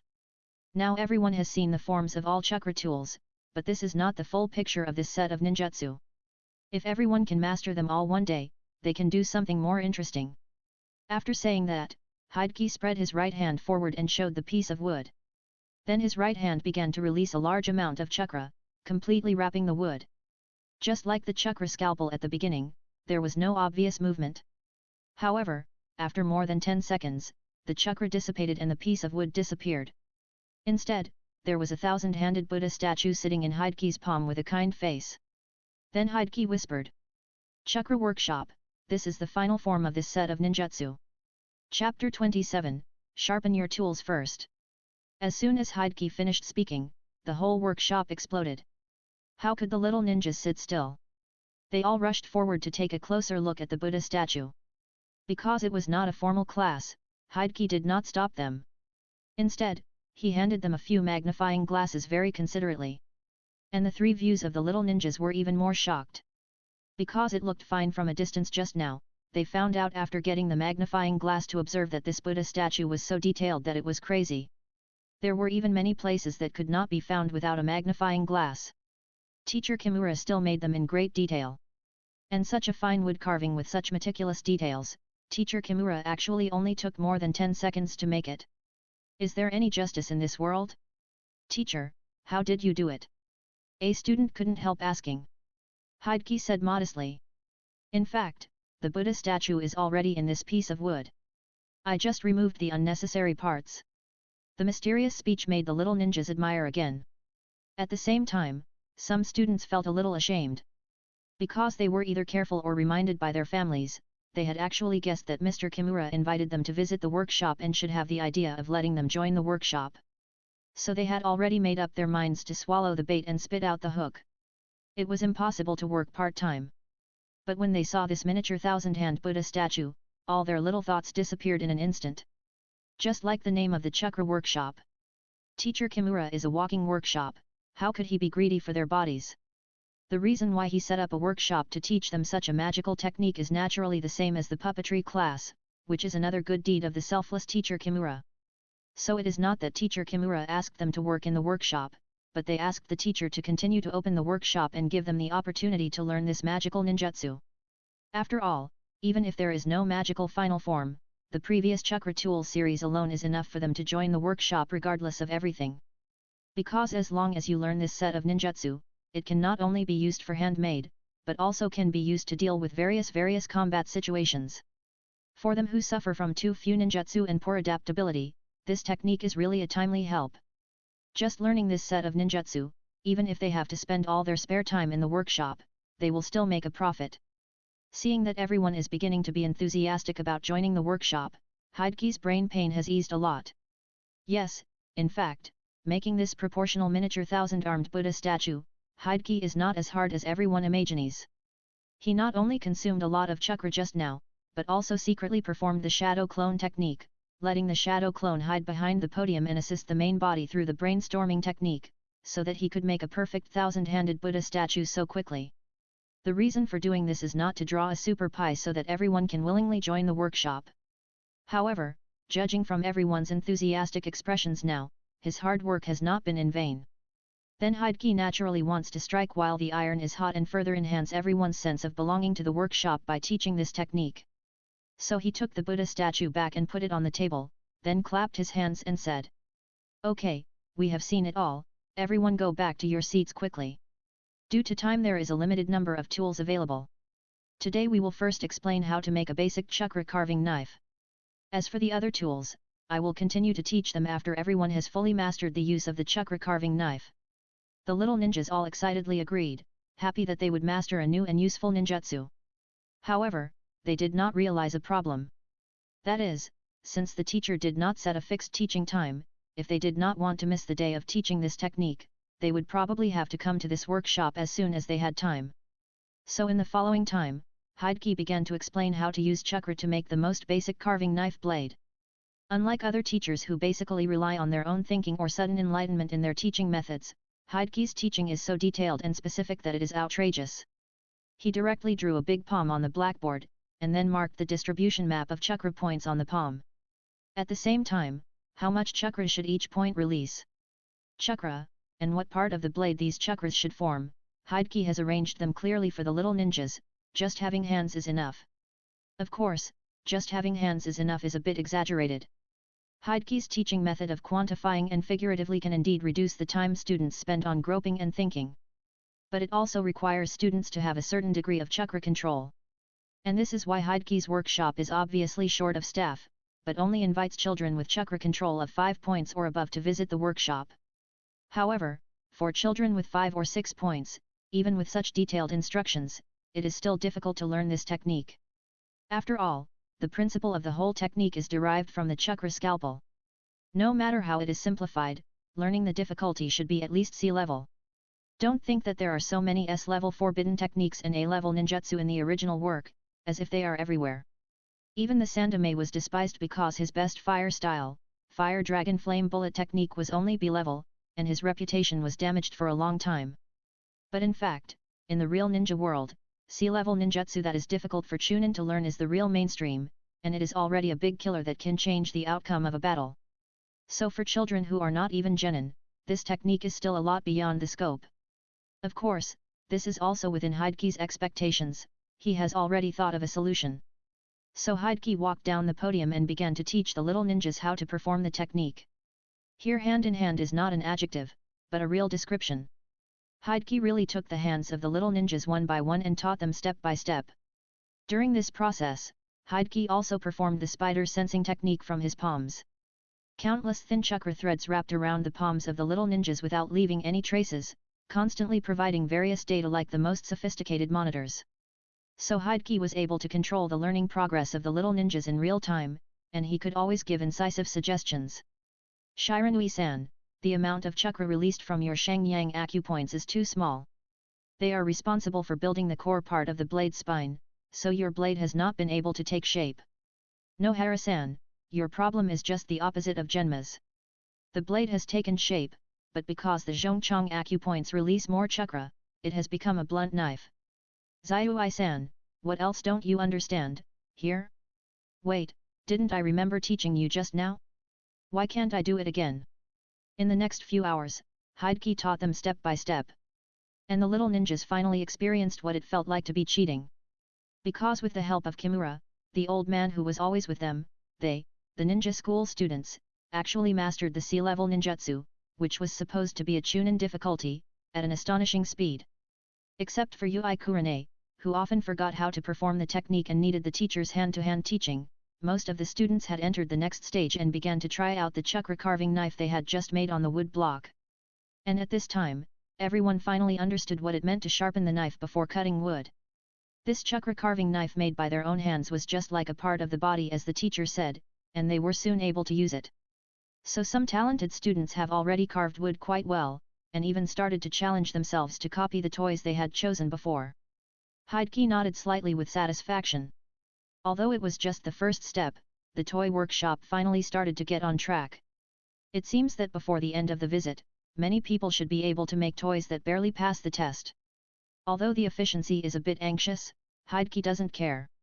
Anyway, the production of ordinary toys like this can actually be completely replaced by machines and assembly lines, so there is no need to bother them. The reason why everyone is asked to make toys is actually just to give them more motivation to practice. When everyone learns how to draw basic rune spells with Chakra, it will be time for them to play their true role. Chapter 28 Apprentice. In the temporary workshop, each little ninja was concentrating on carving wood blocks with a Chakra chisel to practice. Their hard-working appearance could make other teachers in the ninja school jealous beyond recognition. But this is actually reasonable.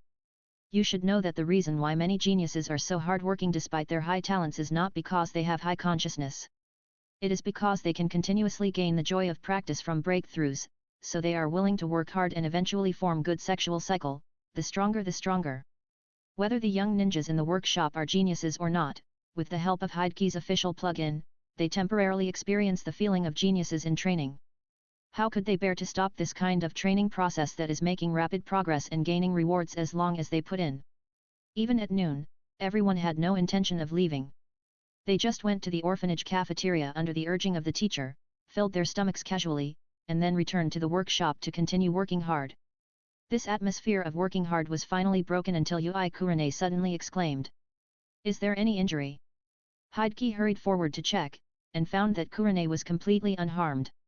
"It's not me, it's Ibiki who is injured." Kuro pointed at Marino Ibiki across the table. Hokage turned his head and saw a child with an old look on his thumb with a deep wound that could be seen to the bone, and blood stained his hands and the wood in his hand. But the child was calm and composed, as if the hand was not his own, which made Hokage respect him as a man. Lin, who had basic medical knowledge, had already stepped forward to check Ibiki's wound enthusiastically, and then turned to Hokage and said, "Teacher, the wound is a bit deep, it's better to send Ibiki to the hospital for treatment." "Don't worry, let me see first." Hokage waved his hand, then walked to Ibiki's side and held his injured hand to observe. After checking with the Chakra silk of the spider induction technique in secret, Hokage breathed a sigh of relief and said, "Don't worry, there is no injury to the bones and nerves. I can handle this degree of injury. Ibiki, it may be a little painful later, you bear it, don't move."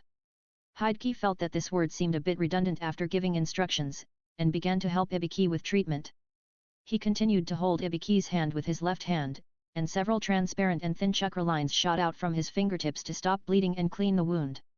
After confirming that there were no foreign objects such as sawdust, Hokage put his right hand close to the wound and emitted a fluorescent green light. Under the illumination of this light, the wound on Ibiki's finger began to heal slowly. However, this healing speed did not seem to satisfy Hokage, so at the same time, the chakra lines released by his left hand were also suturing the wound. The extremely thin chakra lines went in and out around the wound, guiding the flesh and blood to heal tightly. Finally, Hokage gradually removed the chakra lines used for suturing according to the progress of the wound's recovery. When he retracted both hands, Ibiki's wound had completely recovered, and there was not even a scar left. Then Ibiki tried to move his fingers at Hokage's signal, and he did not feel any pain. "It should be fine this way." Hokage then stood up and said to the little ninjas around him, "As you can see, sharp chakra carving knives are easy to use, but if used improperly, they may hurt yourself, so everyone must abide by the production specifications and pay attention to safety." However, after Hokage said this, he found that no one responded, but looked at him with strange eyes. "Why are you looking at me like this?" Hokage asked curiously. The little ninjas looked at each other for a few times, and finally it was Yui Kurane who stepped forward and asked everyone's questions. "Teacher, you still say you don't know medical knowledge?" Hokage was slightly stunned, and then realized that they were talking about what he said when he introduced the chakra scalpel just now, and he answered with some laughter, "Being able to cook does not mean you are a chef. I actually just know a little trick to deal with external injuries, but it doesn't mean that I have the medical knowledge to perform surgery with a chakra scalpel. Can that be considered a little trick just now? The speed of healing wounds can be comparable to that of professional medical ninjas." The little ninjas couldn't help but complain in their hearts. However, when they thought about the many novel and interesting ninjutsu that the teacher had performed before, the treatment just now might really be just a trick in his eyes. So no one thought about it carefully, only Nohara Rin seemed to be thinking about it. Then, under Hokage's urging, everyone quickly returned to their seats and re-engaged in the practice of chakra carving knives. After the episode just now, everyone became more careful, so there were no similar accidents afterwards. When it was almost dinner time, many little ninjas had successfully used chakra carving knives to restore some toys with simple structures, or made some small things they wanted. For example, Shiranui Genma, who seemed to be good at handmade, made a yo-yo for himself, which was very precious. And Nohara Rin, who was quite talented in chakra control, seemed to be inspired by Hideki's many thousand-hand Buddha statue, and finally carved a fairly vivid catwood carving. Even Yui Kurane, who slacked off from time to time, made a Rubik's Cube for herself with her good talent. She had already made up her mind to figure it out when she got home, and then give the kid a surprise next weekend. What surprised Hideki the most, or was speechless, was Marino Ibiki's work. Because he actually built a miniature model of a torture chamber, which was fully equipped with all kinds of torture instruments. What's more terrifying is that the wood was stained with blood from his injury just now, so the torture room was actually stained with blood, which was very realistic. This made Hideki wonder, was the child's injury just now intentional or accidental? When Hideki asked about the purpose of making this thing, Ibiki said shyly, "My father's birthday is coming up in a few days, so I want to give him this as a birthday present. Is there really anyone in the world who would be happy to receive this thing?" Hideki complained in his heart. Fortunately, Hideki soon learned from Ibiki that his father worked in the Konoha torture department, so he finally put his mind at ease. "Hey, can you really feel at ease like this? Although many children want to have dinner in the orphanage and then continue to practice in the workshop. However, they are not orphans after all. In order to avoid being affected by their parents coming to the door, Hideki can only start to drive them away and tell them to go home quickly, otherwise don't come again in the future." Amidst the widespread grief, the children who were held at the edge of their seats could only end this cheating experience helplessly and left the workshop with a sense of unfulfilled desire. However, when they left the orphanage and took out the toys they had made to start exchanging experiences, everyone suddenly felt as if they were in another world. They had initially mastered a sea-level ninjutsu and could even make such a realistic toy. Is this really something they could accomplish in just one day? Everyone couldn't help but look back at the slightly shabby big house behind them. There was no longer the suspicion and contempt they had when they came, but rather yearning and admiration. It seemed that it was not an ordinary orphanage, but a spiritual time house that could make their level soar. Hideki, standing under the big tree at the entrance of the orphanage, finally felt a little relieved when he saw everyone leaving reluctantly. This time he had invested a lot of money, and if he still couldn't make everyone return, it would be a big loss. However, most of them could only serve as apprentices to support the operation of the workshop. There are not enough talents who can really be his assistants. With this in mind, Hideki began to look at Nohara Rin, who did not leave with everyone, and said with a smile, "Nohara classmate, you stayed here, do you have something to ask me?" Rin hesitated for a moment, and finally plucked up the courage to ask. "Teacher, I have a question to ask you, do you have time now?" Chapter 29 Assistant. In short, Nohara classmate is still hesitating whether to take the medical course or the puppetry course, so I want to hear my opinion. Hideki looked at Nohara Rin with a somewhat strange look. Is this girl serious about asking this question to him, the puppetry teacher? Nohara Rin is of course 100% serious. In fact, after learning that the workshop was built for the children in the orphanage and seeing the teacher's amazing production technology, the balance in Lin's heart has tilted greatly towards puppetry. However, the dreams since childhood and the hard work of a school year are not so easy to give up. So when Lin found out that her teacher was also knowledgeable about medical ninjutsu, she suddenly had an idea and decided to ask her teacher's opinion directly. Although, as Hideki thought, it was unfair to ask him, who taught puppetry. But what he didn't know was that his good persona was too successful. So Lin believed that with her noble sentiments, she would be fair and give her the best advice. However, what Lin never expected was that the answer given by Kimura teacher was something she didn't even dare to think about. Nohara classmate. Haven't you ever thought that you can have both? Hideki spread his hands and said, anyway, the class time of the two training courses does not overlap, so it shouldn't be a problem to take both courses. Yes, children only make multiple choice questions, and adults of course want both. In fact, Hideki never intended to let Lin give up medical ninjutsu from the beginning, but was prepared to let her take both courses. Because Lin has a good talent in puppetry, it would be a waste to be just an ordinary apprentice, so Hideki planned to train her to be one of his assistants from the beginning. But if Lin just followed his footsteps to learn puppetry, she would not be able to provide him with many fresh ideas and suggestions. So the combination of medical ninjutsu and puppetry is the path that Hideki arranged for Lin. Even for other assistants, Hideki planned to let them each be responsible for a field while learning puppetry. However, Lin naturally did not know Hideki's foresight, and was still shocked by his words. After a moment of stagnation, she finally came to her senses and said with a wry smile. But teacher, I'm not a genius, and I don't have the confidence to learn two such complicated courses at the same time. Nohara classmate, you don't have to belittle yourself. Hideki said gently. Although I may not be as good as the super genius like Hotake Kakashi who can learn everything, but I can guarantee you that in the two fields of medical ninjutsu and puppetry, Nohara classmate, you are very talented. It's not an exaggeration to call you a genius. At the age of 13, he was proficient in palm fairy technique, and could complete the transplantation of Sharingan on the battlefield. Not long after, he even became the temporary Jinkriki of the Three Tails. With such a resume, Nohara Rin is naturally worthy of the name genius. It's a pity that Hideki's praise did not get the expected response. Teacher, do you know Kakashi?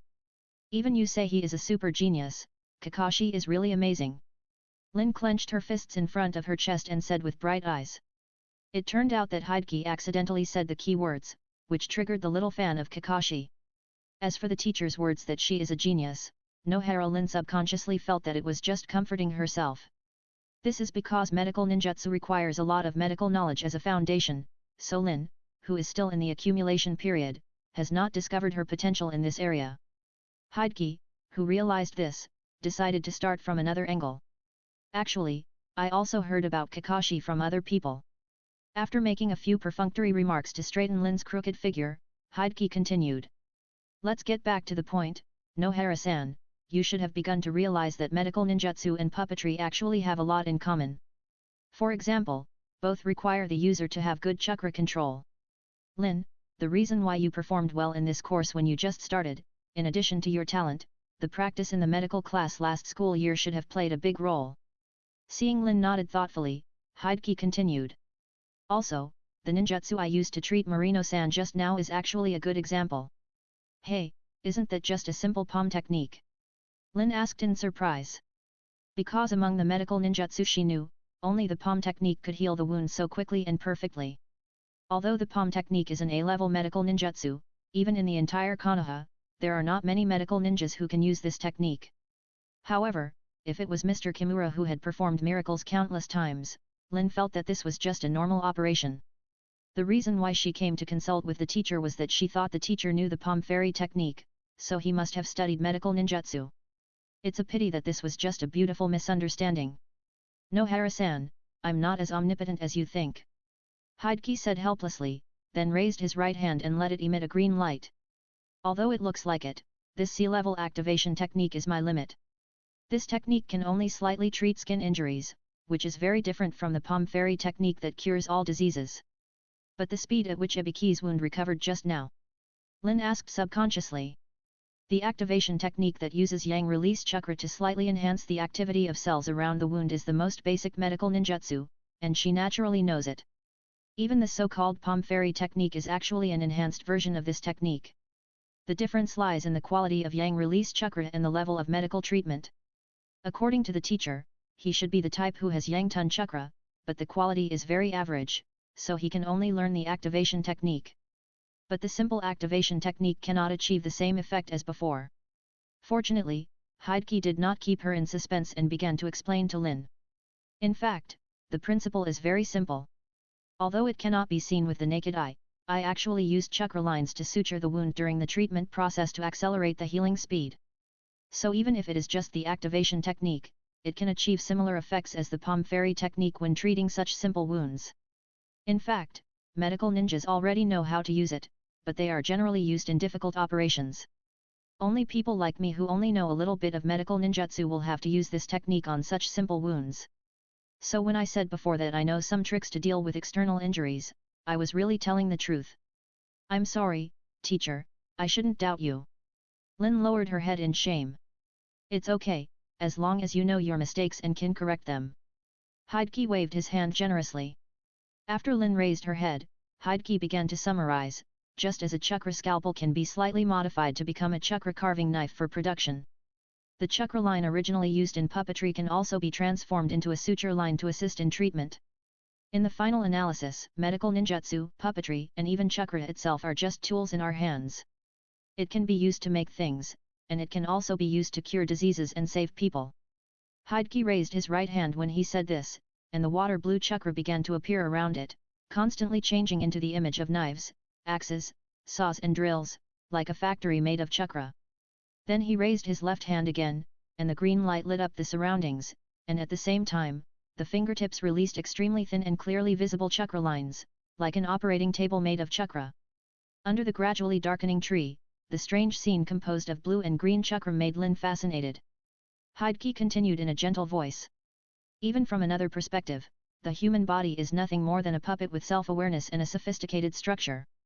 So puppetry and medical ninjutsu have never been two disciplines without intersections, but are closely related, and even two sides of the same coin.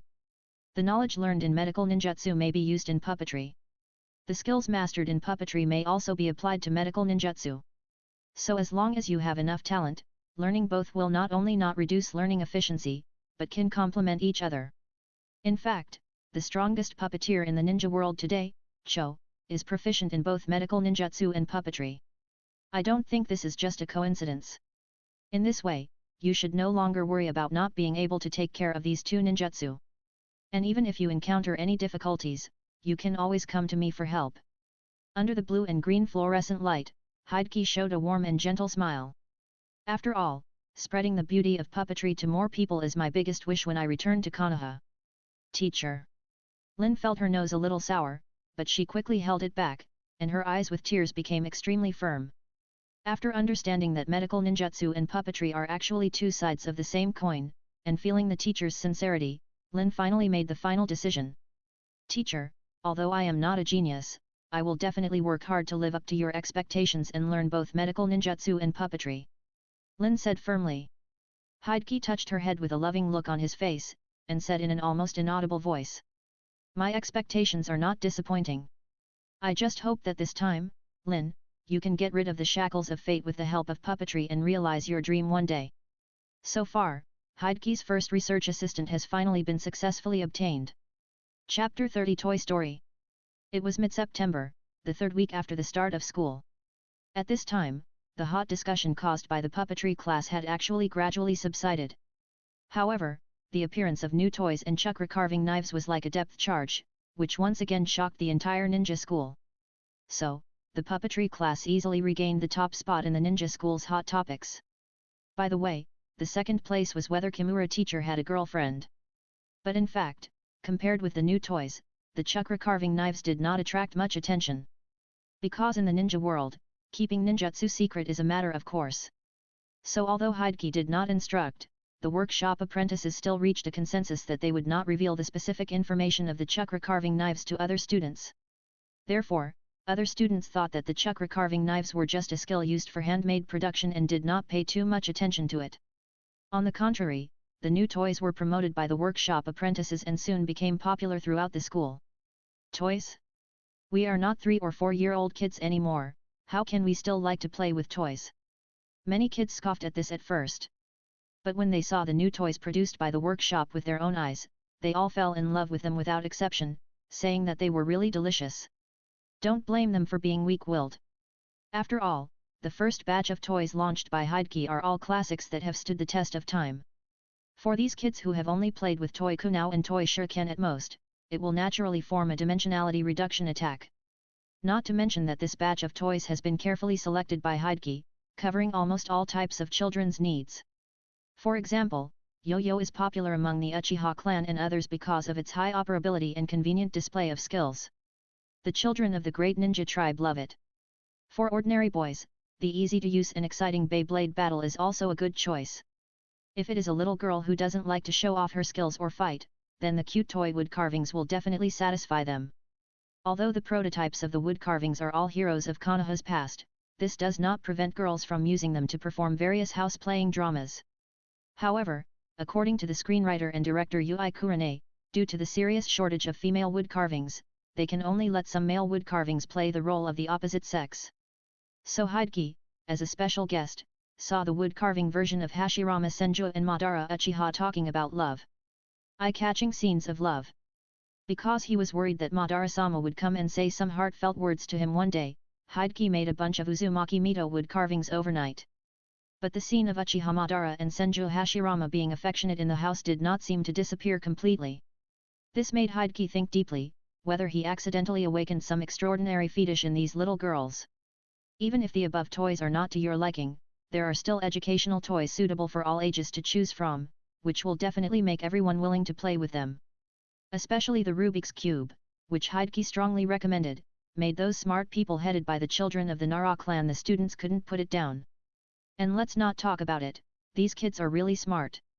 In less than 2 days, they have already summarized the general formula for solving the 3-order Rubik's Cube. So kids like Yui Kurane, who are both bad at solving Rubik's Cubes and love to play, can finally experience the joy of playing Rubik's Cubes. However, Hideki has a love-hate relationship with these Rubik's Cube scientists. Because their research has played a role in promoting the Rubik's Cube, it has also turned this toy from an intellectual toy into a toy for memorizing formulas and competing for hand speed, which has lost Hideki's original intention of letting everyone use it to exercise spatial thinking ability. In order to prevent them from continuing to harm other educational toys, Hideki decided to, with the reward of a pocket puppet beast as bait, they were given a very interesting Rubik's Cube problem. How many steps are needed to restore a randomly scrambled 3-order Rubik's Cube? This problem seems not difficult at first glance, and there is a pocket puppet beast as a prize. So in addition to these smart people who began to study this problem day and night, many other students and even teachers also participated in this prize-winning guessing game. For this, Hideki can only express deep sympathy. Because in his previous life, scientists had studied this problem for decades, but they did not come to a clear conclusion. It was not until the development of technology that scientists used the power of computers to finally find the number of God that has troubled Rubik's Cube lovers for many years, 20. And if the computing resources they used were converted into ordinary home computers, it would take a full 35 years to get this answer. However, Hideki is very confident in the intelligence of the Nara clan children and believes that they should be able to solve this problem before Boruto begins. Although this little episode was solved, 2 days later, Hideki faced another problem that made him laugh and cry even more. That is, the magic of the new toys seemed to be more exaggerated than he expected. This is naturally a great thing for the workshop that has not yet officially opened, but it is not an interesting thing for the ninja school. Because everyone's enthusiasm for toys has begun to affect the normal teaching order. Although the children are precocious, they are just a group of little brats under 10 years old after all, and we can't ask too much of their self-control.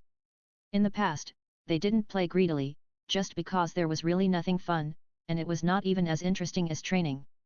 But now with these toys in front of them, the enthusiasm of the little ninjas for learning has suddenly dropped a level. In order to deal with this situation, the ninja school quickly formulated a new rule. Students are strictly prohibited from bringing toys into the campus. If found, they will be confiscated. As the initiator, Hideki himself was invited to the Hokage's office for tea again. Pocket Puppetman, Puppetry Workshop, Work-Study Program, and now there are new toys. Hideki, how can you be so troublesome? In the Hokage's office, the Sandame sighed helplessly. Hideki stood obediently in front of the desk, with his head down and an open mind. But he was secretly complaining in his heart. Before you say that, Sandame, put down the Rubik's Cube in your hand. It seems that any guy who is a little confident in his IQ will find it difficult to get rid of the temptation of the Rubik's Cube. But the Sandame's talent in this area is indeed not bad. He just took a Rubik's Cube from Hideki, and he successfully restored it in a short while, worthy of being a ninja doctor. Resisting the urge to play again, the Sandame put the Rubik's Cube into the drawer, then ignored Hideki's strange look and began to speak earnestly. Hideki, I know you invented these toys to enrich children's entertainment activities and let them combine work and rest. This is indeed a good intention, but you still have to be careful. Although Hideki's reason for combining work and rest has not been told to many people. But with the spontaneous publicity of Lin and Hong who have heard of this idea, it has gradually become widely known. Naturally, the Sandame has also heard about it, and he quite agrees with it. In his spare time, he occasionally uses the telescope to inspect the girls' bathhouse, which is also a way of practicing the principle of combining work and rest. He sympathized with the martial arts master who proposed this theory. So he did not blame Hideki too much for the school, but just sighed and said, now everyone's heart is wild, it may not be so easy to get back to the heart. Hideki, do you have any solution? As the culprit, Hideki naturally had to give some ideas to the third generation. He first said in a comforting tone, Hokage-sama, I actually don't think this problem is as serious as you think. The children just suppressed it for too long, so they will play in revenge. After a while, they will get tired of playing, and they will naturally get back to the heart. This is indeed Hideki's true thought, thinking that the third generation and the others are making a fuss. But it is obvious that this plan cannot satisfy the third generation. So Hideki quickly added. Of course, if you want to speed up this process, I actually have a way. And if used properly, maybe it can turn a bad thing into a good thing. Chapter 31 The Invitation of the Sandame. Since everyone likes toys so much, then maybe we can think of a way to transfer their enthusiasm for toys to learning and training. When Hideki said this, the Sandame also touched his chin thoughtfully and said. Just like your pocket puppet beast. Lord Hokage is really wise. Hideki flattered casually, and then began to explain. But teaching aids like pocket puppet beast that perfectly combine play and training are not so easy to find. So this time, we are not using the process of playing with toys, but using the toys themselves as motivation for everyone to practice. In short, we can establish a reward mechanism in the school. For example, we can use toys to reward students who perform well in exams, battles, and classes, or who have made significant progress. In this way, everyone will naturally work as hard as possible to study. At this time, the third generation couldn't help but questioned. But Hideki, isn't your workshop about to start selling these toys? Will everyone really work hard for something that can be bought casually? Hideki smiled and said. So what we reward is naturally toys that are not available on the market. In fact, it is similar to some commercial routines. As long as we change the color scheme, use slightly better materials, or add some patterns, we can claim that this toy is a rare collector's edition that is not available on the market. Although it may not be worth mentioning to others, for students who really like the original toys, this is a treasure that they want to get at all costs. This is too dark. The Sandame couldn't help but mourn for the students in his heart. Because he knew that Hideki's method sounded a bit outrageous, but it was really likely to work. After all, this is similar to the premium of luxury goods. For example, he knew that some fruits that were just a little more beautiful than ordinary fruits could be sold at a price difference of dozens of times, but many people still flocked to them. It's just that the premium of Hideki's rare toys will be repaid by students with hard training. Hideki then added. Of course, considering some children who are not so enthusiastic about toys, we can also choose other things as rewards. For example, it can be a bag of snacks, or a free ramen ticket, or ninjutsu, ninja tools or materials, or even your personal guidance from Hokage. Of course, in order to facilitate management, we can introduce a points mechanism.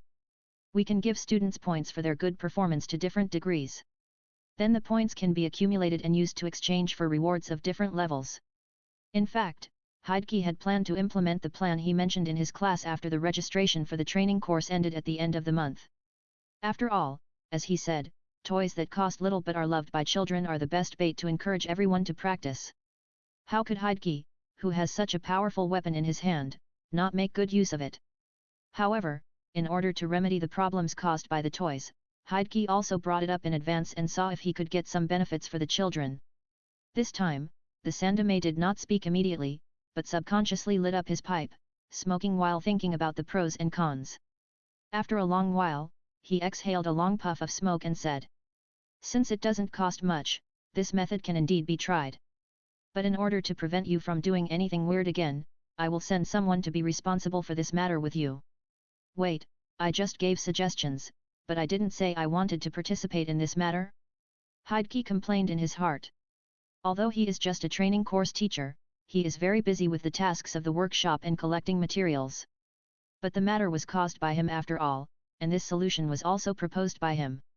In order to avoid others from executing it and the responsibility falling on himself if it fails, Hideki could only reluctantly accept this task.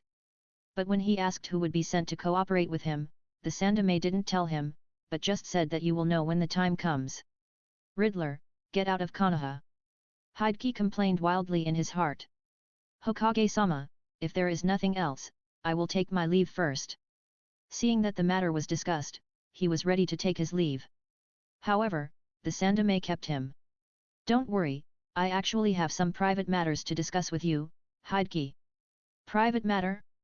Is he going to urge me to get married again?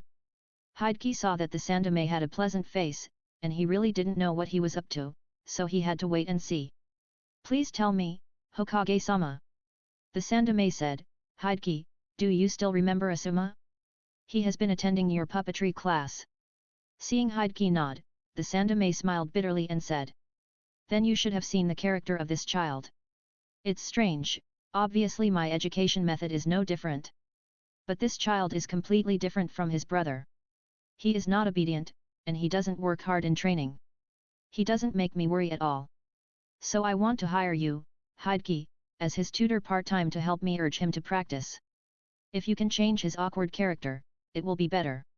Inviting Hideki to be Asuma's tutor was not a sudden idea of the Sandame, but a well-considered decision. Firstly, as he just said, although Asuma is very talented, he is not hard-working enough in practice. And Hideki is very good at using various novel and interesting methods to stimulate students' enthusiasm for practice. Secondly, after last weekend, the Sandame had a higher evaluation of Hideki's actual teaching ability. Although the matter of the Chakra carving knife was not widely spread in the ninja school. But as the Hokage, he naturally had people who reported all the information to he. So he knew everything about the principle of this technique, the learning method, the various forms, and even the final form of the Chakra workshop. This made him feel happy about Hideki's will of fire, and marveled at his wild creativity and seemingly inexhaustible inspiration. But what shocked the Sandame the most was that Hideki actually helped a group of ninja school students master a C-level ninjutsu in just one day. The key, of course, was the step-by-step diagram of how to use Chakra to make a blade drawn on the blackboard by Hideki. Since Hideki didn't wipe the blackboard at all, the Sandame had actually seen the copied step-by-step diagram a long time ago. Even according to the envoy who went to copy, when he sneaked in at midnight, he encountered at least 3 groups of guys with the same purpose. This made the Sandame speechless. This kid was really careless. However, after he made the Chakra carving knife according to the instructions of the step-by-step diagram, he finally realized why Hideki didn't set up defenses. Everyone's Chakra characteristics are different, and the location and size of Chakra acupoints cannot be exactly the same. So it is indeed possible to make a Chakra carving knife according to the step-by-step diagram, but the effect is only 60% to 70% of the complete one. It is okay for handmade, but it is absolutely impossible to use it in battle. And the secret of the complete carving knife is not difficult to guess, it is hidden in the process of Hideki teaching everyone step by step. In other words, Hideki tailors a unique Chakra carving knife for everyone according to the characteristics of everyone's Chakra and the location of the palm acupoints. To achieve this, the third generation guessed that Hideki should have a very high precision perception ability. As for whether it is born this way, or achieved through ninjutsu or ninja tools, the third generation does not know. But he did not intend to delve too deeply. There is no shortage of various magical ninjutsu in the sealed book, but there is a shortage of talents who can learn these ninjutsu. Now Hideki is using his own methods to help Konoha cultivate more such talents. The Sandame will naturally not do something that will lose the big picture. However, as a father, he still hopes to use Hideki's ability to give his silly son some special training. Especially the Chakra carving knife. This method of shaping Chakra into a blade, if it is integrated with wind Chakra, will be very powerful. And Asuma's natural Chakra attribute is wind. Actually, Hideki can guess the thoughts of the Sandame and above. No wonder the Sandame is so easy to talk to today, it turns out he is waiting here. Hideki is actually not very interested in teaching Asuma. Because this kid is almost a representative of the freeloader party in his class. He treated the lecture as a performance, but was particularly active when playing with the pocket puppet beast, and was completely in the mood to play. A great ninja who could not focus on puppetry could not provide much help to Hideki's plan. Hideki was already very busy, and now he had an additional task to formulate point rewards. It seemed a waste to spend precious time on this kid. However, if he could become Asuma's tutor, there should be many hidden benefits. At least the Sandame should be easier to talk to in the future, and Asuma would also be a good fighting force after growing up. Hideki pondered for a moment, and after carefully weighing the pros and cons in his heart, he finally gave his own answer. Hokage-sama, thank you for your appreciation, but I refuse. Chapter 32 Asuma Transformation Plan. Very good, as for the salary issue. Wait, Hideki, you said refuse? Why? The Sandame suddenly reacted and was a little surprised at Hideki's choice. Because what I, Hideki Kimura, like to do most is to say no to those who think they are strong. After Hideki made a joke in his mind, he could only explain honestly on the surface. Because in fact, in terms of teaching, what I can teach Asuma is not much different from what I teach in class or in the workshop. So instead of letting Asuma go to class alone, it is better to let him learn and communicate with more peers. This way, the effect should be better.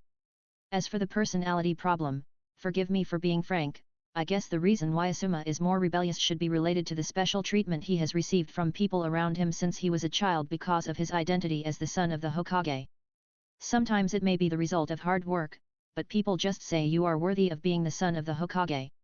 Sometimes it may be an ordinary performance, but it is praised to the sky by some flatterers. Since whether you work hard or not, you can't get rid of the shadow brought by your identity. Over time, this child naturally develops a rebellious character who is unwilling to work hard and can't stand bad words. The Sandaime couldn't help but be silent when he heard this, and his heart was touched. Because he is not even as good as the first type of people mentioned by Hideki. Even if Asuma performs well, he rarely gives positive comments.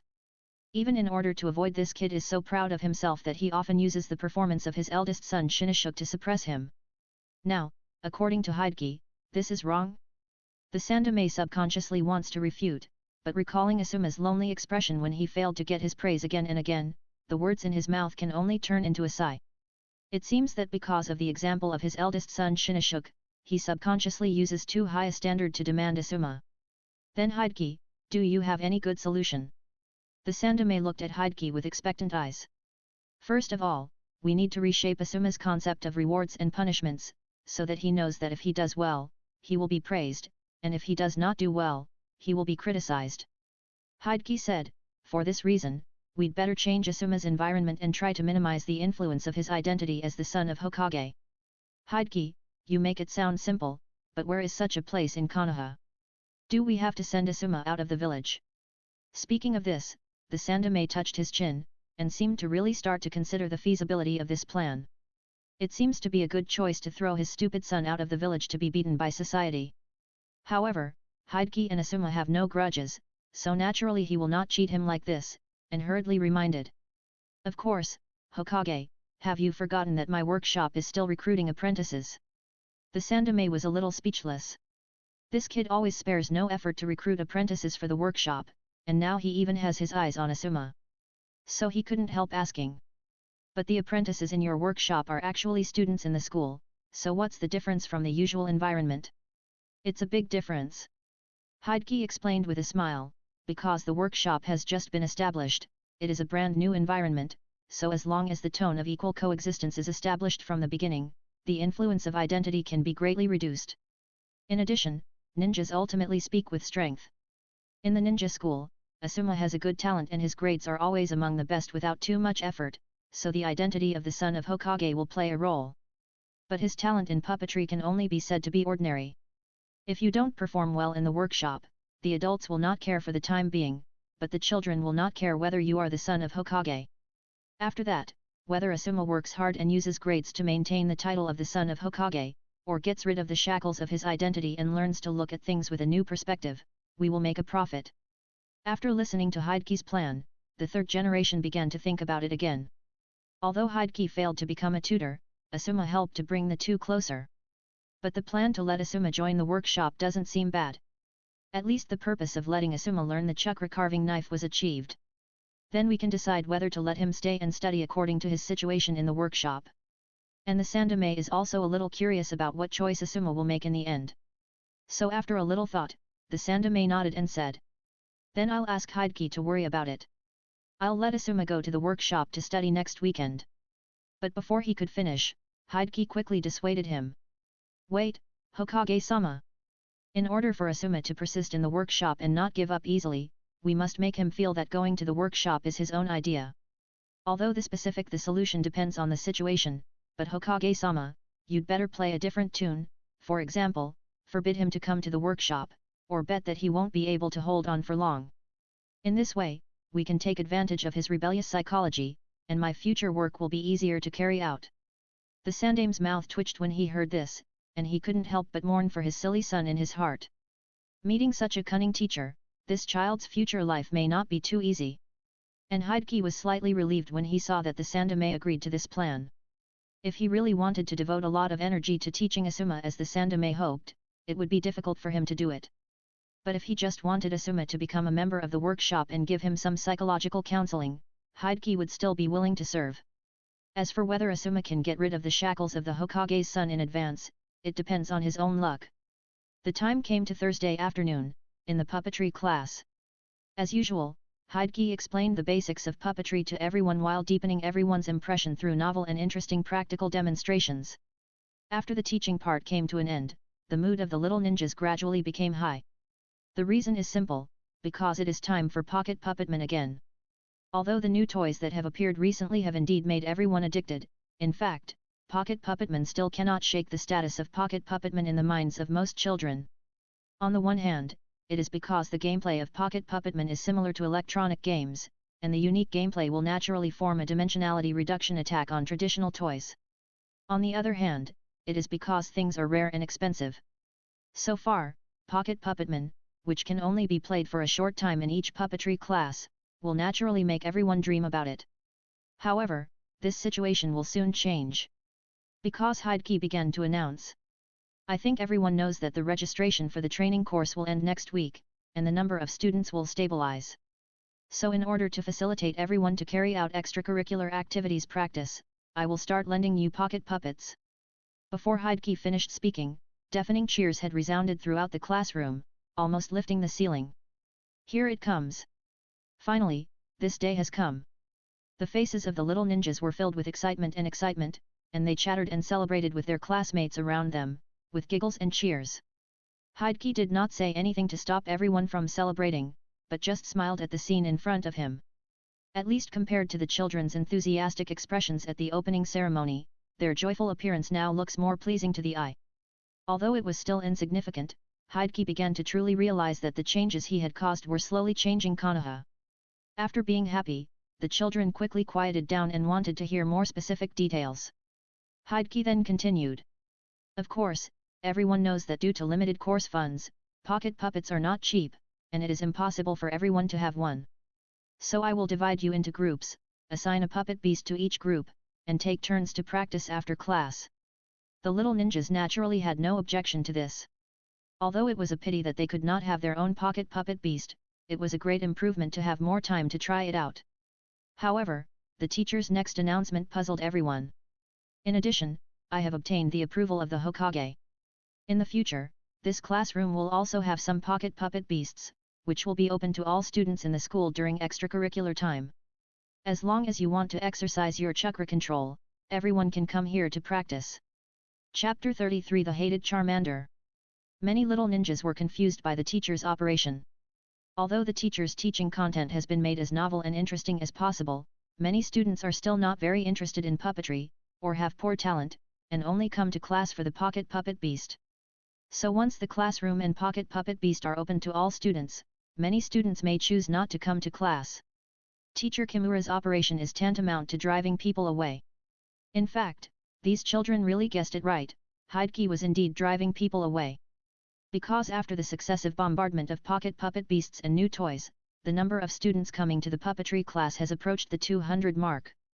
So that the originally spacious warehouse now seems a bit crowded. Hideki did try his best at the beginning, let as many students as possible come to class. But he did not intend to accept all of them, just to have more room for selection. Especially now there are still many freeloaders among the students who are not helpful to his plan, so Hideki naturally has to do some weeding out. And opening the puppetry classroom so that students who have not signed up for this course can also play pocket puppet beasts is for this purpose. The reason why those freeloaders were not directly dissuaded is that most of them are children from the ninja clan, and in the near future they are likely to transform themselves and become high-quality customers of the workshop. In order to avoid the deterioration of relations and cultivate the habit of playing puppet beasts, Hideki will not hesitate to open the puppetry classroom. As the saying goes, you can't catch a wolf without sacrificing a child. The money spent on these bastards, Hideki, sooner or later, I will get it back tenfold or 100-fold. After the announcement, the course also entered the stage of training chakra control through pocket puppet beasts. The little ninjas also temporarily suppressed their surprise at the opening of the puppetry classroom and took the time to experience the joy brought by pocket puppet beasts. After several classes, the children now can weave a usable handle line by themselves without Hideki's help. Also, with the improvement of operation level, everyone has gradually developed different ways to play pocket puppet beasts. For example, in a corner of the warehouse, the students built a small obstacle racetrack under Hideki's suggestion. Everyone will take turns to control the puppet beasts to challenge, and compete to see who can cross the obstacles in the shortest time, solve the puzzle, and finally reach the finish line. Because there is a handle due to the restriction of the line, everyone has to run behind the puppet beasts, which makes Hideki feel like he is watching Beyblade. The little girls who are addicted to playing house recently have brought their talents to the field of pocket puppet beasts. Even Hideki can only watch them decorate the high platform where he teaches into a stage. The 3 starter beasts wearing their homemade flowery skirts and heavy makeup are under their control, performing extremely bloody dramas. "Oh, Charmander, Charmander, why are you Charmander?" the Squirtle princess in a long skirt exclaimed under the voice of Red. Hideki can only cover his face and leave when he sees this. If he doesn't leave, he will have to complain. He came to the battle area that occupies most of the warehouse space.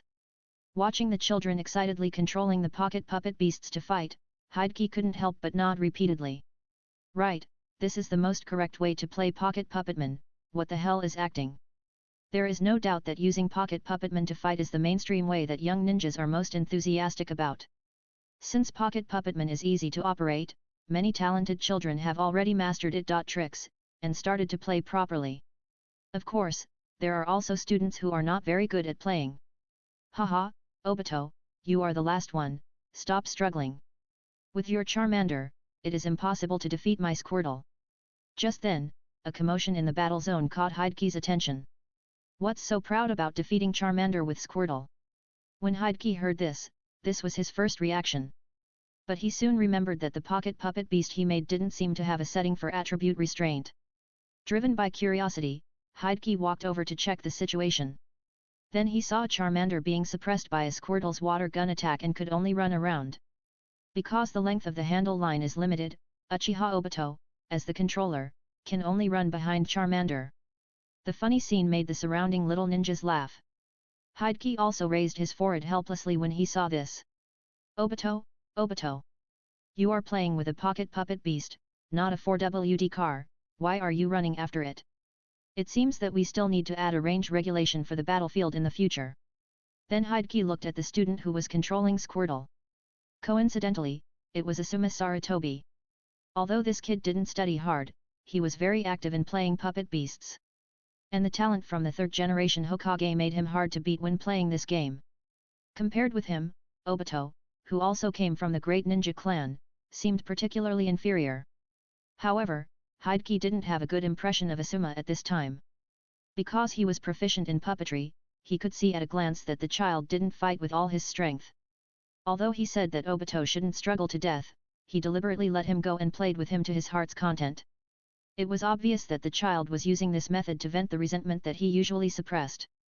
If it was a real-life battle, the child would probably have some sense of propriety.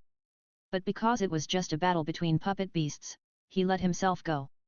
However, Asuma soon got tired of this cat and mouse game and began to finish it. He saw an opportunity and his fingers quickly operated the handle. And the Squirtle he controlled suddenly spit out a stream of water under his control, as if it had predicted the future and shot it in the direction of Charmander's advance, and then knocked it out. Although Obito anxiously pressed the buttons and injected Chakra on the side, he still couldn't stop the fallen Charmander from turning back into a puppet ball. The game is over. The little ninjas watching also began to talk about it. I knew this would be the result. How could Obito possibly beat Asuma? Yeah, this guy is weak to begin with, and he always likes to use the weakest Charmander. It's strange that he can win. You know what, Charmander who can't breathe fire and Obito who doesn't look like Uchiha are actually quite compatible. Haha, I just hope that Charmander won't be assigned to him after the grouping next week. Hideki couldn't help but laugh and cry when he heard their discussion. Charmander, Charmander, I didn't expect that you, who have always been the dragon of the show, would be disliked by everyone one day. Is it really that important whether you can breathe fire? In fact, in order to make up for this shortcoming, Hideki has improved Charmander's speed and flexibility. In theory, it is comparable to the other 2 of the 3 great families. However, to exert its full strength, it still requires higher skills. Now everyone is just getting started, so they are so weak that they naturally fail to discover Charmander's potential, which has caused its reputation to suffer. Hokage originally wanted everyone to discover this secret by themselves as a small surprise. However, when he saw Obito holding the puppet ball with a disappointed expression on his face, Hokage suddenly had an idea and decided to teach everyone this lesson in advance. So he walked to Obito, patted his shoulder with his hand, and then said to the students around him in a clear voice. I found that everyone may have some misunderstandings about the use of Charmander, so I will demonstrate it next. Everyone watch carefully, I will only demonstrate it once. Chapter 34. Do you want to dance too? The real use of Charmander? Hokage's speech immediately aroused everyone's curiosity. The children here are basically good at fighting pocket puppet beasts, so they all feel that they have figured out how to play them. Some students even began to complain that why the teacher didn't introduce new puppet beasts, they were almost tired of playing. As a result, after listening to the teacher's words, they actually didn't even understand the use of Charmander, let alone figure out how to play this game. You can't even drive it, what's the point of talking about performance.jpg? If someone else said this, everyone would definitely sneer. But the one who said this happened to be the inventor of Pocket Puppetman, the only puppeteer in Konoha, so they naturally had no confidence to refute it. They could only sit on the bench and see how Charmander should be played. Among the little ninjas, the one who was most excited about Hokage's words was Obito, who had just suffered a crushing defeat. He was originally dejected, but after hearing the teacher's heavenly speech, he was immediately revived as if he had been injected with chicken blood. Because the little dragon is not just a teaching tool for him to practice, but has a special meaning. As the Uchiha who is least like an Uchiha, Obito has been excluded by children of the same clan since he was a child and laughed at by other children in the village. Even the reason why he wears goggles every day to protect his eyes is that he hopes to awaken the Sharingan one day. Then he can use the blood limit inherited by the Uchiha clan to prove that he does have the blood of the Uchiha clan. However, recently, an ability that is also the signature of the Uchiha clan has made him suffer a lot. Fire Escape, various fire escape ninjutsu based on the Great Fireball technique, has always been the signature ninjutsu of the Uchiha clan in the ninja world. And Obito has been frustrated in the fire escape training within the clan recently, and his progress is slow. He was criticized and laughed at by his tribe members for this, so he naturally felt sympathy for Charmander, who also couldn't breathe fire. So even though everyone often laughed at him with Charmander, Obito still stubbornly chose to control Charmander to fight. He seemed to have regarded it as his substitute, as if he could help Charmander show his prowess on the battlefield, then he would be recognized by everyone one day. However, the recent repeated failures have made him a little discouraged, thinking that maybe Charmander is the same as himself, always an outlier among his companions, destined to be unteachable. So when the teacher put his hand on his shoulder and heard that Charmander still had potential to be tapped, Obito was willing to shoot a ray of morning light that broke through the dark clouds in his heart, and once again ignited his little hope. Teacher, please use my Charmander to demonstrate. Without waiting for the teacher to speak, Obito had already presented Charmander's puppet ball with both hands, and looked up at the teacher with bright eyes. How did this Charmander become yours? Hokage wanted to tease him, but when he saw the kid's eyes glowing, he swallowed his words. However, he did not take the puppet ball that held Obito's hopes. Instead, his eyes suddenly turned and he smiled. To be more convincing, I need a helper to control this Charmander with me. Obito, do you have enough chakra? Although he didn't understand why the teacher needed a helper, Obito nodded frantically. Yes, of course, I can still fight for another day. Where did you come from, Wild Captain America? Hokage resisted the urge to complain and began to explain to Obito and the little ninjas around him who were also somewhat puzzled. I am controlling the variables to eliminate the impact caused by the large difference in chakra and control between me and everyone else. So the chakra that drives the puppet beast will still be output by Obito, and I will only be responsible for controlling it with the handle. In this way, everyone can see how the difference in operation will change the battle of Charmander. It's just a demonstration, do you need to be so rigorous? Are all your puppeteers like this? The little ninjas were speechless when they heard this, but what made them more curious was how the teacher was going to achieve this operation. Because whether it is outputting chakra or controlling the puppet beast, it depends on the handle. How can they share one handle?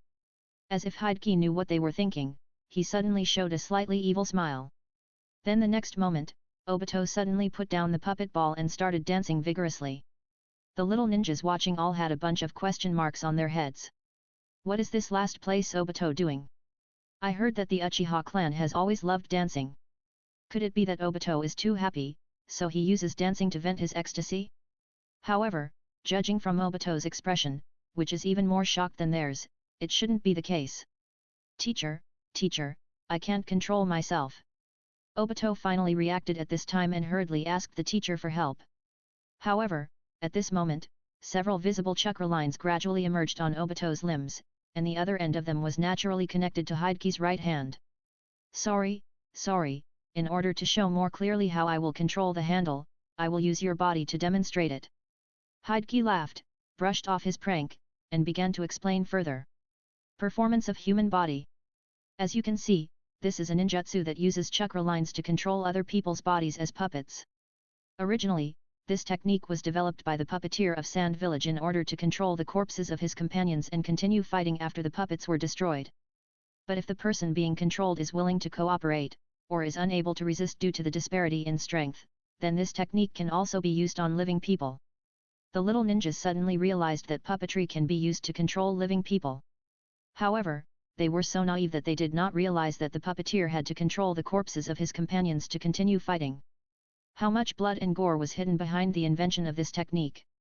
Even the most taboo human puppet technology, was it inspired by this ninjutsu? Just then, Obito's breathless voice suddenly sounded. Teacher, this technique is indeed very interesting, but can you let me stop first? It turned out that in Hideki's explanation in the process, Obito was actually still dancing awkwardly beside him.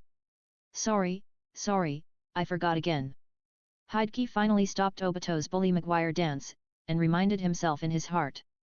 Hideki, you can't reveal your true nature before the registration is over.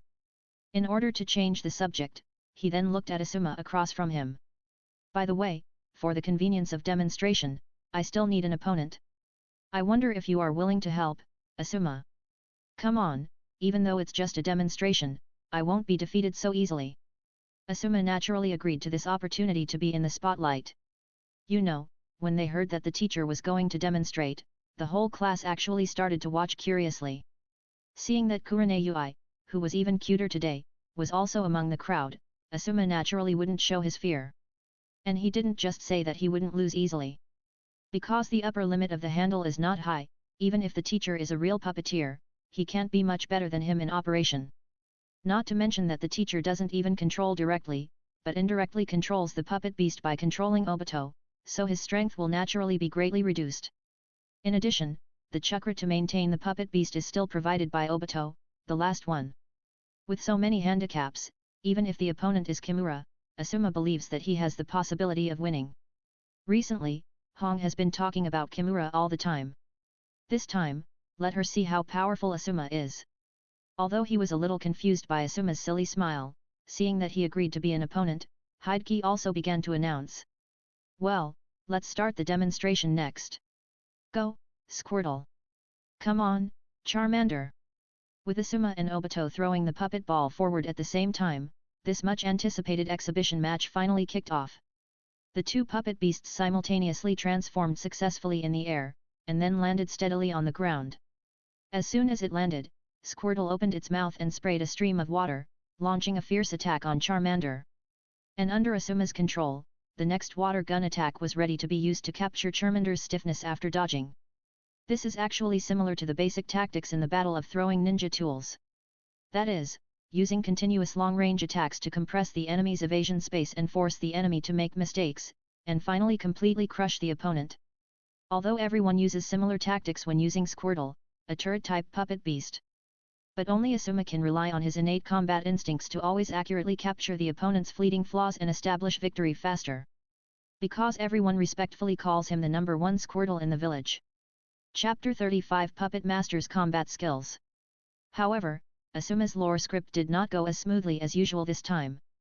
The jet of water flew towards Charmander, but it still stood there stupidly, making everyone almost think that there was a malfunction and it could not move.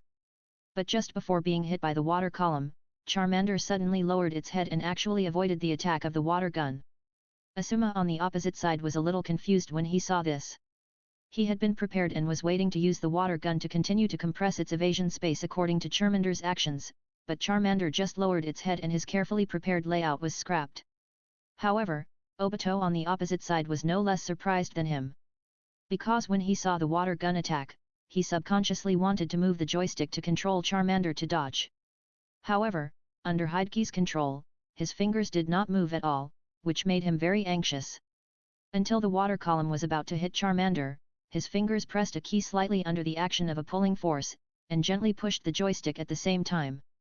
But it was just such a simple operation that Charmander lowered his head to avoid the attack of the water column.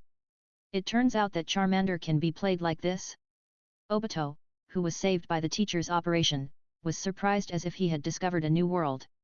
Since Charmander has a much higher operating sensitivity than the other two, it is necessary to be more cautious in operation, especially to grasp the degree of dodge to avoid revealing flaws. At this time, Hideki's commentary sounded at the right time.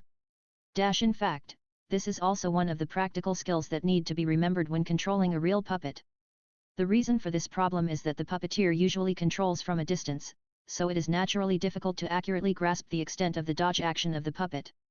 Especially for novice puppeteers, because they cherish their puppets too much and cannot bear to see them damaged, they always dodge with a large amplitude.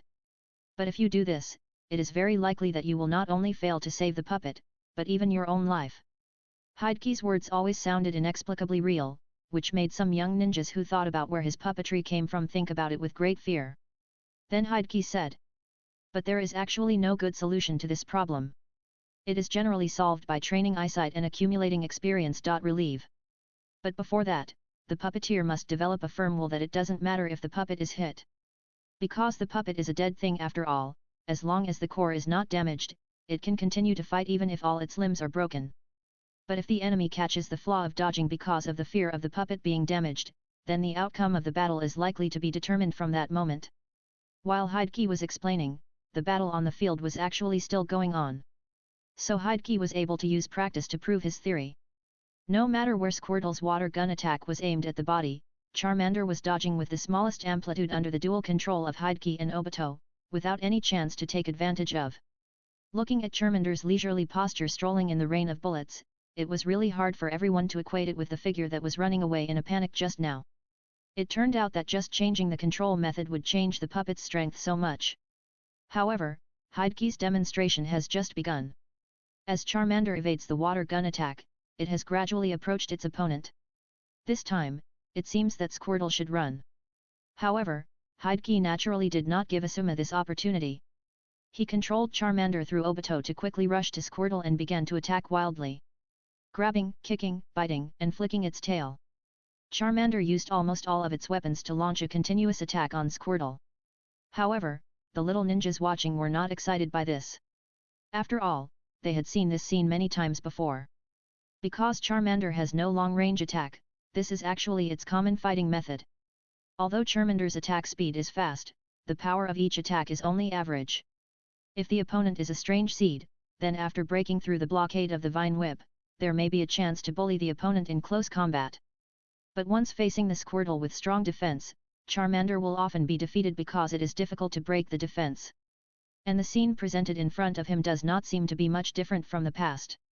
Although the teacher is assisting in the control, Charmander's movements are indeed much smoother and smoother, and it can be said that a set of combos is as fierce as a tiger.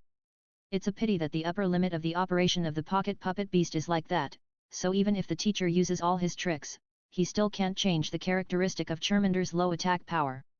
The attack on Squirtle is still like scraping, and he can't achieve much results. Even who was originally stunned by the teacher's technology, Asuma, after withstanding the first wave of attacks, felt that he was back to normal. As a result, when he mustered up the courage to control Squirtle to fight back, he actually fought back and forth with Charmander for a while. Many young ninjas began to mutter in their hearts. Is this the limit of Charmander? Even with the help of the teacher, it can only barely fight against Asuma's Squirtle? Fortunately, not long after, the situation changed again. The balance of victory suddenly began to gradually tilt towards Charmander. The young ninjas watching were a little confused. Obviously, the fighting styles of both sides did not change, so why did the situation gradually change? Until the situation gradually became one-sided, some students began to understand the mystery. Because they could clearly see that the flexibility of the right hand of Squirtle controlled by Asuma was constantly decreasing, and in the end it was even unable to move. With one hand missing, Squirtle would naturally begin to retreat step by step. It's part destruction. Ebisu, who was wearing sunglasses, was explaining to the students around him. Everyone should remember that the teacher drew a special rune spell in the body of the puppet beast. As long as it withstands a certain degree or number of impacts, it will automatically turn back into a puppet ball. And this is the life value of the puppet beast. We can win or lose in our usual battles because of this thing. But the teacher also said that each part of the puppet beast actually has its own life value.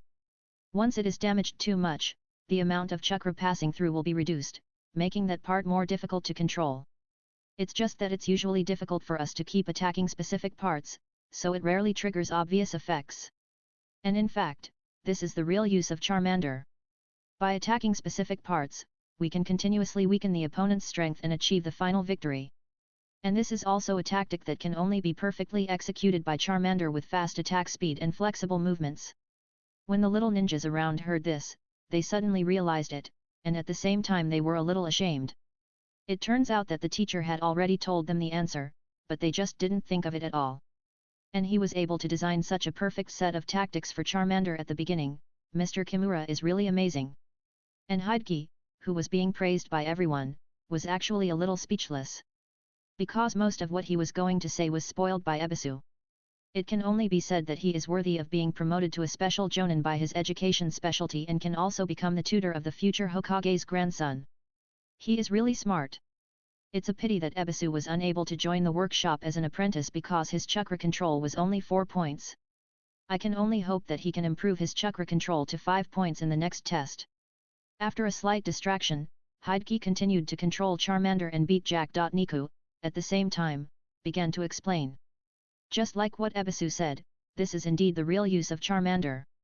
And the second practical skill when controlling a real puppet is to learn how to break through the enemy's defense by repeatedly attacking the same part. Because ordinary puppets are limited by weight and mechanical technology, their lethality is actually limited. It's okay against ordinary ninjas, but once you encounter ninjas with strong defense like Iwagakure and Kumagakure, it's not enough. And this single-point breakthrough tactic is a good way for puppeteers to deal with such enemies. Speaking of this, Hideki looked at Asuma, who was still struggling on the opposite side, shook his head helplessly and smiled. Now that the real use of Charmander has been introduced, this battle should come to an end. But just as he was controlling Charmander and preparing to end the battle, the change suddenly occurred again. As Asuma was about to lose, he gritted his teeth and made up his mind. He actually controlled Squirtle to take a few steps back, and then retracted his whole body into the shell. When Charmander got closer, a stream of water shot out from the hole in the shell, forcing it back. The little ninjas who often played pocket puppet beasts were all shocked when they saw this. It appeared, Squirtle's strongest trick, the shell defense. I didn't expect Asuma to use this forbidden trick. It's too despicable. Some students who didn't know the truth hurriedly asked why this was a forbidden trick. Ebisu, who is known as the puppet beast know-it-all, lifted his sunglasses and explained to everyone. Because this move is really too bad. As long as Squirtle hides in the turtle shell, it is difficult to be hurt, and it can continuously attack the opponent from a distance through the holes on the turtle shell. It is simply an absolute defense. Of course, there is another most important reason why this move is listed as a forbidden move. That is, once Squirtle uses the turtle shell tactics, the battle will definitely become a bladder game. We have little time to play, so of course this move should be listed as a forbidden move. Otherwise, we will be dismissed after playing a game. It is indeed a terrible tactic. The little ninjas couldn't help but gasp. Because the user of this tactic must have incomparable patience and thick skin, and more importantly, he must be willing to be beaten to death by the students in the queue behind him in order to win the battle. What? Asuma is the son of the Hokage. That's fine. Now the pressure is on Mr. Kimura. If even he couldn't crack the shell tactic, then it meant that this game was actually flawed. So everyone began to hold their breath and watch how the teacher would respond. Then they saw Charmander start to move. Charmander dodged several water gun attacks and came near Squirtle. Then he took advantage of the situation and jumped, landing squarely on Squirtle's shell. It's bad. The little ninjas couldn't help but secretly shout that it was not good. Don't think that it was a dead corner that the water gun couldn't attack, it seemed very safe, but in fact it was a death trap. Because Squirtle has a very powerful move high-speed rotation. Once it is activated, Charmander standing on the shell will definitely be thrown out and suffer considerable damage. Seeing that Asuma had already revealed a sinister smile of success, and Squirtle's shell began to rotate, everyone couldn't bear to watch. However, the next moment, Charmander didn't get thrown out. Because before that, Charmander had reached out and pulled out the handle wire on Squirtle's back. Asuma, Obito, and the little ninjas Hokage. The deathly silence lasted for a long time before it was broken by Asuma's unwilling scream. Wait, how can you pull out the opponent's handle wire? Chapter 36 Crouching Dragon and Phoenix. Teacher Kimura, you are too shameless. Asuma shouted with an unwilling look. Do you have the face to say this, a guy who uses the turtle shell tactic? The little ninjas watching complained in their hearts, but they couldn't help but look at Teacher Kimura with strange eyes. Because they actually felt that pulling out the opponent's controller cable was a bit unfair. However, their teacher Kimura did not feel embarrassed at all, but said innocently. Wait, Asuma, what's wrong with me doing this? You know, I have never stipulated that you can't pull out the opponent's controller cable during a battle. Right, Ebisu? Ebisu, whose name was called, immediately became the focus of everyone. Feeling that he was entrusted with an important task by the teacher, he first proudly straightened his chest, then took out a notebook and flipped through it, then shook his head and said. It's exactly as the teacher said. When the teacher told us the rules of the battle, he just repeatedly emphasized that the controller is very valuable and should not be damaged, and did not make any relevant regulations on the controller cable. Look, I didn't break the rules.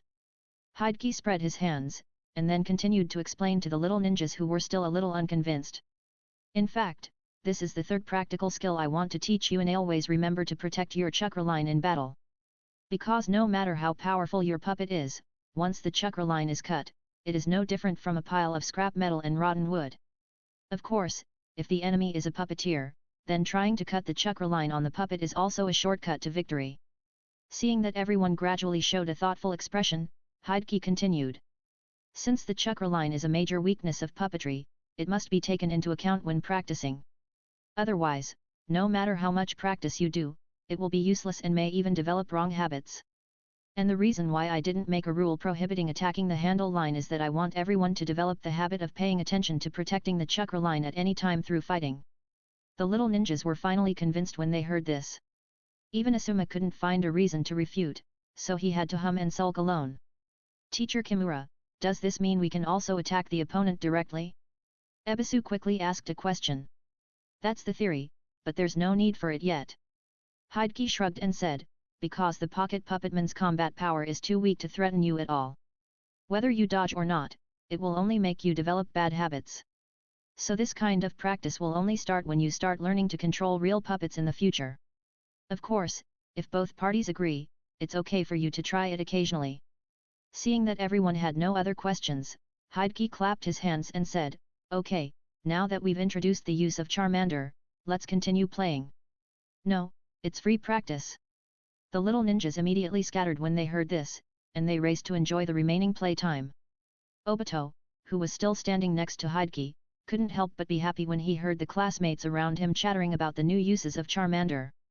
After all, he finally achieved his goal and personally controlled Charmander to show his power in front of everyone. Well, although most of the credit should be attributed to Mr. Kimura. Thinking of this, Obito couldn't help but raise his little head to express his admiration to Hokage.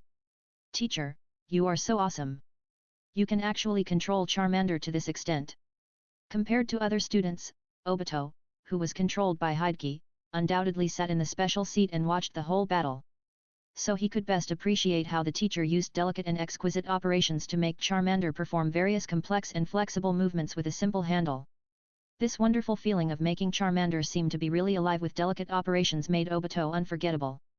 In fact, he originally came to this puppetry class just to take classes with Rin and play more with the interesting pocket puppet beast.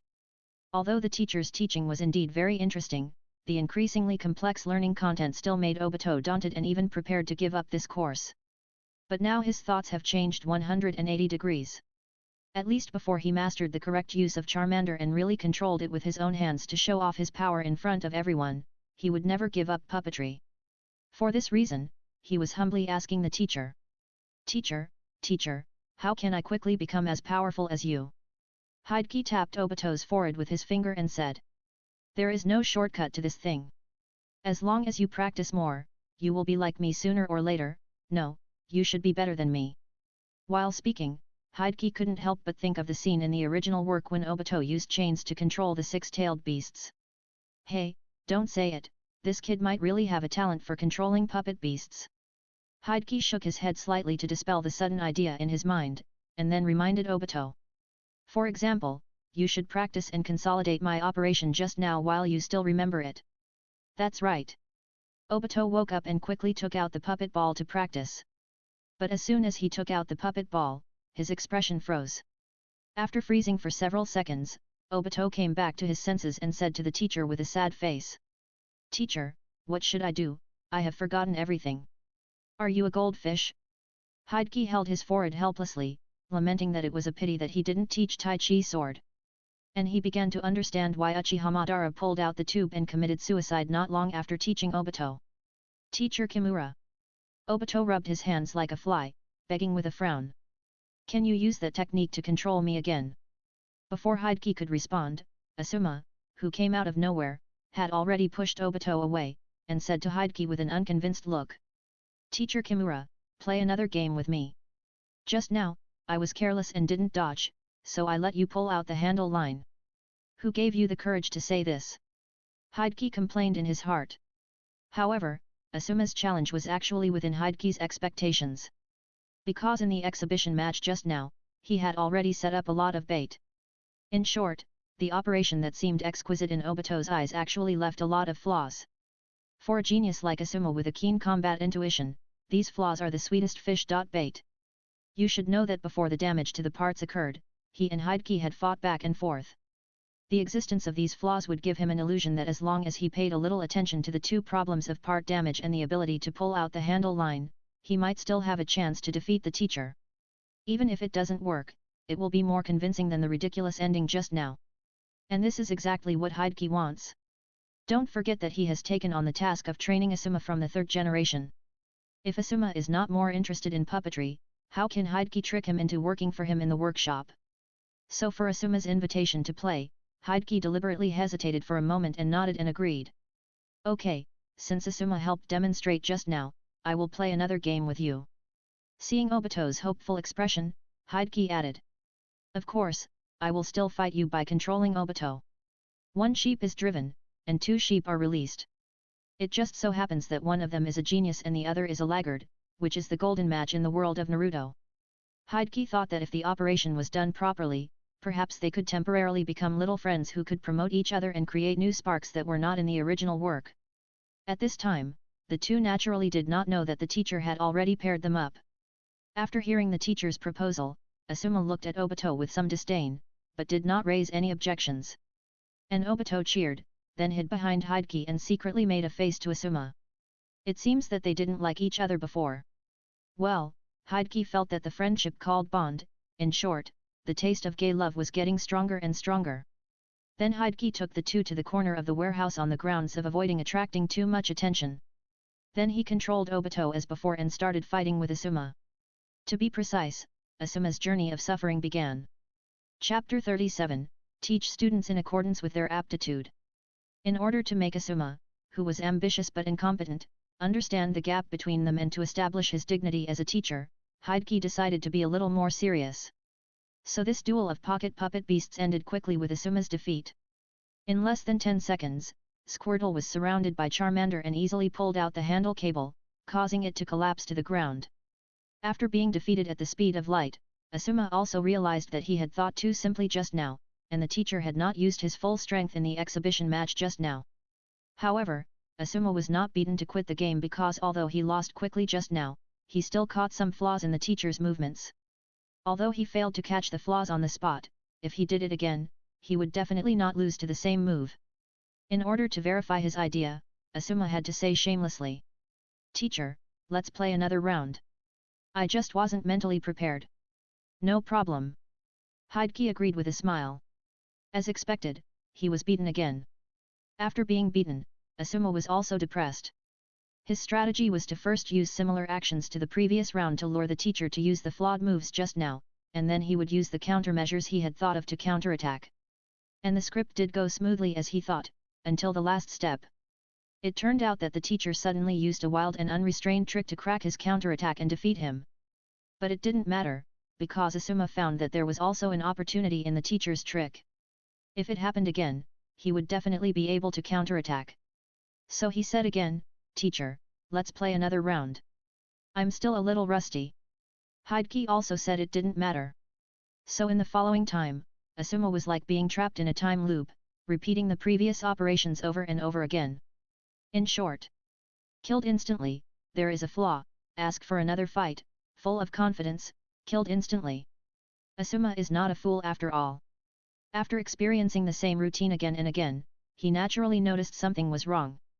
He gradually realized that every time he found a flaw, it was actually deliberately created by the teacher. But at this time, Asuma was not angry because of the teacher's letting him go. Because in the process of constantly fighting with the teacher, he found that his operation level and combat awareness were improving at a rapid speed.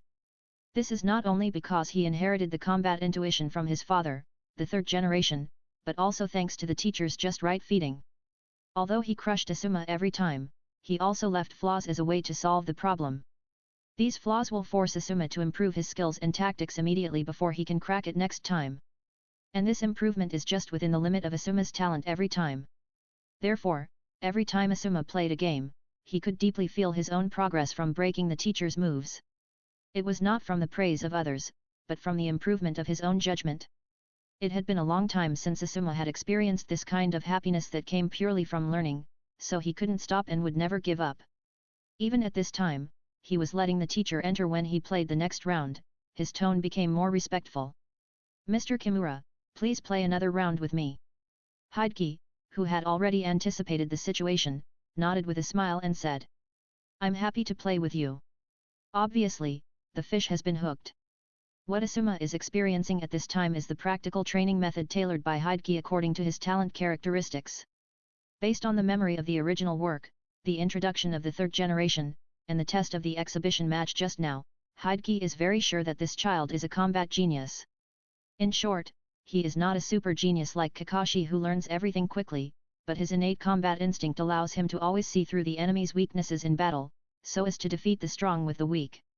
In the original work, his way of fighting with the flying swallow double blades and wandering between the enemy's blades is the use of this talent to the extreme. It's just that the strength is very easy to break.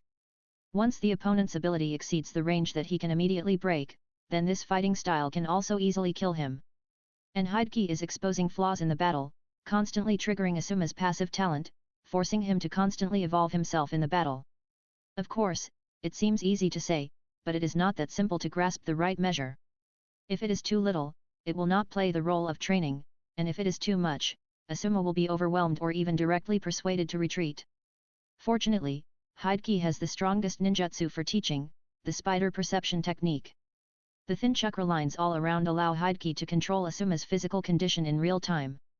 Then Hokage judges the level of pressure Asuma is under based on his chakra fluctuations and heartbeat, and fine-tunes the topic given to him. In this way, Asuma can continue to enjoy this painful and happy journey of suffering. But just as there is always an end to the journey, when the bell rang, Hokage also ended the battle with Asuma. It was just a game of controlling puppet beasts, but Asuma was sweating profusely, panting, and even running out of chakra. At the same time, he felt a sense of loss. Is it over? I don't know when I will experience this feeling again. What made him feel most regretful was that he didn't win after all. Yes, although Asuma already knew the huge gap between him and his teacher in control. But after a series of fierce battles, he also realized that if he was restricted to the framework of pocket puppet beasts, he might have a chance to win. Although this seemed to be the same as his initial idea. But the previous one was just the fearless delusion of the ignorant, and the current one was the conclusion drawn after calculation. Even in the last few rounds, he had been able to fight with the teacher for a lot of moves, and it seemed that the victory was only a matter of probability.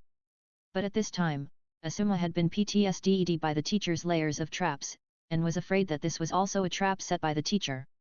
So he didn't pretend anymore and asked directly. "Teacher Kimura, if we keep fighting, do I have a chance to beat you?" "That's true. Because the pocket puppetman has a low upper limit for operation, and there is also an obvious weakness of the handle line, so when the strength of both sides reaches a certain level, it will gradually become a game of rock paper scissors. Hideki's words were undoubtedly the sound of nature to Asuma, and his efforts were not in vain.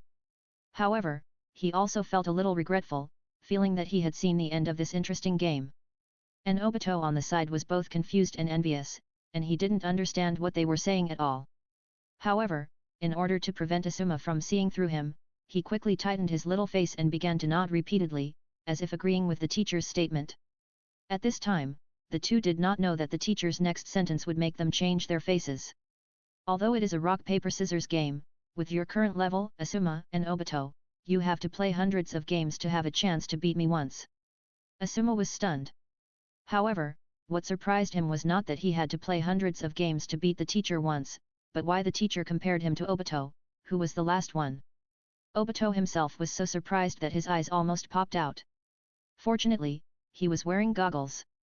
At this time, Hideki suppressed his smile and pretended to be puzzled. Didn't you two realize that I had withdrawn the chakra line that controlled Obito in the last few games? So the one who was fighting against you, Asuma, was actually Obito. Impossible, absolutely impossible. Asuma looked doubtful about his life. How could Obito, who had always been the last one, defeat him with exquisite operations in the last few games? However, thinking of this, he began to recall that some of Charmander's operations in the last few games were indeed substandard. But he thought it was another flaw deliberately revealed by the teacher, so he didn't care too much. But even so, the level of the guy who fought against him was definitely not ordinary, otherwise he wouldn't have won him. How could Obito, who was just being teased by him, become stronger than him so quickly? In fact, not to mention Asuma, even Obito himself had the same idea. Isn't he just a tool? How did he suddenly become the main person? So Obito pulled Hideki's clothes with a confused look on his face and asked. Teacher, when did I have you defeated Asuma? Hideki gave Obito a light head slap in silence, and then explained to him, Obito, have you forgotten that my human body is not controlled by you, but by you together? And in the process of my battle with Asuma, you experienced how to operate each action and how to deal with each battle scene at every moment.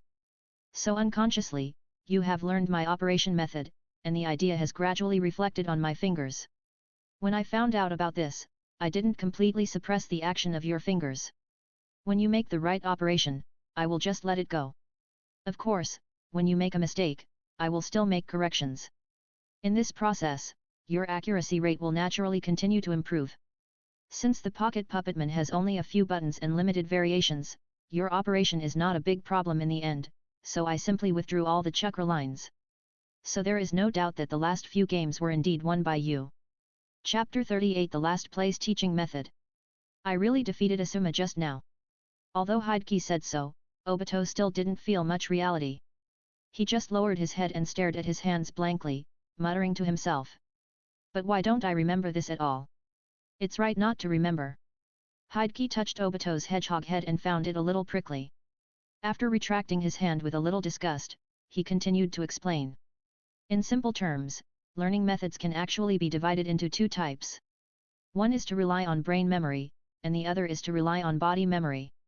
And Obito, you are a rare type in the Uchiha clan, who is better at using the body to remember.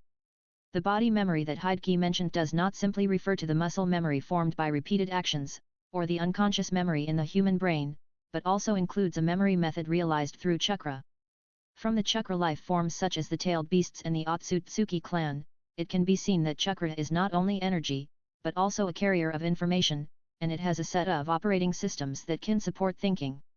Therefore, after the humans in the ninja world were transformed by the sacred tree, it is equivalent to installing a new operating system outside the human brain. Even Hideki is very suspicious that the so-called soul is actually the external manifestation of this operating system in the ninja world. Just like ordinary people cannot control their own souls, most people have very limited use of this operating system. Like the so-called ninjutsu, it's in fact, most of them are just the crudest use of chakra, just like using a mobile phone to crack walnuts or using a book to make a fire. If you want to truly master this system, you may have to emulate the Otsutsuki clan and shed your mortal body to become a real chakra life form, so that you can use it freely. And the few humans who can use this system well will be regarded as geniuses with chakra talent. Obito, who was chosen as the successor by Uchiha Madara in the future and even became the Ten Tails Jinchuriki, naturally had an excellent chakra talent. So the reason why he became the last one is not a problem of talent, but a drag on the human brain.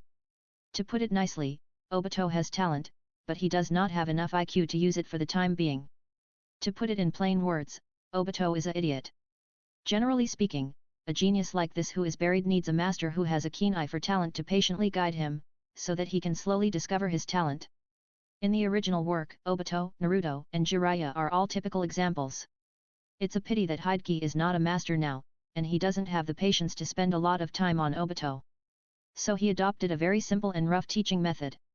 That is to bypass Obito's brain, which has not yet opened up, and directly engrave the correct answer into his muscle memory, unconscious memory, and chakra memory through the human body. Under their joint action, Obito is like turning on the unmanned driving mode. When he encounters a situation that he has practiced, he will produce a conditioned reflex and automatically complete the action. In this way, although Obito didn't have the Sharingan yet, he was able to completely copy the techniques displayed by Hokage in a short time. Use the body to remember. After hearing what Hokage said, Obito also began to think with his little brain. Although in a sense, the teacher seemed to be calling him a fool. But Obito found that he was indeed the same as the teacher said. It was difficult to understand the courses that required thinking, but if it was a course that only relied on physical ability, he was quite good. Of course, his careless character still made Obito often fall behind, so he became the recognized last-place student in everyone's mouth. Obito felt a little excited when he thought of this. It turned out that he was really like Charmander, not the real last-place student, but he had not found the correct way to practice. However, his excitement did not last long, because Obito soon got into trouble again. Because even if he knew that he was the type who relied on physical memory, he still couldn't find a solution. No, wait. Obito's brain was in trouble. He got an idea and rubbed his hands again and said to Hokage, "Teacher Kimura, can the method you taught me to control the puppet beast just now be used in learning other courses?" This is a very interesting question. Hokage touched his chin and pondered. In theory, it is true.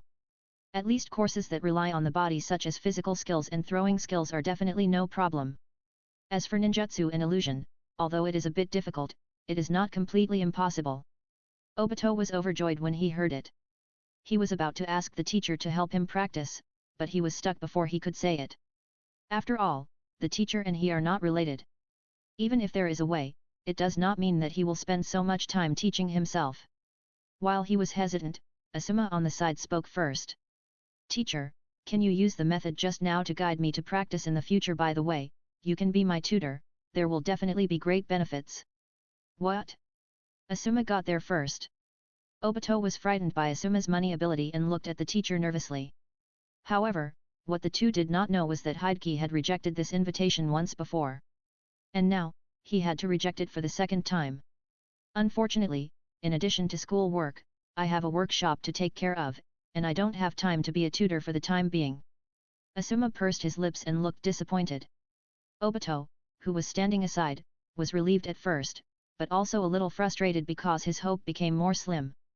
However, at this moment, the teacher's voice sounded like heavenly music. "By the way, I almost forgot that I do have some things that need some students' help recently.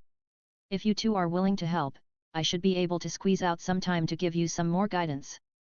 Although it was just temporary guidance, Obito and Asuma didn't dare to expect too much. After looking at each other in surprise, they hurriedly nodded and said, "I'll go." The next morning, the door of Hokage's office was suddenly opened from the outside. Inyazuka-ja, who often came to visit, couldn't wait to shout as soon as he entered the door. "I heard that Hokage is going to open the pocket puppet beast to all students. Is it true?" Coincidentally, Hokage was rushing to make the puppet beast. After he finished carving the rune spell on a core component with a chakra carving knife, he took a sip of the strawberry milk on the table and said calmly, "Indeed." Inyazuka-ja moved a chair and sat down, saying with a bit of a smile, "Hokage, you really like to make big news. This news should be announced early or late. Why announce it at this critical juncture when registration is about to start?" Hokage understood what Inyazuka-ja meant. The late announcement is naturally to wait until the registration is over and the dust settles before announcing it, so that it will not affect the students' registration. As for the early announcement, it has to start from 10 days ago. Chapter 39 Course Selection. It turns out that these days, the ninja school has been as lively as a festival because of the course selection. And the culprit is the newly opened puppetry course. The unique teaching method, the novel and interesting pocket puppet beasts, and even the young and handsome teacher Kimura, all deeply attracted the children's attention and became an enduring topic of discussion. But as the saying goes, a single flower does not make spring, 100 flowers bloom together to fill the garden with spring.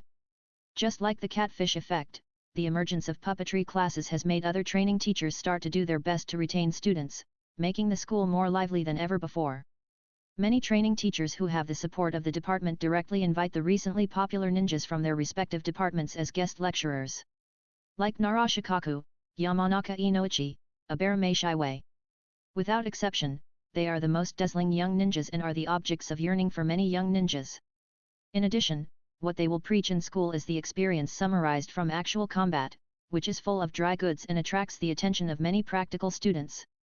In addition, some training course teachers also imitated Hideki's pocket puppet beasts and attracted young ninjas to join by offering gifts for registration.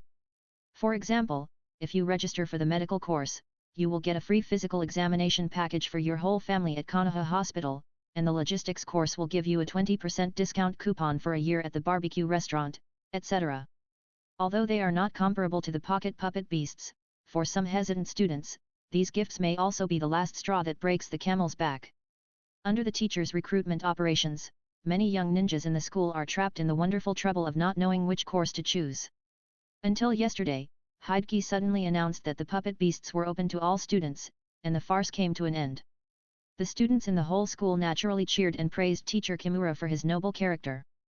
Because there is no interference from the pocket puppet beasts, they finally don't have to worry about it, and can choose the training courses they really want to take according to their own hearts. However, for those teachers who have been busy for a long time, although this is indeed good news, they still feel like vomiting blood. No, Mr. Kimura, couldn't you have announced this news earlier?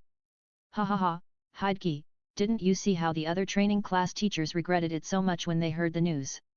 Thinking of the other teachers' extremely confused expressions, Inyazuka-ja couldn't help but slap the table and laugh.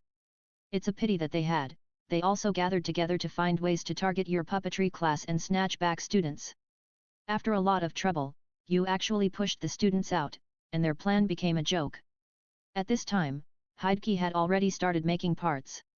Hearing this, he couldn't help but said faintly. Senior Ja, I heard that your tracking class seems to have announced that the student with the best final score will get a small ninja dog as a reward. Inyazuka-ja's smiling face froze, and then he pretended to grit his teeth and said. I was also forced by the department leader. He said that if there are too few people in the course, let me teach it next year. Hideki looked at the other party with a smile, indicating that it would be fine. Inyazuka-ja quickly changed the subject and said. But speaking of which, Hideki, aren't you worried that once this news comes out, most of your students will run away? After all, although the reputation of puppetry in school has improved a lot, it is still the same in the village, and students will eventually have concerns. Hideki was waving his fingers, controlling the chakra lines to assemble a bunch of newly made parts, and said with a smile. Anyway, I launched the pocket puppet beast at the beginning just to make the children interested in trying to learn puppetry. Since the goal has been achieved, that's enough. Continuing to force students who are not interested in puppetry to stay will only waste the time of both parties.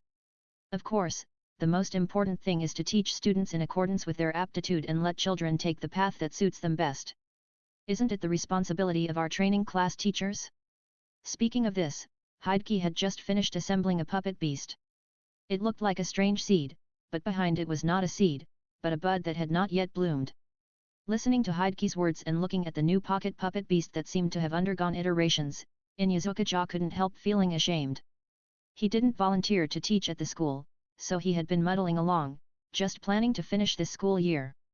It was really different from a teacher like Hideki who cared about his students. Of course, as an adult, he would not get excited because of Hideki's words and devote himself to the cause of education. But he also secretly made up his mind to at least live up to his salary and fulfill the basic duties of a teacher in this year. So time passed again. Time began to pass, and soon it was the fourth week of the new semester. In other words, the registration day for the training course finally arrived. On this day, the discussion about which training course to take in the ninja school completely disappeared. Thanks to the competition for students in the training course caused by Hokage, the children had already known very clearly which course they should choose after countless struggles. So after the head teacher of each class handed out the registration form, the students almost immediately wrote down the course they wanted to sign up for. With one hand on her chin, Kushina gave a somewhat infatuated smile and wrote the name of the puppetry class on the registration form. Asuma Saratobi glanced at Kushina, feeling a little jealous, but recalling the joy of the previous battle with teacher Kimura, he still curled his lips and signed up. Write down the name of the puppetry class on the registration form.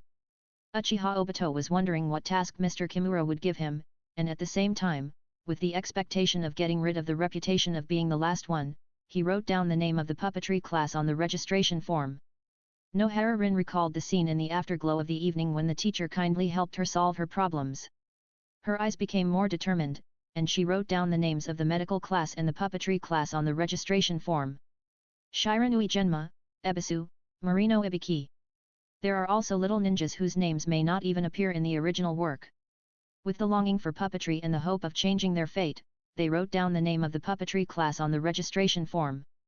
Then, as always, during the training class, they once again came to the old warehouse that was transformed into a puppetry classroom. As fewer students came, the classroom became empty again, which made everyone's determination a little shaken. Just then, a childish cat cry suddenly sounded. Everyone looked in the direction of the sound, and saw a little black cat walking through them with nimble steps, finally jumping onto the high platform, and began to lick its fur leisurely. Then the next moment, a familiar coo sounded from above everyone's head. Everyone looked up and saw a fat red owl hovering over the warehouse, cooing, and finally landing on the beam above the high platform. The familiar scene made everyone smile knowingly, remembering that everyone was tricked into the class by the little black cat at the beginning, and the fat owl also brought them a lot of scares and surprises. Recalling the initial curiosity, love, and touching, everyone re-recognized their feelings and their eyes became firm again. As the soul of this course, Mr. Kimura also appeared on the high platform. As usual, he was wearing a dark blue wide-sleeved kimono, with black hair in a ponytail, looking young and handsome. Welcome back to this puppetry classroom, so today we will continue our journey to explore the mysteries of puppetry. As the teacher's familiar opening remarks sounded, everyone felt an inexplicable sense of relief. They all said in their hearts, "I'm back." Chapter 40 Namikaze Minato. There are now 108 students in the classroom. A very suitable number for justice. After the little heroes sat down in their respective chairs, Hokage was ready to start the class. However, seeing the expectant faces of the little ninjas below the stage, Hokage could only announce the news they wanted to know the most for the sake of teaching efficiency. "Don't worry, teacher, I won't break my promise. I will definitely lend you the pocket puppet beast, but..." Seeing that everyone was about to cheer, Hokage quickly interrupted everyone's spell-casting chant. "But not today, but in the next class. Because the pocket puppets are assigned to each group, I still need to spend time to divide you into groups." "Teacher, it's just a group, it won't take long, right?" "Yes, or just randomly assign them, this is the fastest way." Some impatient little ninjas have already started shouting, and most of them are nodding in agreement, as if saying, "Teacher, we all have a disease that will kill us if we don't get the puppets, please save the children." "Are you sure you want to assign randomly?" Hokage's mouth curled up slightly with a playful arc, and he said in a meaningful tone, "You should know that you will conduct a lot of practical tests in this group in the future. For example, working together to make ninja tools, cracking mechanisms, and field combat training. And I will hold a pocket puppet beast battle competition at the end of the semester, and the prize for the champion will be an exclusive pocket puppet beast. Are you really willing to pin your grades on the luck of grouping?" The little ninjas in the audience suddenly turned into rattles, shaking their little heads frantically. "Oh my god, what did they just hear? Practical tests are fine. But the pocket puppet beast battle competition is perfect for them." The little ninjas who like puppet beast battles dream of showing off their skills with puppet beasts in front of everyone and competing with other classmates. Even the little ninjas who were not interested in puppetmen were particularly envious of the pocket puppetmen that belonged to the champion. This also meant that they and their teammates were not just sharing puppetmen, but were comrades who would fight side by side. However, how could they dare to let the teacher randomly assign them? On the contrary, one student rolled his eyes and proposed a bad idea. "Teacher, why don't we form a team on our own?" "Bah, wishful thinking. For the sake of the prize, it goes without saying that doing so would only create a galactic battleship. Hideki resisted the urge to roll his eyes and explained. In addition to the lack of puppet beasts, the purpose of setting up groups is to allow everyone to cooperate, compete, and promote each other in the form of groups. Therefore, the overall level of each group must be similar, and the members of the group must be able to complement each other. Otherwise, the strength is too different, and it will not play the role of training. That's why I need to spend some time to find the most scientific grouping plan.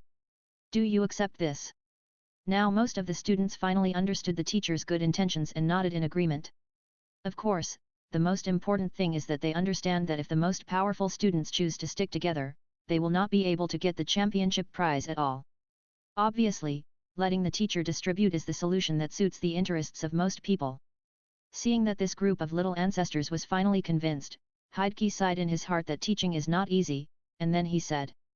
If everyone has no other questions, then let's start the class. Yes. The little ninjas all started the class happily with expectations for a better life in the future. When the puppetry class was over, the little ninjas shook their heads, which were already a mess, and walked out of the classroom like zombies. Missed their calculations. Everyone regretted it with all their remaining brain cells. Although they all knew that once the registration period was over, the training course would enter the formal teaching stage, and the learning difficulty would increase a lot. But they never expected that the puppetry class would reveal its hideous face to them so quickly. Not only did the difficulty increase significantly, but even the content density suddenly increased a lot. And what was reduced was naturally the various demonstrations that the teacher had used to attract everyone's interest. But this was still good. What made them complain the most was that the time they originally used to play with pocket puppet beasts was also greatly reduced. According to the teacher, they can practice outside of class in the future, so there is no need to take up so much time in class. Is this human language? Finally, the teacher even assigned homework for the first time.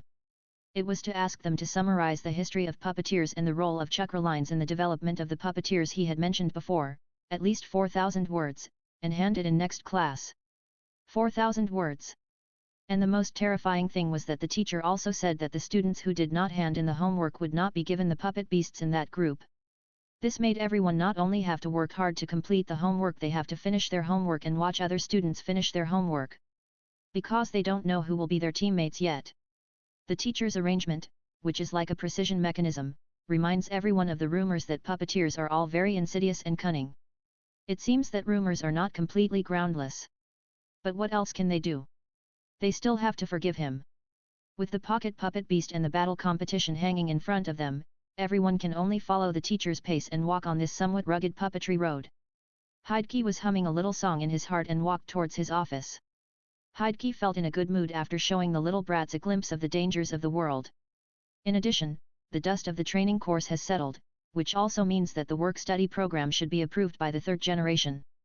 In this way, the plan of the workshop can continue to move forward. While thinking, Hideki was almost back to his office.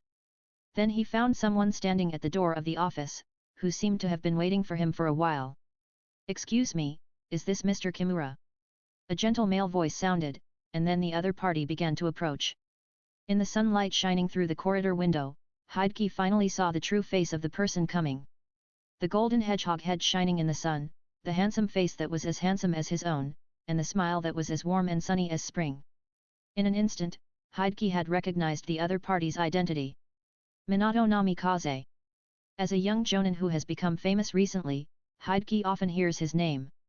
Of course, this person has a more important identity for Hideki. That is the father of Uzumaki Naruto, the protagonist of the original work.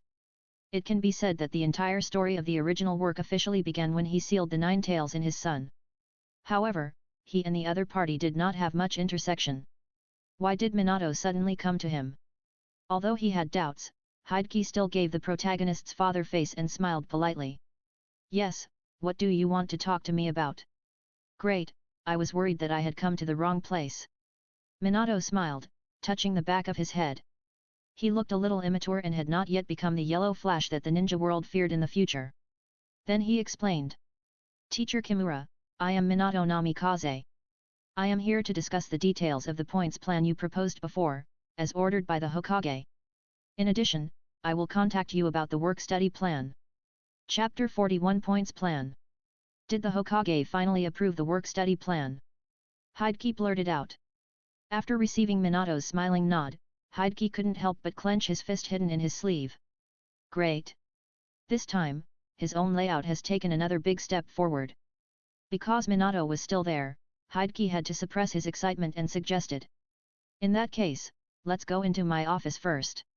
After that, Hideki walked to the door of the office, shot a chakra line from his finger, and put it into the door lock to open it. Alaho!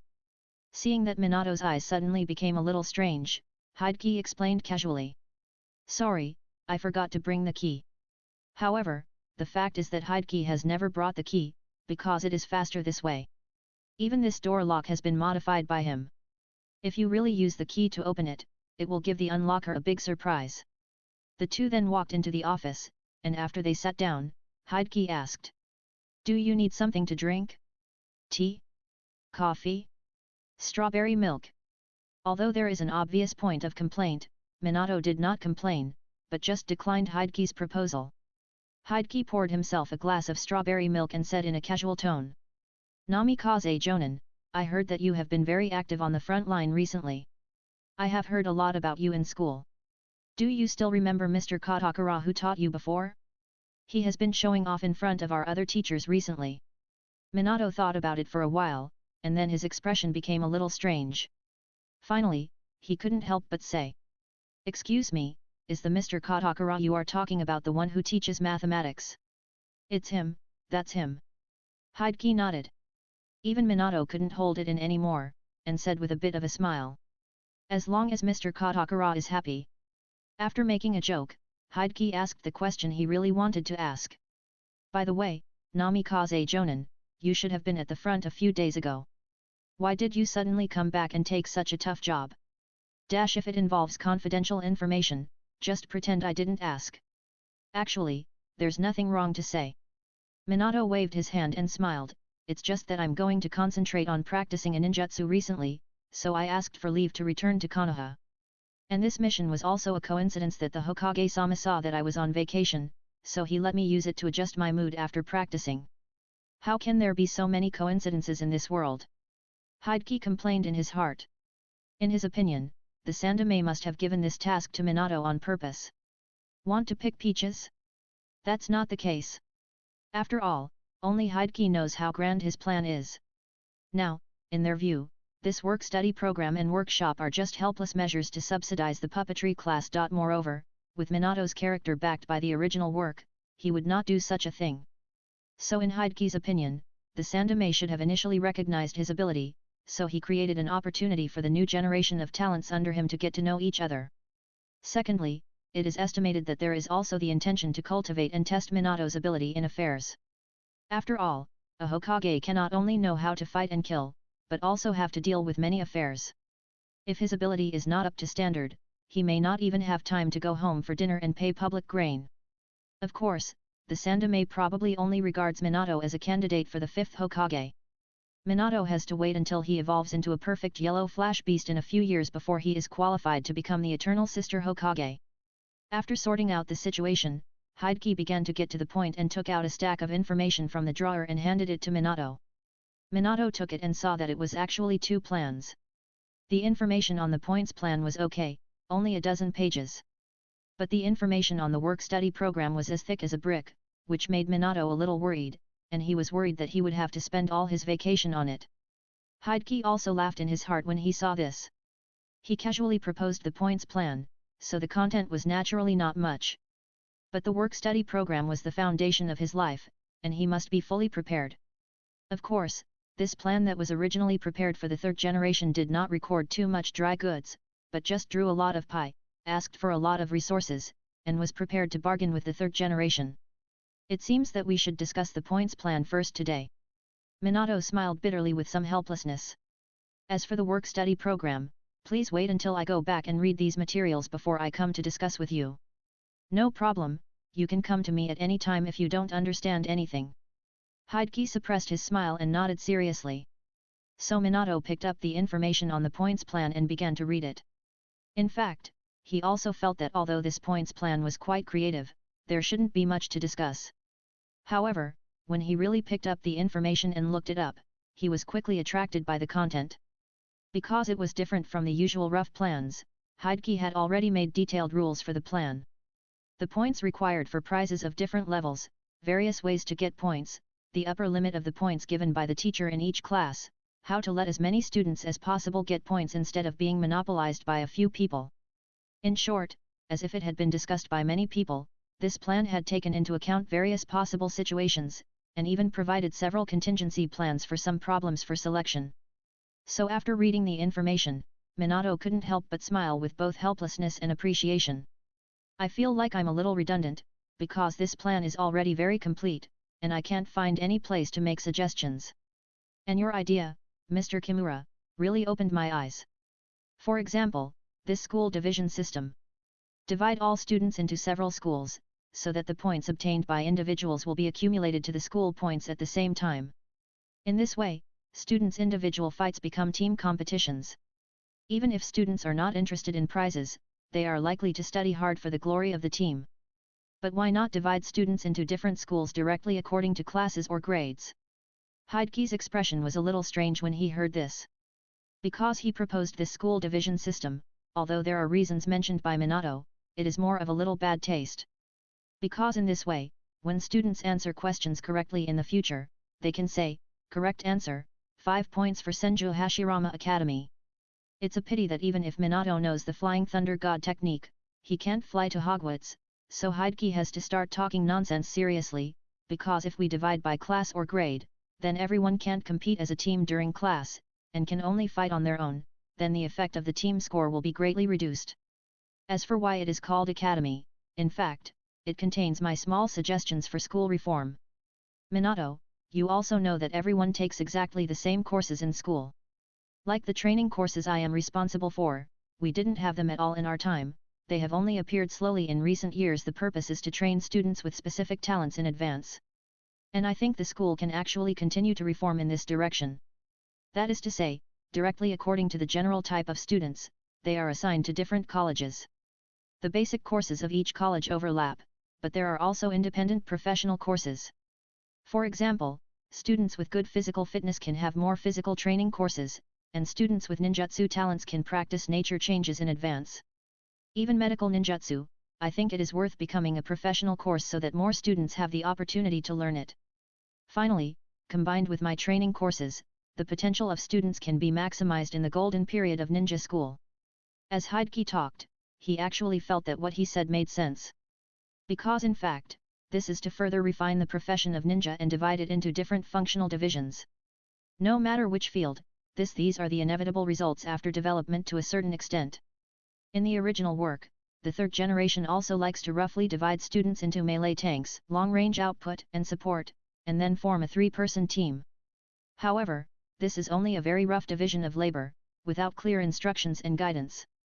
Like Sakura in the original work, she is obviously a top student in school, but after the end of the first part of the original work, the team was disbanded and she realized that she was playing a support position. Rather than letting the children think and run in after graduation before knowing their position, or even changing to a new team and finding a new position, it is better to divide the functions of ordinary students early and train them in a standardized way. In this way, they can quickly integrate into the team after graduation and form combat power.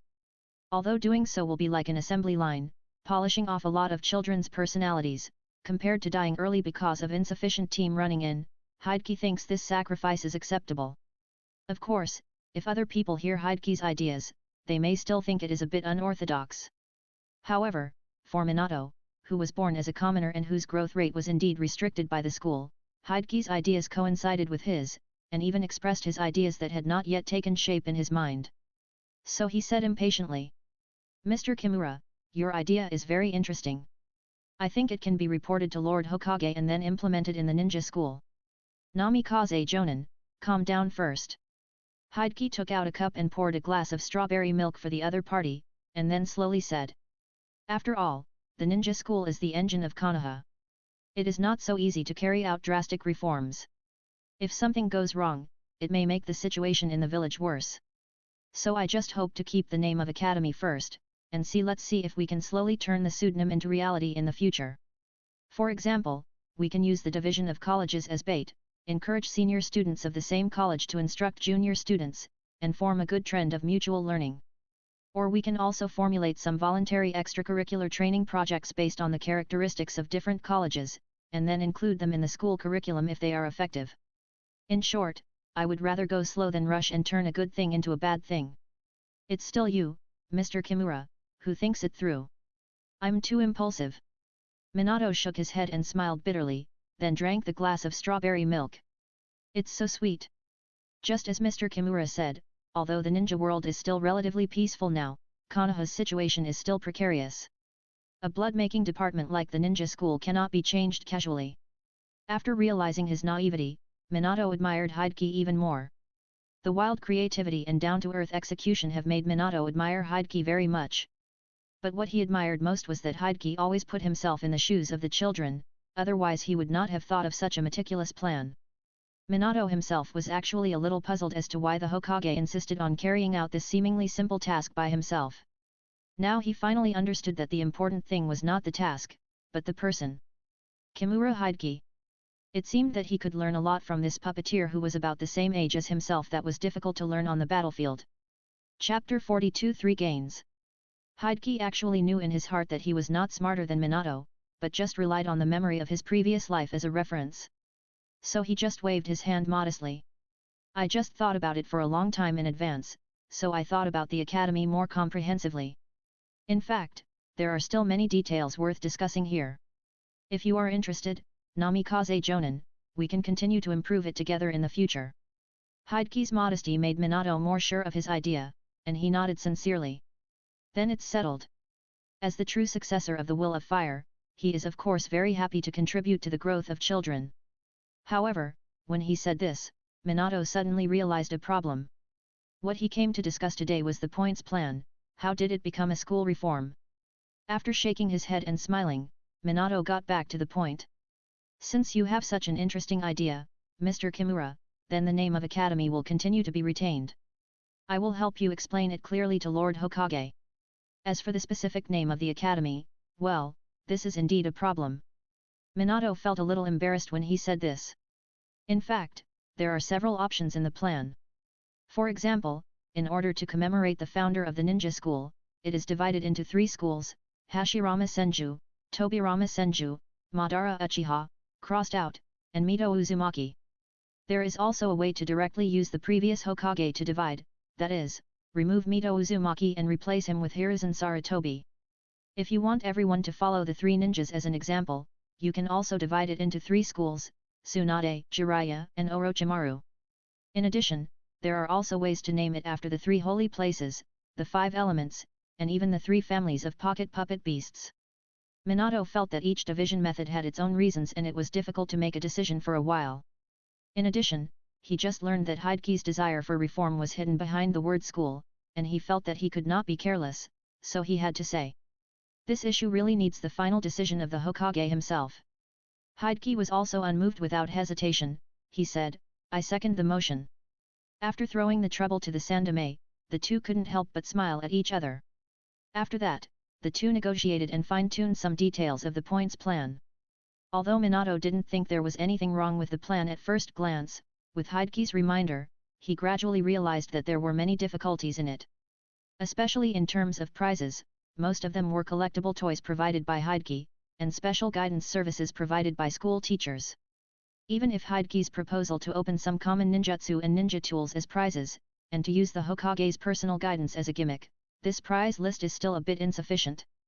There is no way, a good cook can't cook without rice. The funds for this plan are limited. No matter how powerful Hideki is, he can't create something out of nothing. But at this time, Minato showed his strengths. He immediately volunteered, saying that he would persuade some comrades to join the plan with him, using special guidance as a prize. He even planned to do a fundraising to let everyone contribute to the school. Seeing that Minato was so active, Hideki was happy to let him arrange everything. After the discussion, it was almost dark. So the two came to the school gate and began to say goodbye to each other. Minato smiled and said, I really benefited a lot today. Thank you for your guidance, Mr. Kimura. I will follow up and complete the points plan as soon as possible, and I will also finish reading the work study materials as soon as possible. Don't be too anxious. After saying that, Hideki hesitated for a moment and then continued. But if possible, there are two things on this plan. I hope you can give me an answer as soon as possible. You say. One is the land near the orphanage. I want to apply for it to build a formal workshop. I hope to get the approval of the Hokage. The second is about the sealing technique. XXXX. Although the production of puppets will use the seal rune formula, I just imitated it before and didn't study it in depth. In order to develop more products for the workshop in the future, I want to learn the seal technique from scratch and hope to get the relevant basic information. Minato had done some homework beforehand, so he smiled after a little hesitation. Both applications are reasonable and should not be a big problem. I will talk to the Hokage tomorrow. Then I'll trouble you, Namikaze Jonin. Hideki nodded and thanked him. Hearing this, Minato scratched his head and said. Actually, we are of similar age. Teacher Kimura, you can just call me Minato in the future. Namikaze Jonin and the like are still a little bit uncomfortable to hear. Then you might as well call me by my name, Minato. Hideki also nodded. Okay, see you next time, Hideki. Goodbye. Watching Minato leave with a stack of information, Hideki was both happy and a little emotional. It was great to get to know Minato Namikaze and solve the land problem for the workshop. But what made Hideki happiest was that he could finally start learning the sealing technique seriously. You should know that like chakra conduction materials, the sealing technique is used in important fields such as barriers, talismans, and advanced ninja tools, and has always been a highly confidential matter in various villages and countries. Although Irika knew some sealing techniques in the original work, he, whose parents were both jonin, could not be considered an ordinary person. Hideki, who was born in a real civilian family, had no way to learn the sealing technique. Even after being promoted to a special jonin, Hideki could only apply to borrow some elementary sealing scrolls at most. But these scrolls did not record many principles, but only let people follow the script to carve rune patterns. Even Hideki, who has the brainstorming skill, can hardly reverse decipher the meaning of the seal rune without much information. All he can do is refer to the rune formula inside his trophy puppet and decompose some elementary puppetry into several rough black box modules. He only knows what results will be obtained by inputting chakra, but does not know the principle behind it. So far, the puppets and ninja tools invented by Hideki have all achieved the functions he wants in this way. So it is obvious that whether it is to develop more popular products for the workshop, to create stronger puppets, or even to explore the mystery of chakra more deeply, Hideki must master the tool of seal. So when the work-study program officially started, Hideki had a perfect reason to develop products for the workshop, so he took the opportunity to ask for the basic knowledge of puppetry. And as Minato said, with such a sufficient reason, the third generation should not reject his application. But this is also the reason why Hideki feels emotional. Because Minato did not have the name of Yellow Flash at this time. So the ninjutsu he came back to practice this time is most likely the Flying Thunder God technique that earned him this title. Although this technique is a space-time ninjutsu, it also requires the use of very advanced seal rune formulas. Thinking that Minato has already started learning S-level difficult seal-related ninjutsu, Hideki feels that the basic knowledge of seals that he is about to get is not so attractive. Thinking that Minato's knowledge of seals should be all from his future wife Uzumaki, Hideki couldn't help but drool with envy and jealousy when he saw what he learned from Kushina Uzu. The only thing he was thankful for was that his college plan that he made up actually made a good impression on Minato. This also meant that he, who had always been taken advantage of by others, finally had the opportunity to get free stuff from others. Although it was impossible to involve specific sealing techniques, Hideki believed that even if it was just mutual exchange of basic knowledge, he would benefit a lot. So I hope that Minato can take a longer vacation. A few days later, it was the weekend morning. In the corner of Konoha's shopping street, a little boy about 8 or 9 years old was standing in front of a stall and shouting. Dear fellow villagers, brothers and sisters, Konoha's latest and most fun new toys, you have never seen them. During the promotion period, all toys are 20% off. All toys are 20% off. Don't lose out if you buy them, don't be fooled if you buy them, don't miss them if you pass by. New toys that have never been seen before? And all are 20% off? The catchy hawking sound, the tender voice, and the curious advertising slogan attracted many adults and children to come closer to take a look. But just by looking at it, the children were like petrified and could not walk at all. The adults secretly said that it was not good, and they felt that their wallets would bleed heavily, and the rescue was ineffective.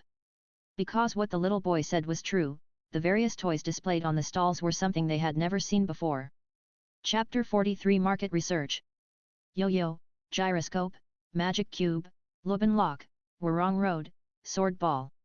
Seeing passers-by gradually gathering, the little boy began to introduce and demonstrate various toys one by one as if they were treasures. This is a yo-yo. Look at my lightning strike, magic gloves, Eiffel Tower. I don't know what the Eiffel Tower is. And this is called a Rubik's Cube. It's twisted like this. The teacher said it can exercise children's brains. Let me show you how to restore it. Are you trying to make things difficult for me?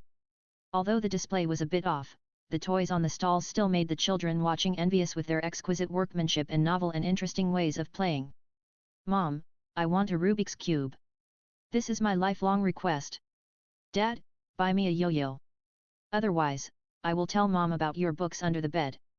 Many parents who are short of money are ready to pick up their children and sprint 100 meters to escape this terrible area.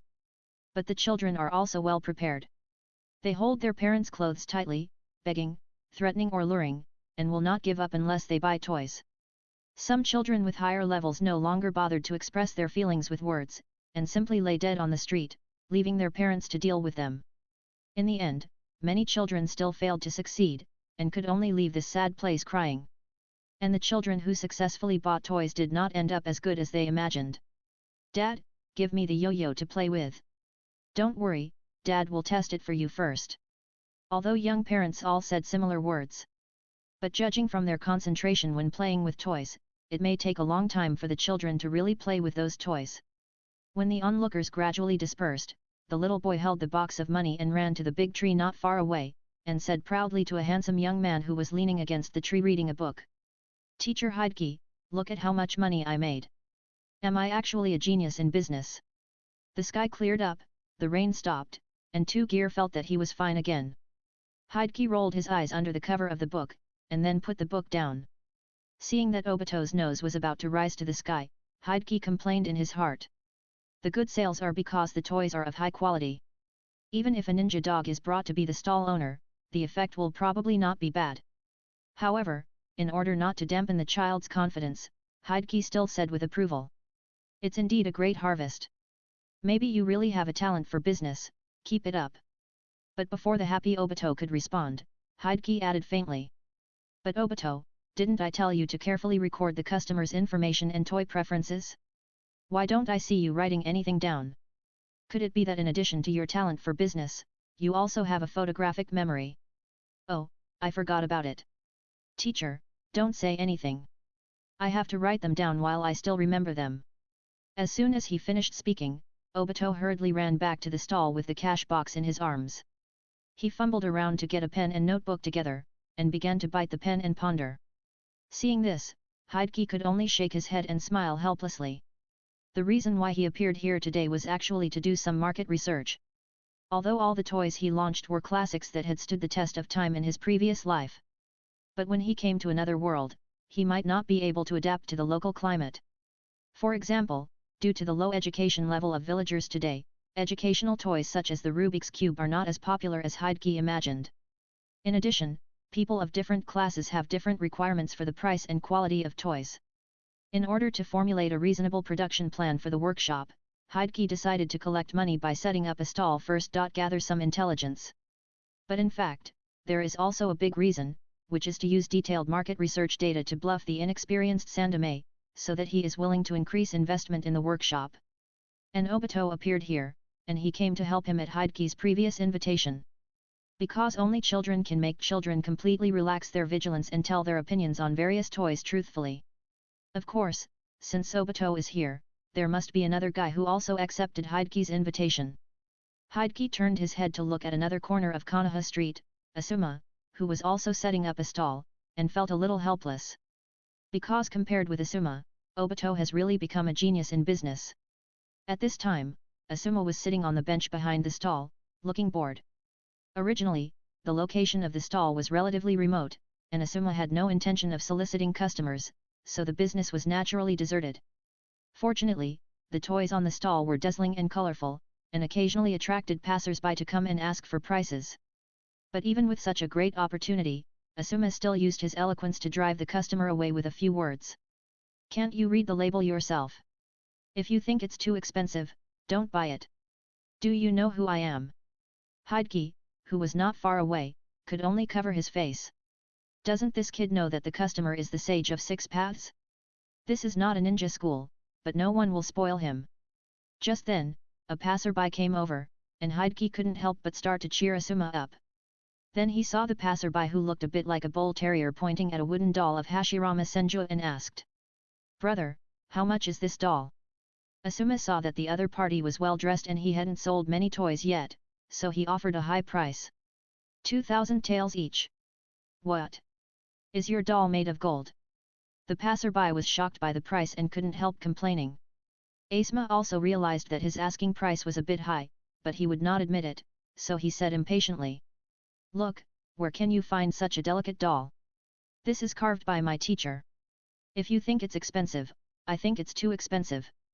The passerby was a little annoyed, but seeing that Asuma was a child, he suppressed his anger and was too lazy to argue with him. Seeing that these dolls were really delicate, the passerby finally gritted his teeth and said, "Pick one for me." "Okay." Asuma immediately showed a sly smile on his face, thinking that he was indeed a business genius. But in the eyes of the passerby, he felt as if he was slaughtered by this kid. As a counterattack, he saw that there were still many toys he had never seen before on the stall, so he deliberately teased Asuma. "Are these toys fun?" Hokage, who was eavesdropping from a distance, suddenly got a start and finally remembered why these dialogues seemed familiar.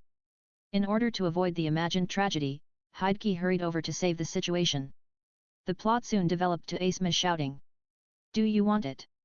Do you want it? You! Pa!" Someone suddenly slapped Asuma's head, and he held his head with both hands and looked back fiercely. As a result, the rebelliousness on his face immediately turned into guilt. "Teacher Hokage, why are you here?" However, Hokage did not reply to Asuma's words, but apologized to the passerby in a nice voice. "My student has caused you trouble. This child grew up eating explosive tags, and his temper is quite aggressive. Please forgive his unreasonableness." After sending the passerby away with a 20% discount, Hokage turned his attention to Asuma. He was still making faces at the back of the passerby, and he immediately pretended to be fine when he saw the teacher looking at him. Actually, Asuma was not afraid of teacher Hokage, but he would restrain himself for the pocket puppet beast and the special guidance he had agreed to. He had even made up his mind that even if he was criticized, he would endure it this time. It was a pity that Hokage seemed to have no intention of criticizing him at all. After smiling at him, he began to organize the toys on the stall and put them in a more neat and beautiful way. This kind of play made Asuma feel a little bit nervous, so he began to test. "Teacher, aren't you angry?" "Why should I be angry?" Hokage smiled gently, "Asuma, this is your first time setting up a stall, it's normal to have some problems, don't mind." Although he was not criticized, Asuma felt a little disappointed. "I didn't expect that teacher Hokage, who has always been independent, would treat me the same as other teachers and would only say good things. Sure enough, in the eyes of the teacher, I am just the son of the Hokage." However, the next moment, Asuma's idea was shattered. Because Hokage added calmly, "After all, not everyone can be as talented as Obito and do so well in the first stall. Asuma, it's normal that you can't compare to Obito." "Asuma, teacher Hokage, why did you suddenly curse?" Chapter 44 Acting. "How could I be inferior to Obito, the last one?" Even if it's justice for the stall, Asuma would never admit that such a ridiculous thing would happen. Just like he did not admit that Obito had defeated him in the pocket puppet beast. In Asuma's view, Obito was just lucky. He was chosen by the teacher to be the object of control when demonstrating Charmander, so he was barely qualified to compete with him on the same stage. Even in the last few rounds before, Asuma felt that if he had not regarded his opponent as a teacher and let go of several flaws that he thought were traps, he would not have lost to Obito, who had always been the last one. However, the objective fact that he lost to Obito still made Asuma feel uncomfortable like eating a fly, so he has been a little sensitive to Obito's affairs recently. So when he heard teacher Hokage say that he could not beat Obito, Asuma was immediately furious, and his head was buzzing.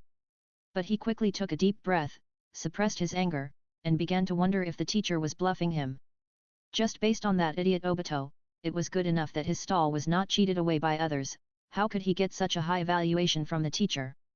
Impossible, absolutely impossible. It can be seen that the teacher still has a smiling face, and Asuma finally can't sit still. Teacher, you stay here, don't move, I'm going to the toilet. After leaving this sentence, Asuma ran away. Not long after, Asuma came back with a constipated face. If he really went to the toilet, the process would probably not be smooth. Fortunately, Asuma actually went to Obito's place. The reason why he put on this expression was that he found that what the teacher said was true, and Obito's business was indeed very good. Especially when he saw that Obito could quickly get along with adults and children, Asuma found himself a little envious. However, the critical attack on Asuma was not over yet. Because when he returned to his stall, he found that there were also many customers around. And the teacher had already skillfully taken on the work of a vendor, while selling various toys to the surrounding customers, while observing their reactions. Asuma felt that the teacher didn't seem to need him at all, and his heart suddenly felt empty and a little lost. Fortunately, Hokage saw him coming back and didn't say much. He just waved to him and handed him the cash box, and was responsible for collecting money and making change.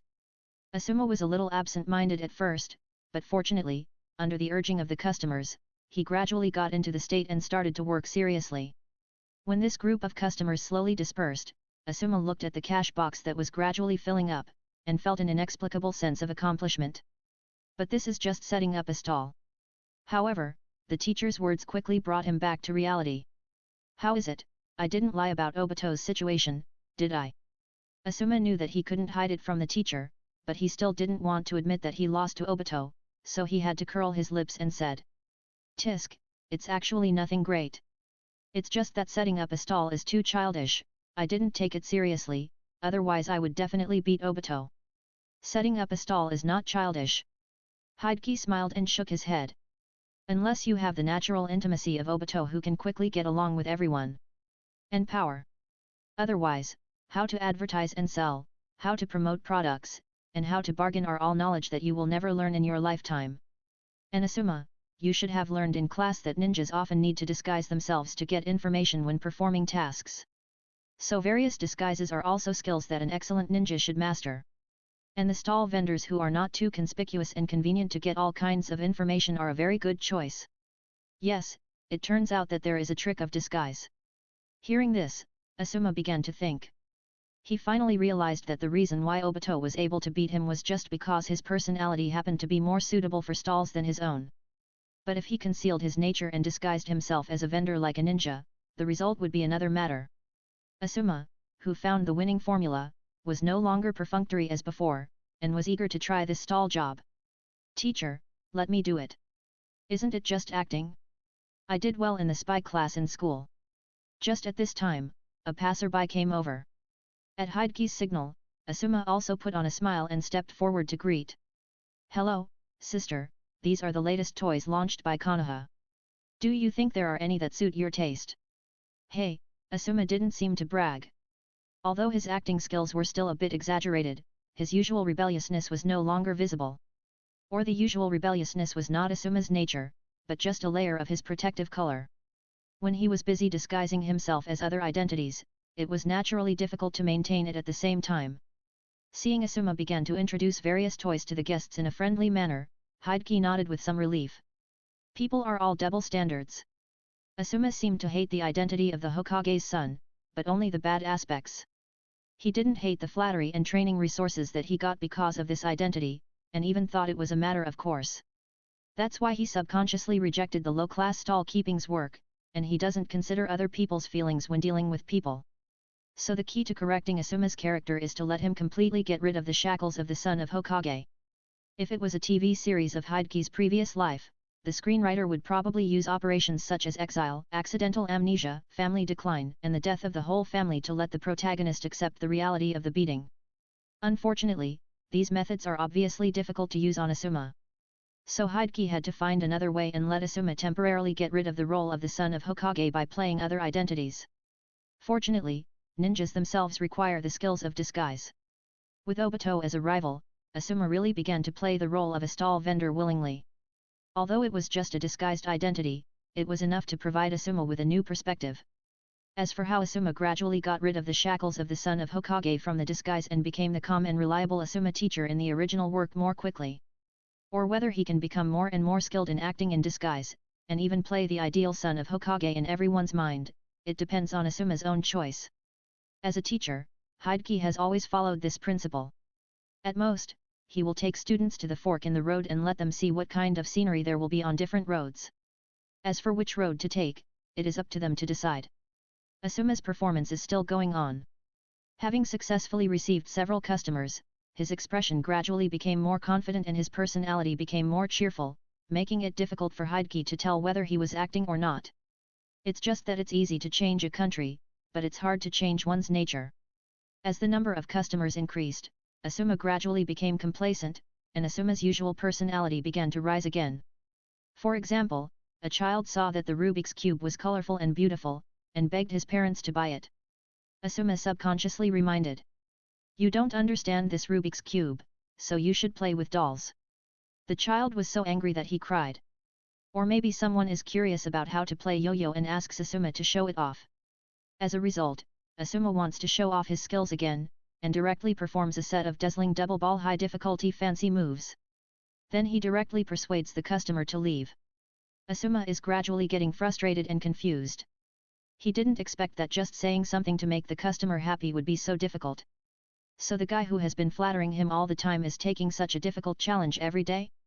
However, Hideki knew that this kid just couldn't get into the role completely, so he rolled his eyes and thought of another naughty idea. He walked up to Asuma, patted him on the shoulder and comforted him. "It's okay, it's indeed a bit difficult to receive customers at the beginning, it's not bad to start practicing with advertising slogans."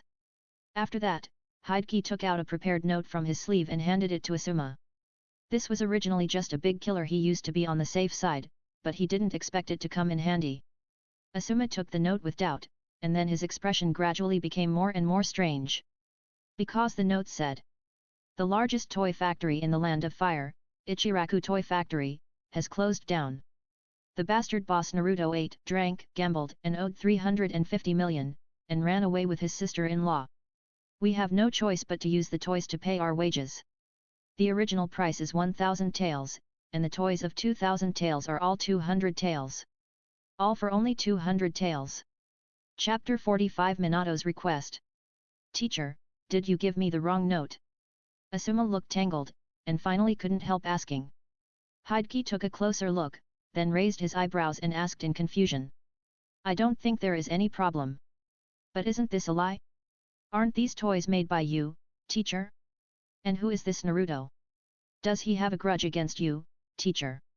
Asuma was a little crazy. "Hey!" Hideki held his forehead and shook his head and sighed. "Asuma, you don't understand. This is called artistic processing, just like the pictures on the instant noodles packaging, it's just a gimmick to attract customers. As long as our toys are of good quality and cheap, customers will have no objection. But, this is too lame." Asuma muttered softly, and it seemed that he still couldn't get rid of the burden of being an idol. "Not lame at all." Hideki reminded, "Remember that you are not Sarutobi Asuma now, but an ordinary vendor. If you can't sell all the toys today, your whole family may have no food to eat tonight. Even so, you will still be entangled in whether this advertising slogan is false or lame." Asuma was speechless by the teacher's question. As the teacher said, I, who had these questions, did not fully put myself into the identity of the vendor. Although the teacher's suggestion was obviously not reliable, in order not to lose to Obito, Asuma could only try his best. He gritted his teeth and came to the stall, took a deep breath, and then shouted loudly. "The largest toy factory in the Land of Fire, Ichiraku Toy Factory, has closed down. The bastard boss Naruto ate, drank, gambled, and owed 350 million, and ran away with his sister-in-law."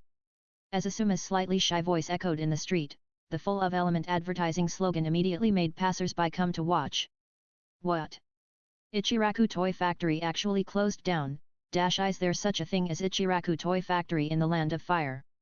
Oh my god, even such a young child has to set up a stall here, there are still fake things. Damn boss Naruto, he actually ran away with his sister-in-law, I'm so envious. Hey, how come I've never seen these toys before, and they're so cheap, please give me a set of dolls. Then I want 2 of these yo-yos. And a Rubik's Cube. And me. Disappointed. However, when Hokage walked back to the big tree and was ready to continue reading, he suddenly slapped his forehead lightly. I had said Obito before. With Asuma now completely immersed in the state of the Hokage, he must have forgotten to collect information. But the problem is not big. Because this market survey is certainly not for only 2 people. In addition to Asuma and Obito, Hokage actually invited several students such as Nohara Rin, Yui Kurane, Ebisu, etc. to set up stalls in various places in Konoha to collect information. The reason why Hokage is here is just to facilitate the supervision of Asuma and Obito, who are the most worrying. After barely solving Asuma's problem, Hokage was ready to continue reading. But at this moment, a gentle and sunny male voice sounded from not far away. Hokage, did Naruto really run away with his sister-in-law? Why didn't I hear about this? Hokage looked up and his expression froze. Oh no, he was caught spreading rumors by the real person's father. Hokage could only say embarrassedly. That was just a trick for market research. I'm sorry to make you laugh, Minato. No. Minato smiled. Hokage, you are so concerned about part-time work during the holidays. I should learn from you. Then Minato asked again. By the way, Naruto's name is just the same as the protagonist in Jiraiya's novel. Are you also a fan of Jiraiya's book, Hokage? Yes, but we have to wait until Jiraiya transforms. Hokage complained in his heart. Because Jiraiya is still a serious flop novelist. It will take some time for him to achieve enlightenment in the bathhouse and transform into a sensual novelist. However, in order to improve his friendship, Hokage said with surprise. It turns out that Jiraiya is also a writer. I must read his works when I have time. Then I will give you a copy next time we meet. How can I be so embarrassed? It doesn't matter. I still have several boxes at home. Hokage really didn't want to delve into why Minato had several boxes of Jiraiya's novels at home. So he had to nod and say. Thank you, Minato. From Minato's look, he probably hasn't decided to name his son Naruto yet. Hokage muttered to himself. I just don't know if this little bit of bad taste of mine will trigger a butterfly effect, and Naruto's name will become Menma, or other ramen side dishes. I, Uzumaki Nori, always speak my mind. I, Uzumaki Charasu, will definitely inherit the title of Hokage in the future. What is gay? Soft-boiled egg. I can't think about it anymore. If I think about it again, Hokage feels like he's going to laugh out loud. So he quickly changed the subject and said. By the way, Minato, why are you here? Have you finished reading the plan? Minato's face froze when he heard this, and he smiled bitterly. Hokage, you think too highly of me. In addition to practicing, he spent all his time on the plan these days, and he barely finished reading most of it. And there are still many places that need to be studied repeatedly, and he doesn't know when he can really finish reading it. Hokage scratched his head a little embarrassed when he heard this. In fact, he just saw that Minato had some dark circles under his eyes. But he thought it was because Minato had just returned to Konoha, and the young couple was so tired that they didn't get enough sleep. Unexpectedly, the person who made Minato unable to sleep might be himself. Thinking that he had stuffed a lot of useless things in the plan to fool the third generation, Hokage felt quite sorry, so he said. Maybe I didn't write some places clearly. I'll give you a more specific and detailed plan in a few days. Hey? You want more details? Minato didn't know that Hokage was going to delete the redundant information and add some solid stuff. He almost vomited blood when he heard what Hokage said. He waved his hand and said.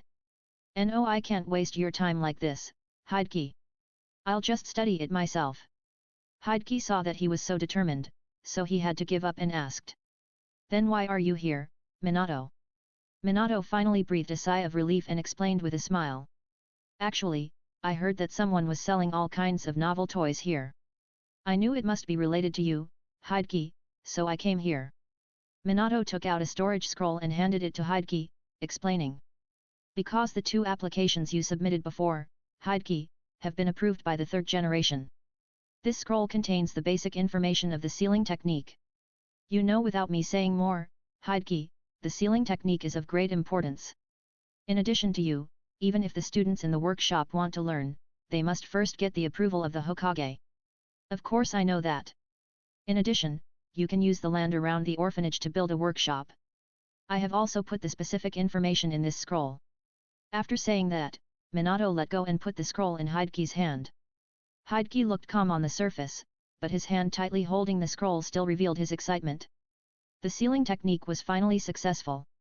Now many of his projects that had been stagnant finally had a new breakthrough. But before that, he had to master it as soon as possible. Although Minato noticed Hideki's excitement, he had no intention of laughing at him. Because he was also born in a civilian family, he knew how valuable all kinds of ninjutsu knowledge were to civilian ninjas.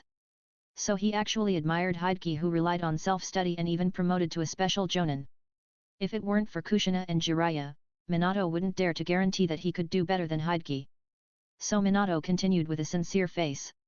Although I have only learned the sealing technique not long ago, Hideki, if you don't understand anything, you can always ask me. Even if I don't understand, I can help you find someone who is better at sealing than me to ask. Hideki was just worrying about how to start this matter, and he smiled when he heard it, and hurriedly invited him warmly. My house is quite big, you are welcome to come to my house to communicate, and you can go to sleep directly when you are tired of communicating, no problem. Minato was also very interested in Hideki's views on sealing, so the two quickly made an appointment to exchange their experiences after Hideki finished reading the books in the scroll. Then Minato said again. Okay, the official business is over, so I actually have a private matter that I would like to ask Hideki to help. Please go ahead. Minato touched the back of his head a little embarrassedly and said. Actually, I have a friend who often can't go out for some reason. So I want to buy some new toys for her to entertain her.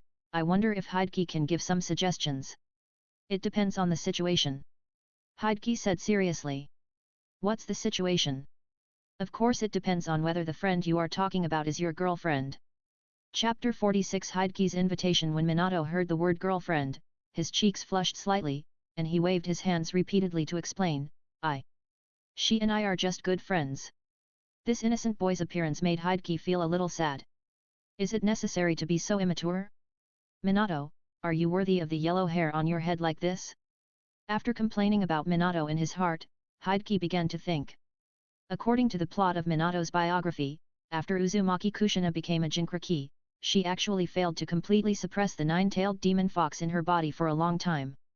So for safety reasons, her daily activities were restricted to a small area around the Whirlpool Tower under the Hokage Rock. Because there is a large barrier arranged with the Whirlpool Tower as the center, it can effectively assist Kushina in suppressing the nine-tailed fox in her body.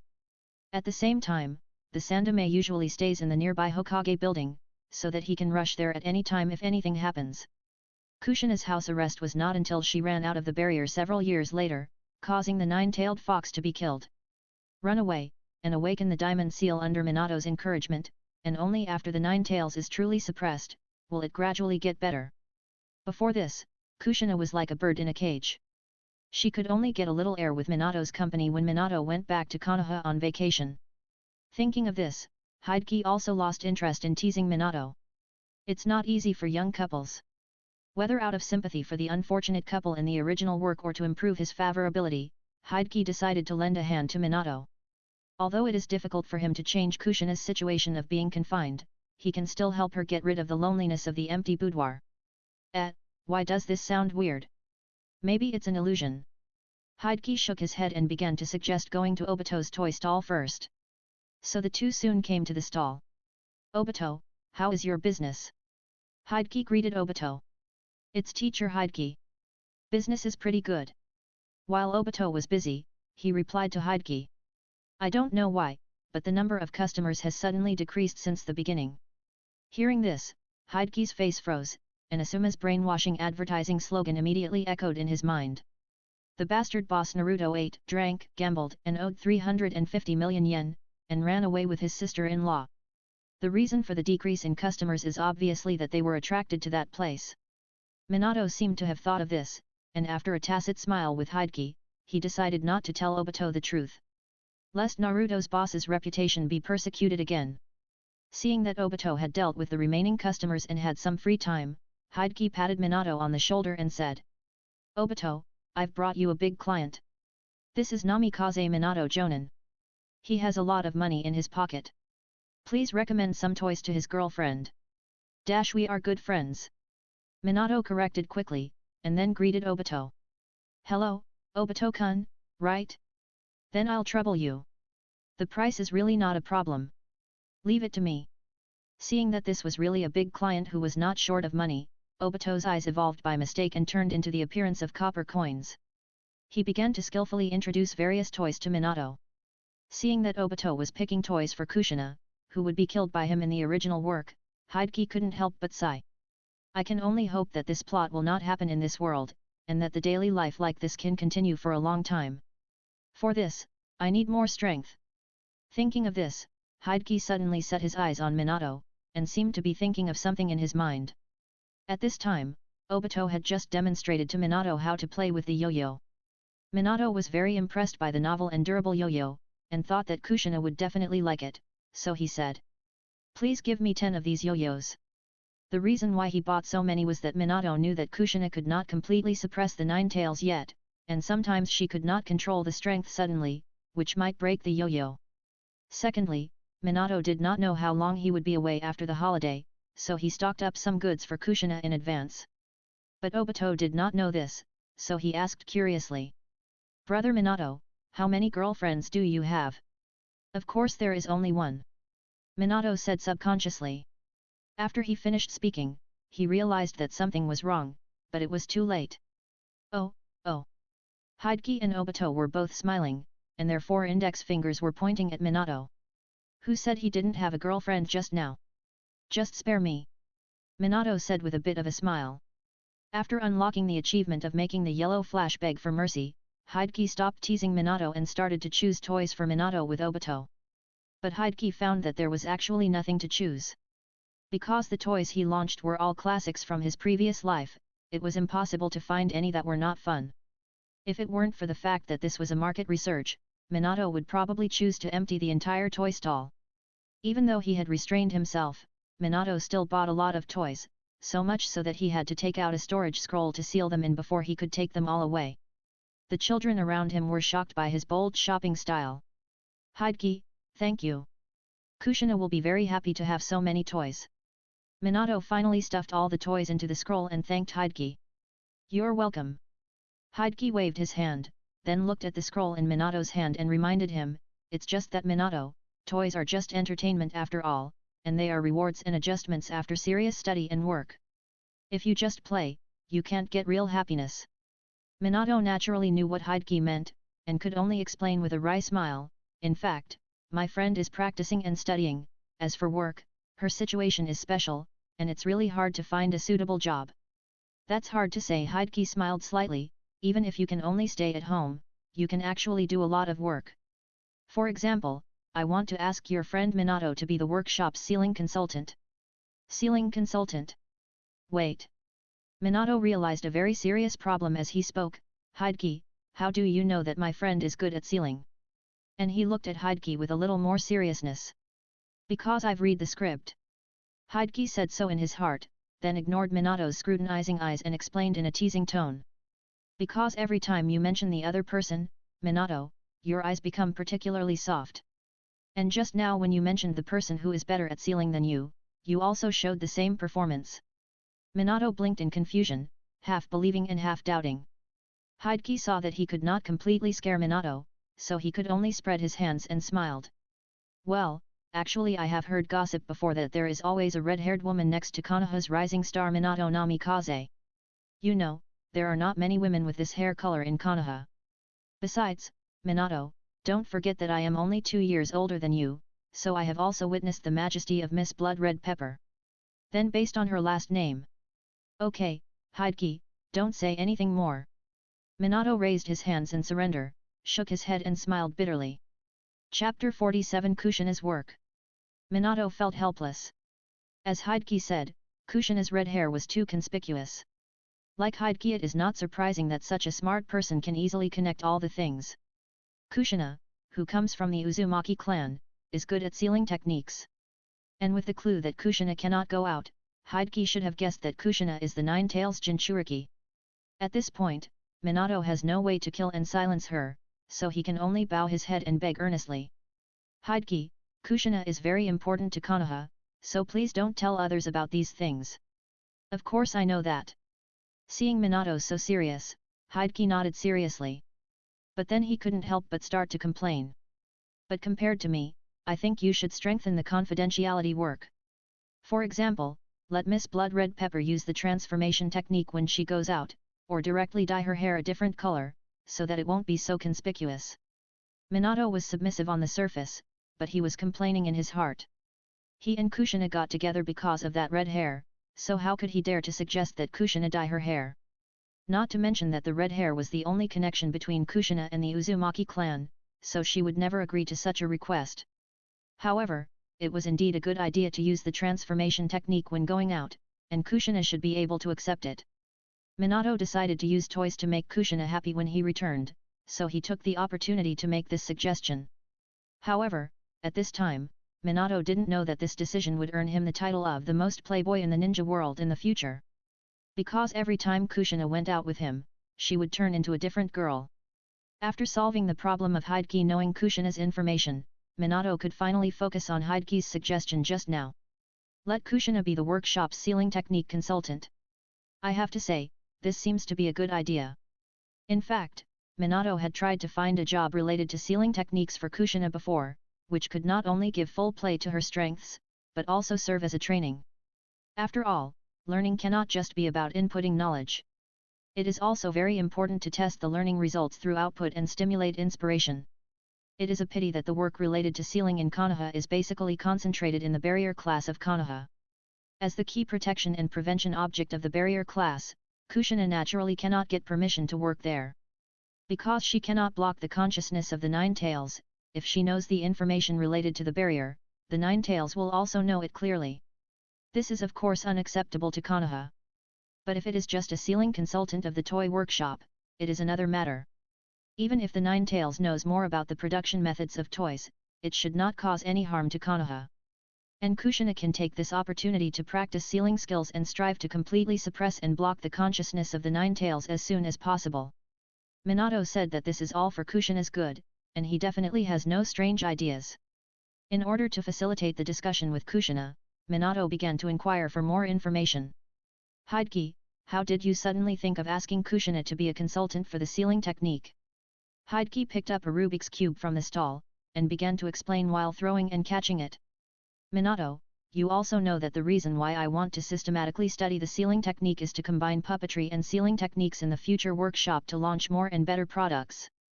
But I am just a layman in the sealing technique after all, and time is limited, so if I can get the help of Miss Kushina, the workshop plan can be carried out more smoothly. XXXX. Minato nodded and agreed with Hideki's reason, and then said, what is the specific job of the sealing art consultant? In short, it is to help me optimize the rune formula in the product. Hideki began to explain. Although the functions of the workshop's products are generally not complicated, because of mass production, it is impossible to use two good chakra conduction materials, and the work of drawing runes will be handed over to students who work and study in the future. So I hope Miss Kushina can give me professional advice and help me design a rune formula that can run on low-end materials and is not too difficult to draw. Hideki's remarks made Minato scratch his head. There are three key factors that affect the effect of the rune formula. The material as the carrier, the drawing technology, and the design of the formula itself. Hideki directly killed two of them. How could it be so easy to turn the tide by relying on clever rune formula design? But on second thought, it is precisely because of the difficulty that Kushina is able to break through the bottleneck and make further progress on the road of sealing. However, it is Kushina who makes the decision after all, so Minato did not think much about it, but continued to inquire about various work details. After asking whether there are 5 social insurances and 1 housing fund, Minato finally collected enough information and was quite satisfied with the treatment of this job. Just as he was about to leave, Hideki handed him another scroll and said, it's not very intuitive to just say it. Minato, you might as well take the prototype I developed back and let Miss Kushina see if she is interested. Minato naturally accepted it with pleasure, took the scroll and nodded. Okay, I will give Hideki a clear answer when we meet next time. As for this trial, I will return the work to you when the time comes. Okay, but since it's just a trial work, you don't have to return it to me. Hideki smiled. Just think of it as a small gift for both of you. Thank you, Hideki. Minato saw that Hideki looked calm, as if he only regarded it as a gift between friends, so he did not refuse and accepted the scroll generously. After saying goodbye to Hideki and Obito, Minato walked towards the Hokage building. Although Kushina had the right to choose, the final decision was still with the Hokage. So Minato decided to report to the Sandome first, so as not to let Kushina be disappointed. Fortunately, the Sandome was also happy to see it happen. After all, Kushina did not have to leave the barrier, but could improve her sealing skills and speed up the progress of the work-study program. Only a fool would refuse this proposal. Minato, who successfully obtained approval, finally returned to Kushina's residence. Kushina, I'm back. Too slow. Does it take so long to buy toys? Kushina, who had been waiting for a long time, put her hands on her hips and asked angrily. I'm sorry, a lot of things happened in the middle, so it was delayed. Minato explained apologetically. Kushina calmed down a little, spread her palms and said. Where are the toys? Minato took out a scroll and said. Because I bought too many, I put them here. Who knew that before he finished speaking, Kushina had turned into a red comet with 3 times the speed, and instantly snatched the scroll from Minato's hand. This speed made the future Yellow Flash a little embarrassed. Because there was still business, Minato saw that Kushina was already impatient to open the scroll, and hurriedly pulled her hand and said. Wait a minute, Kushina, I have something very important to discuss with you. The camera returns to Obito's toy stall. Hideki was still reading, but the book in his hand had been changed. Just after Minato left, Hideki couldn't wait to find a place to unseal the storage scroll and get the sealing book inside. And Hideki was reading one of them at this time. I don't know if it was Minato's help, but the book Hideki got actually had a version with Uzumaki Mito's notes. So Hideki only took a quick look and benefited a lot. Several problems that had troubled him for a long time were solved at once. Especially in the aspect of pocket puppet beasts, a problem that had been choking him finally had a solution. Just at this moment, Obito's voice suddenly sounded. Teacher, when will you guide me to practice? Hideki tilted his head and saw that it was already noon, and Obito had packed up his stall and pushed the cart over. Hideki put his eyes back on the page again, and answered casually. After dinner, what do you want to practice, Obito? Of course, how to control Charmander. Obito said excitedly. Because my goal is to let everyone know that even if Charmander can't breathe fire, it can still be very powerful. Hiss. What's wrong, teacher? Hideki scratched his head, and finally decided to tell Obito a piece of information that he didn't know whether it was good news or bad news. Because my sealing technique has made a breakthrough, teacher. So, in fact, in a few days, Charmander should be able to breathe fire. Chapter 48 I want you to help me practice. Just when Obito was stunned by the teacher's words, Kushina on the other side was also stunned for several seconds because of the news brought by Minato. But after the stagnation, an indescribable sense of happiness surged into Kushina's heart. Great! Minato, thank you. Kushina shook Minato's arm with a look of surprise. You don't know how boring I am usually. I've decided to do this job as a sealing consultant. Minato patted Kushina's hand gently to comfort her, and then corrected her. Kushina, you should thank Hideki the most, after all, it was he who suggested that you be a consultant for sealing techniques. Kushina's expression was a little strange when she heard this, but she nodded vigorously soon and said. I know, I must thank him in person when I have a chance. The reason why Kushina hesitated for a moment was because she had a very bad impression of Kimura Hideki before. Because the cover of the plan that made Minato forget about food and sleep these days, and even had no time to accompany her, had this guy's name written on it. And even when eating and resting, Minato kept mentioning this man's name all day long. How could Kushina, who always protected her food, bear it? She immediately regarded her as a coquettish bitch who stole her man, and complained a lot in her heart, just short of making a straw man to prick a needle. Of course, this little thought was when she received Hideki's invitation. After the invitation, it disappeared in an instant. After all, not everyone can deduce her identity and situation from clues. Not everyone, after learning about her situation, can wade into this muddy water without hesitation and provide her with the job opportunity she most urgently wants. Obviously, Hideki and Minato are both talented and good people with the will of fire. No wonder the two of them are so compatible. For such Hideki, Kushina is naturally full of gratitude. And as a new worker, she thinks that the way to repay is of course to work hard. So Kushina can't wait to ask. Minato, when can I start working? Kushina, you are too impatient. Minato smiled, before that, don't you want to listen to the details of this job and see if you can do it? Kukiku, Minato, don't underestimate my sealing skills. Kushina straightened her slightly barren chest and said proudly. It's just designing rune spells for toys, how could it be difficult for me, Kushina? Minato's smile froze slightly. Because he had heard Hideki's previous introduction, he knew that this job was definitely not as simple as Kushina thought. However, seeing that Kushina was so happy, Minato didn't want to pour cold water directly, so he took out another scroll and said. You don't have to listen, but Hideki also gave me a newly developed prototype, Kushina, don't you want to take a look? Minato, why did you take it out now? Kushina took the scroll again, looking at the two scrolls in her hand, feeling happy.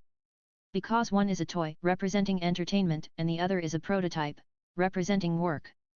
Kushina can already imagine how colorful her life will be in the future. Then let's take a look at what Boss Hideki's invention looks like. Kushina put the second scroll on the table and spread it out. Bang! A cloud of white smoke exploded from the center of the magic circle formed by the rune spell. As the white smoke dissipated, two small puppets with strange looks appeared on the scroll. One of them looked like a chubby yellow mouse with a lightning-shaped tail. The other looked like a brown fox with a circle of cream-colored fluffy hair around its neck. Wow, so cute! Kushina held the brown fox high up and looked at it happily. Minato liked the yellow mouse more, so he happily went forward to check it out. However, he found that there was actually a small box on the table. When he opened it, he found two handles and two manuals inside. So that's it. These are indeed the so-called pocket puppet beasts, and they are the latest two models. Kushina, yours is called Eevee, and this one is called Pikachu. Both names are weird. Pocket puppet beast. Kushina's eyes suddenly lit up. Could it be the one that is popular in the ninja school recently? I heard it's very fun. Minato had roughly guessed the future development, but he was still struggling weakly. Kushina, I think we should study the structure and rune formula inside them first. Tisk tisk tisk, Minato-san, you don't understand this. Kushina said with a righteous look. In order to understand the principle in depth, we should test their gameplay first. Sure enough. Minato sighed helplessly. And Kushina had already picked up the two handles, kept one, and stuffed the other into Minato's hand, with an eager look on her face. Come on, Minato, let's fight with my pocket puppetman. Wait, Mr. Hideki, how come Charmander can suddenly spit fire? After being shocked, Obito asked unwillingly. Since it's called Charmander, what's so strange about it being able to spit fire? Hideki looked as if it was a matter of course, but then he explained. In fact, you can tell from the name Charmander that it had the ability to spit fire in the initial design. After all, this function is not difficult to implement. At least I know at least 10 methods, teacher. The reason why it is not implemented is that Pocket Puppetman is a teaching aid after all. In order not to damage it easily, its lethality must be limited. But after limiting the power, the flame is not like a water gun and a seed machine gun. It can also trigger the rune formula inside the puppetman through the impact force, reducing the opponent's health, thus simulating the effect of actual combat. That's why I temporarily deleted Charmander's ability to spit fire. But I just learned a rune formula that can sense temperature changes. As long as it is integrated into the puppetman's life in the spell circuit of life value, even if the flame is not powerful, the spell can be triggered by increasing the temperature to cause damage. In this way, Charmander can finally use flames to fight the opponent. Although Hideki was very satisfied with the design he just thought of, Obito looked a little unhappy, and even muttered in a low voice. In fact, it doesn't matter if Charmander can't breathe fire. I have said many times in class that the strength of the puppeteer depends on the control technology and the puppet itself. So just like Obito, you can become stronger through training, and the pocket puppet beasts will naturally continue to evolve. Because only in this way can they accompany everyone to grow together for a longer time. Growing together. Obito's body couldn't help but tremble. At first, he was frustrated in the practice of fire escape, so he felt sympathy with Charmander who couldn't breathe fire. Now that Charmander has learned to breathe fire, he feels abandoned. The feeling of being abandoned, so there is some resistance. However, the teacher's words also gave him an inspiration. Since puppet beasts can evolve, the last one may not always be the last one. Of course, Obito may not dare to think of such words before. But now there is Duo standing next to him. No, isn't it the magical teacher Hokage? Obito remembered that the teacher said that the human body he used to control his body before seemed to be able to be used in practicing ninjutsu. So Obito came up with a bold idea. Just wait, Charmander, I will catch up with you again soon. After Obito made up his mind silently, he asked Hokage. Teacher, can we change the content of the training later? Hokage raised his eyebrows and said, of course, it can be changed, but what do you want to change it to, Obito? Obito showed a sly smile and said. Teacher, I want you to help me practice the Great Fireball technique.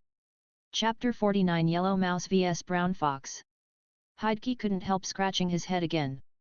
Although Obito quickly recovered and worked hard, Hokage was also very pleased. But he still had to pour a basin of cold water on Obito first.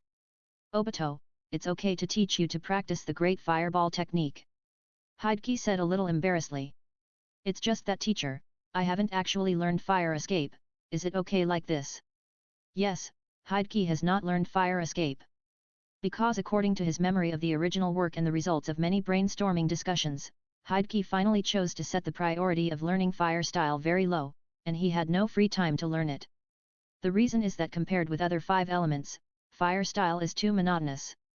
It's either a fireball or a fire dragon, or a large sea of fire, which is more or less the same. Hokage majored in puppetry, and the 5 elements are just auxiliary.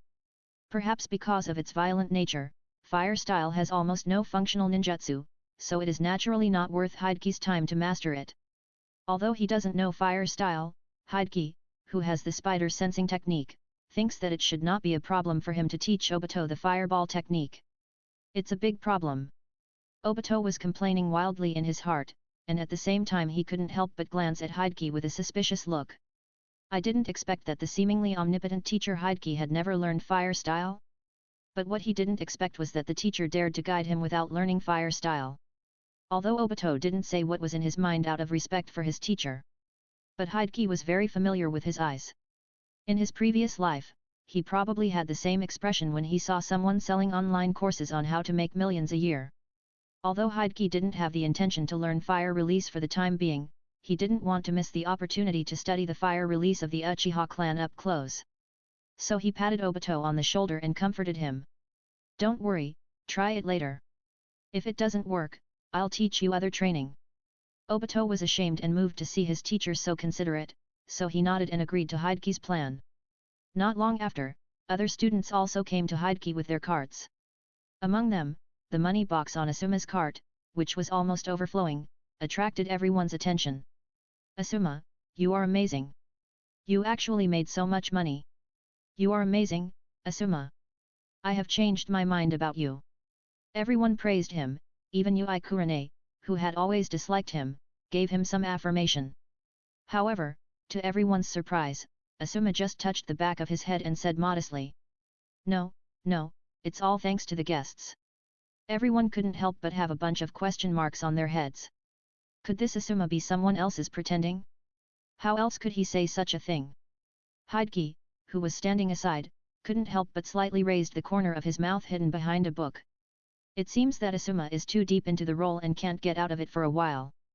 But this is more likable than the usual Asuma, so Hokage didn't bother to intervene. Then he put the book into his sleeves, clapped his hands and said. Since everyone is here, let's go eat together. Everyone did a good job today, so let's go eat barbecue for lunch. Everyone raised their hands and cheered. Great! Let's go eat. Kushina, it's getting late, shouldn't we eat first? In Kushina's residence, Minato asked helplessly. Wait a little longer, I'll go eat when I win. Kushina responded to Minato with a perfunctory tone, her hands still rubbing the handle frantically. At the same time, 2 small figures, one yellow and one brown, were chasing and fighting at high speed in the room, with footprints everywhere. Obviously, this was Kushina and Minato controlling Eevee and Pikachu to fight. It is worth mentioning that although they were still using the handle to control the pocket golem, there was no handle line between the two. Although neither of them had learned puppetry, if they only created a chakra line connecting the handle and the puppet beast is still easy for them. So the 2 pocket puppet beasts were able to get rid of the restraints of the handle line and use the entire room as a battlefield for a thrilling battle. Kushina, you just said this. Minato said with a look of tears and laughter. It can only be said that it is worthy of being a game that makes all the ninja school students crazy. Even he himself is a little addicted, not to mention Kushina, who has never had any entertainment activities. And Kushina is still the kind of person who refuses to admit defeat. It seems that she will never give up until she wins the last game. It's a pity that compared with the battle-hardened Minato, Kushina's combat experience is really not enough, so when they are in the same hands, Kushina can't beat Minato. It's all because my fox is too weak. Kushina saw that her EV was blocked in the corner by Pikachu again. The defeat was already determined, and she began to find excuses. The handle failed, the barrier interfered, and he was not serious. After using these excuses, Kushina finally blamed the performance of the machine. I think the performance of the two puppets should be similar. Minato analyzed very straight. No way, the fox is obviously weaker and can't beat your rat, Minato. Just then, the battle entered the decisive round, and the two stopped chatting. Lightning Flash Super Rondo Roar 3. Pikachu turned into a yellow flash and jumped back and forth on the bookshelves on both sides of the corner, blocking all the escape routes of EV trapped in the corner. Then it jumped high and began to roll forward at high speed. At the same time, its tail began to glow and turned into a circle of light. Spiral Flash Steel Tail Zero Kai. The originally ordinary steel tail, under the dual blessing of gravity and rotation, became a terrifying ultimate move, and slashed at EV with great force. Seeing the outcome was revealed, Kushina closed her eyes in dismay, but something strange happened suddenly. Perhaps because Kushina unconsciously pressed her hands randomly, EV, who was curled up in the corner, kicked all four legs and rushed towards Pikachu in the air as if committing suicide. But because it jumped up in advance, Pikachu's face was hit hard before its tail hit it, and then it flew out like a cannonball. Bang! Bang bang bang bang! Pikachu was first knocked into the bookshelf, knocking down a row of books and decorations like a bowling ball. Then it slid to the ground, and changed back to the appearance of a puppet ball with a click, rolling slowly on the floor.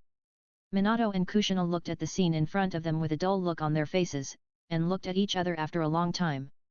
Especially Kushina, if she hadn't opened her eyes in the middle and saw Pikachu being knocked away, she would definitely think that Minato was letting her win, and his acting was very poor. Who would have thought that she would break Minato's carefully crafted special move by pressing randomly in desperation? No matter what, winning is winning. Although she didn't remember how she did it, Kushina also accepted the result of the battle happily, and began to laugh with her hands on her hips.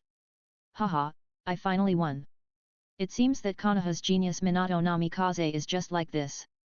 On the contrary, Minato felt uncomfortable as if he had eaten a fly. The special move that was finally developed and given such a nice name was actually broken by Kushina's random pressing. Even the good-natured Minato felt a little suffocated. Kushina, should we play another game? Minato finally couldn't help but suggest. No, no, no, Minato-san. Kushina had already stood up and picked up the puppet beasts and the fallen books, while she warned Minato earnestly, games are just entertainment, don't get too addicted, let's go eat quickly. Minato shook his head and smiled bitterly, then looked at Kushina's back, somewhat thoughtful. Because the last attack of EV just now was perfect in terms of angle, strength, and timing. If there was a slight mistake, it would only be a trap. Is this kind of action that Kushina may not succeed even if she repeats it thousands of times, really done by pressing randomly? But if it's not luck, and it's not the potential explosion that Kushina mentioned, then there is only one possibility left. But Minato quickly shook his head again and ruled out that possibility. That's right. How could the legendary collection of hatred, the incarnation of natural disaster, the nine-tailed demon fox, deliberately seize control of Kushina's body for a moment just to help her win the next game? Impossible, absolutely impossible. Chapter 50 Kushina's Decision. After finishing the meal, Kushina quickly picked up the pocket puppet beast again. Minato, who was cleaning the dishes, looked calm on the surface, but his movements gradually accelerated. Kushina seemed to have noticed this and smiled sweetly at Minato. Then she dismantled the pocket puppet beast. Minato's expression froze when he saw this, and then he didn't know whether to laugh or cry. It seems that Kushina will not fight him again before enjoying the afterglow of victory. Minato, who had given up on this idea, also came forward after washing the dishes and studied it with Kushina. They thought that such a well-designed puppet beast should be quite difficult to dismantle. Unexpectedly, the reality was just the opposite. With the help of Mingshu, the two quickly disassembled it into parts. It was as if Hokage had deliberately designed this structure for easy disassembly. But the two were still puzzled. Because this puppet beast is not easy to damage, it seems that there is no need to disassemble it repeatedly. But the two did not think much about it, because Kushina had already disassembled the key parts of the puppet beast and found the core with the key rune formula circuit drawn. The core is a black wooden cube slightly larger than a dice, which seems to be ordinary.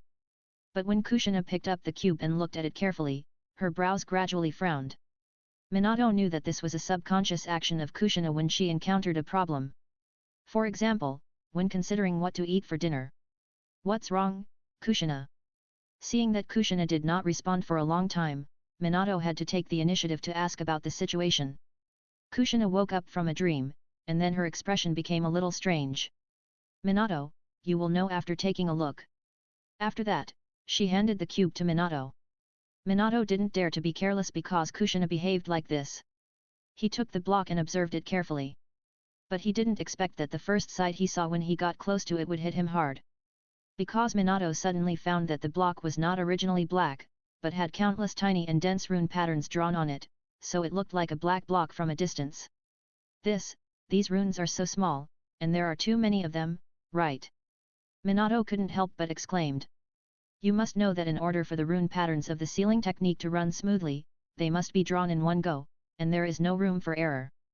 Therefore, the drawer will generally use various algorithms and techniques to reduce the number of runes as much as possible to reduce the difficulty of drawing and the probability of error. And the dense rune pattern circuit in front of him is completely contrary to the theory of the predecessors." Minato couldn't help but think of Hokage once saying that he was a layman in the sealing technique. He thought Hokage was being modest, but he didn't expect that this was really the fact. "Isn't it? Let alone the door, you have embarked on a completely different path from the predecessors of the sealing technique." After complaining about Hokage in his heart, Minato proposed a conjecture. "Is this the unique rune drawing method of the puppeteer?" Unfortunately, Kushina quickly rejected it. "Grandma Mito has shown me several kinds of puppets before, but none of them are like this. And to achieve this level, you must have extremely precise chakra control, which is not something that ordinary puppeteers can do. Hokage is not an ordinary puppeteer. He has mastered the puppet technique through self-study and is the only puppeteer in Konoha." Minato smiled and then became a little confused. How can Hokage say that his sealing technique is poor when he has such a great accomplishment? Kushina seemed to be unable to hold back after hearing this, and covered her mouth to let Minato look at the specific content in the block first. Although Minato was a little puzzled, he still did it. He began to open his eyes wide to identify the micro-runes that were smaller than ants one by one, and then his expression gradually became as strange as Kushina's. This! Minato didn't know how to describe his feelings for a while. It was like seeing a piece of calligraphy that looked like a famous calligrapher's work, and when he wanted to get closer to appreciate it, he found that the content was a composition written by an elementary school student. Because the blocks were all filled with the most basic and simple rune spells, and there were many rigid and redundant places, Minato could think of a better way of expression at a glance.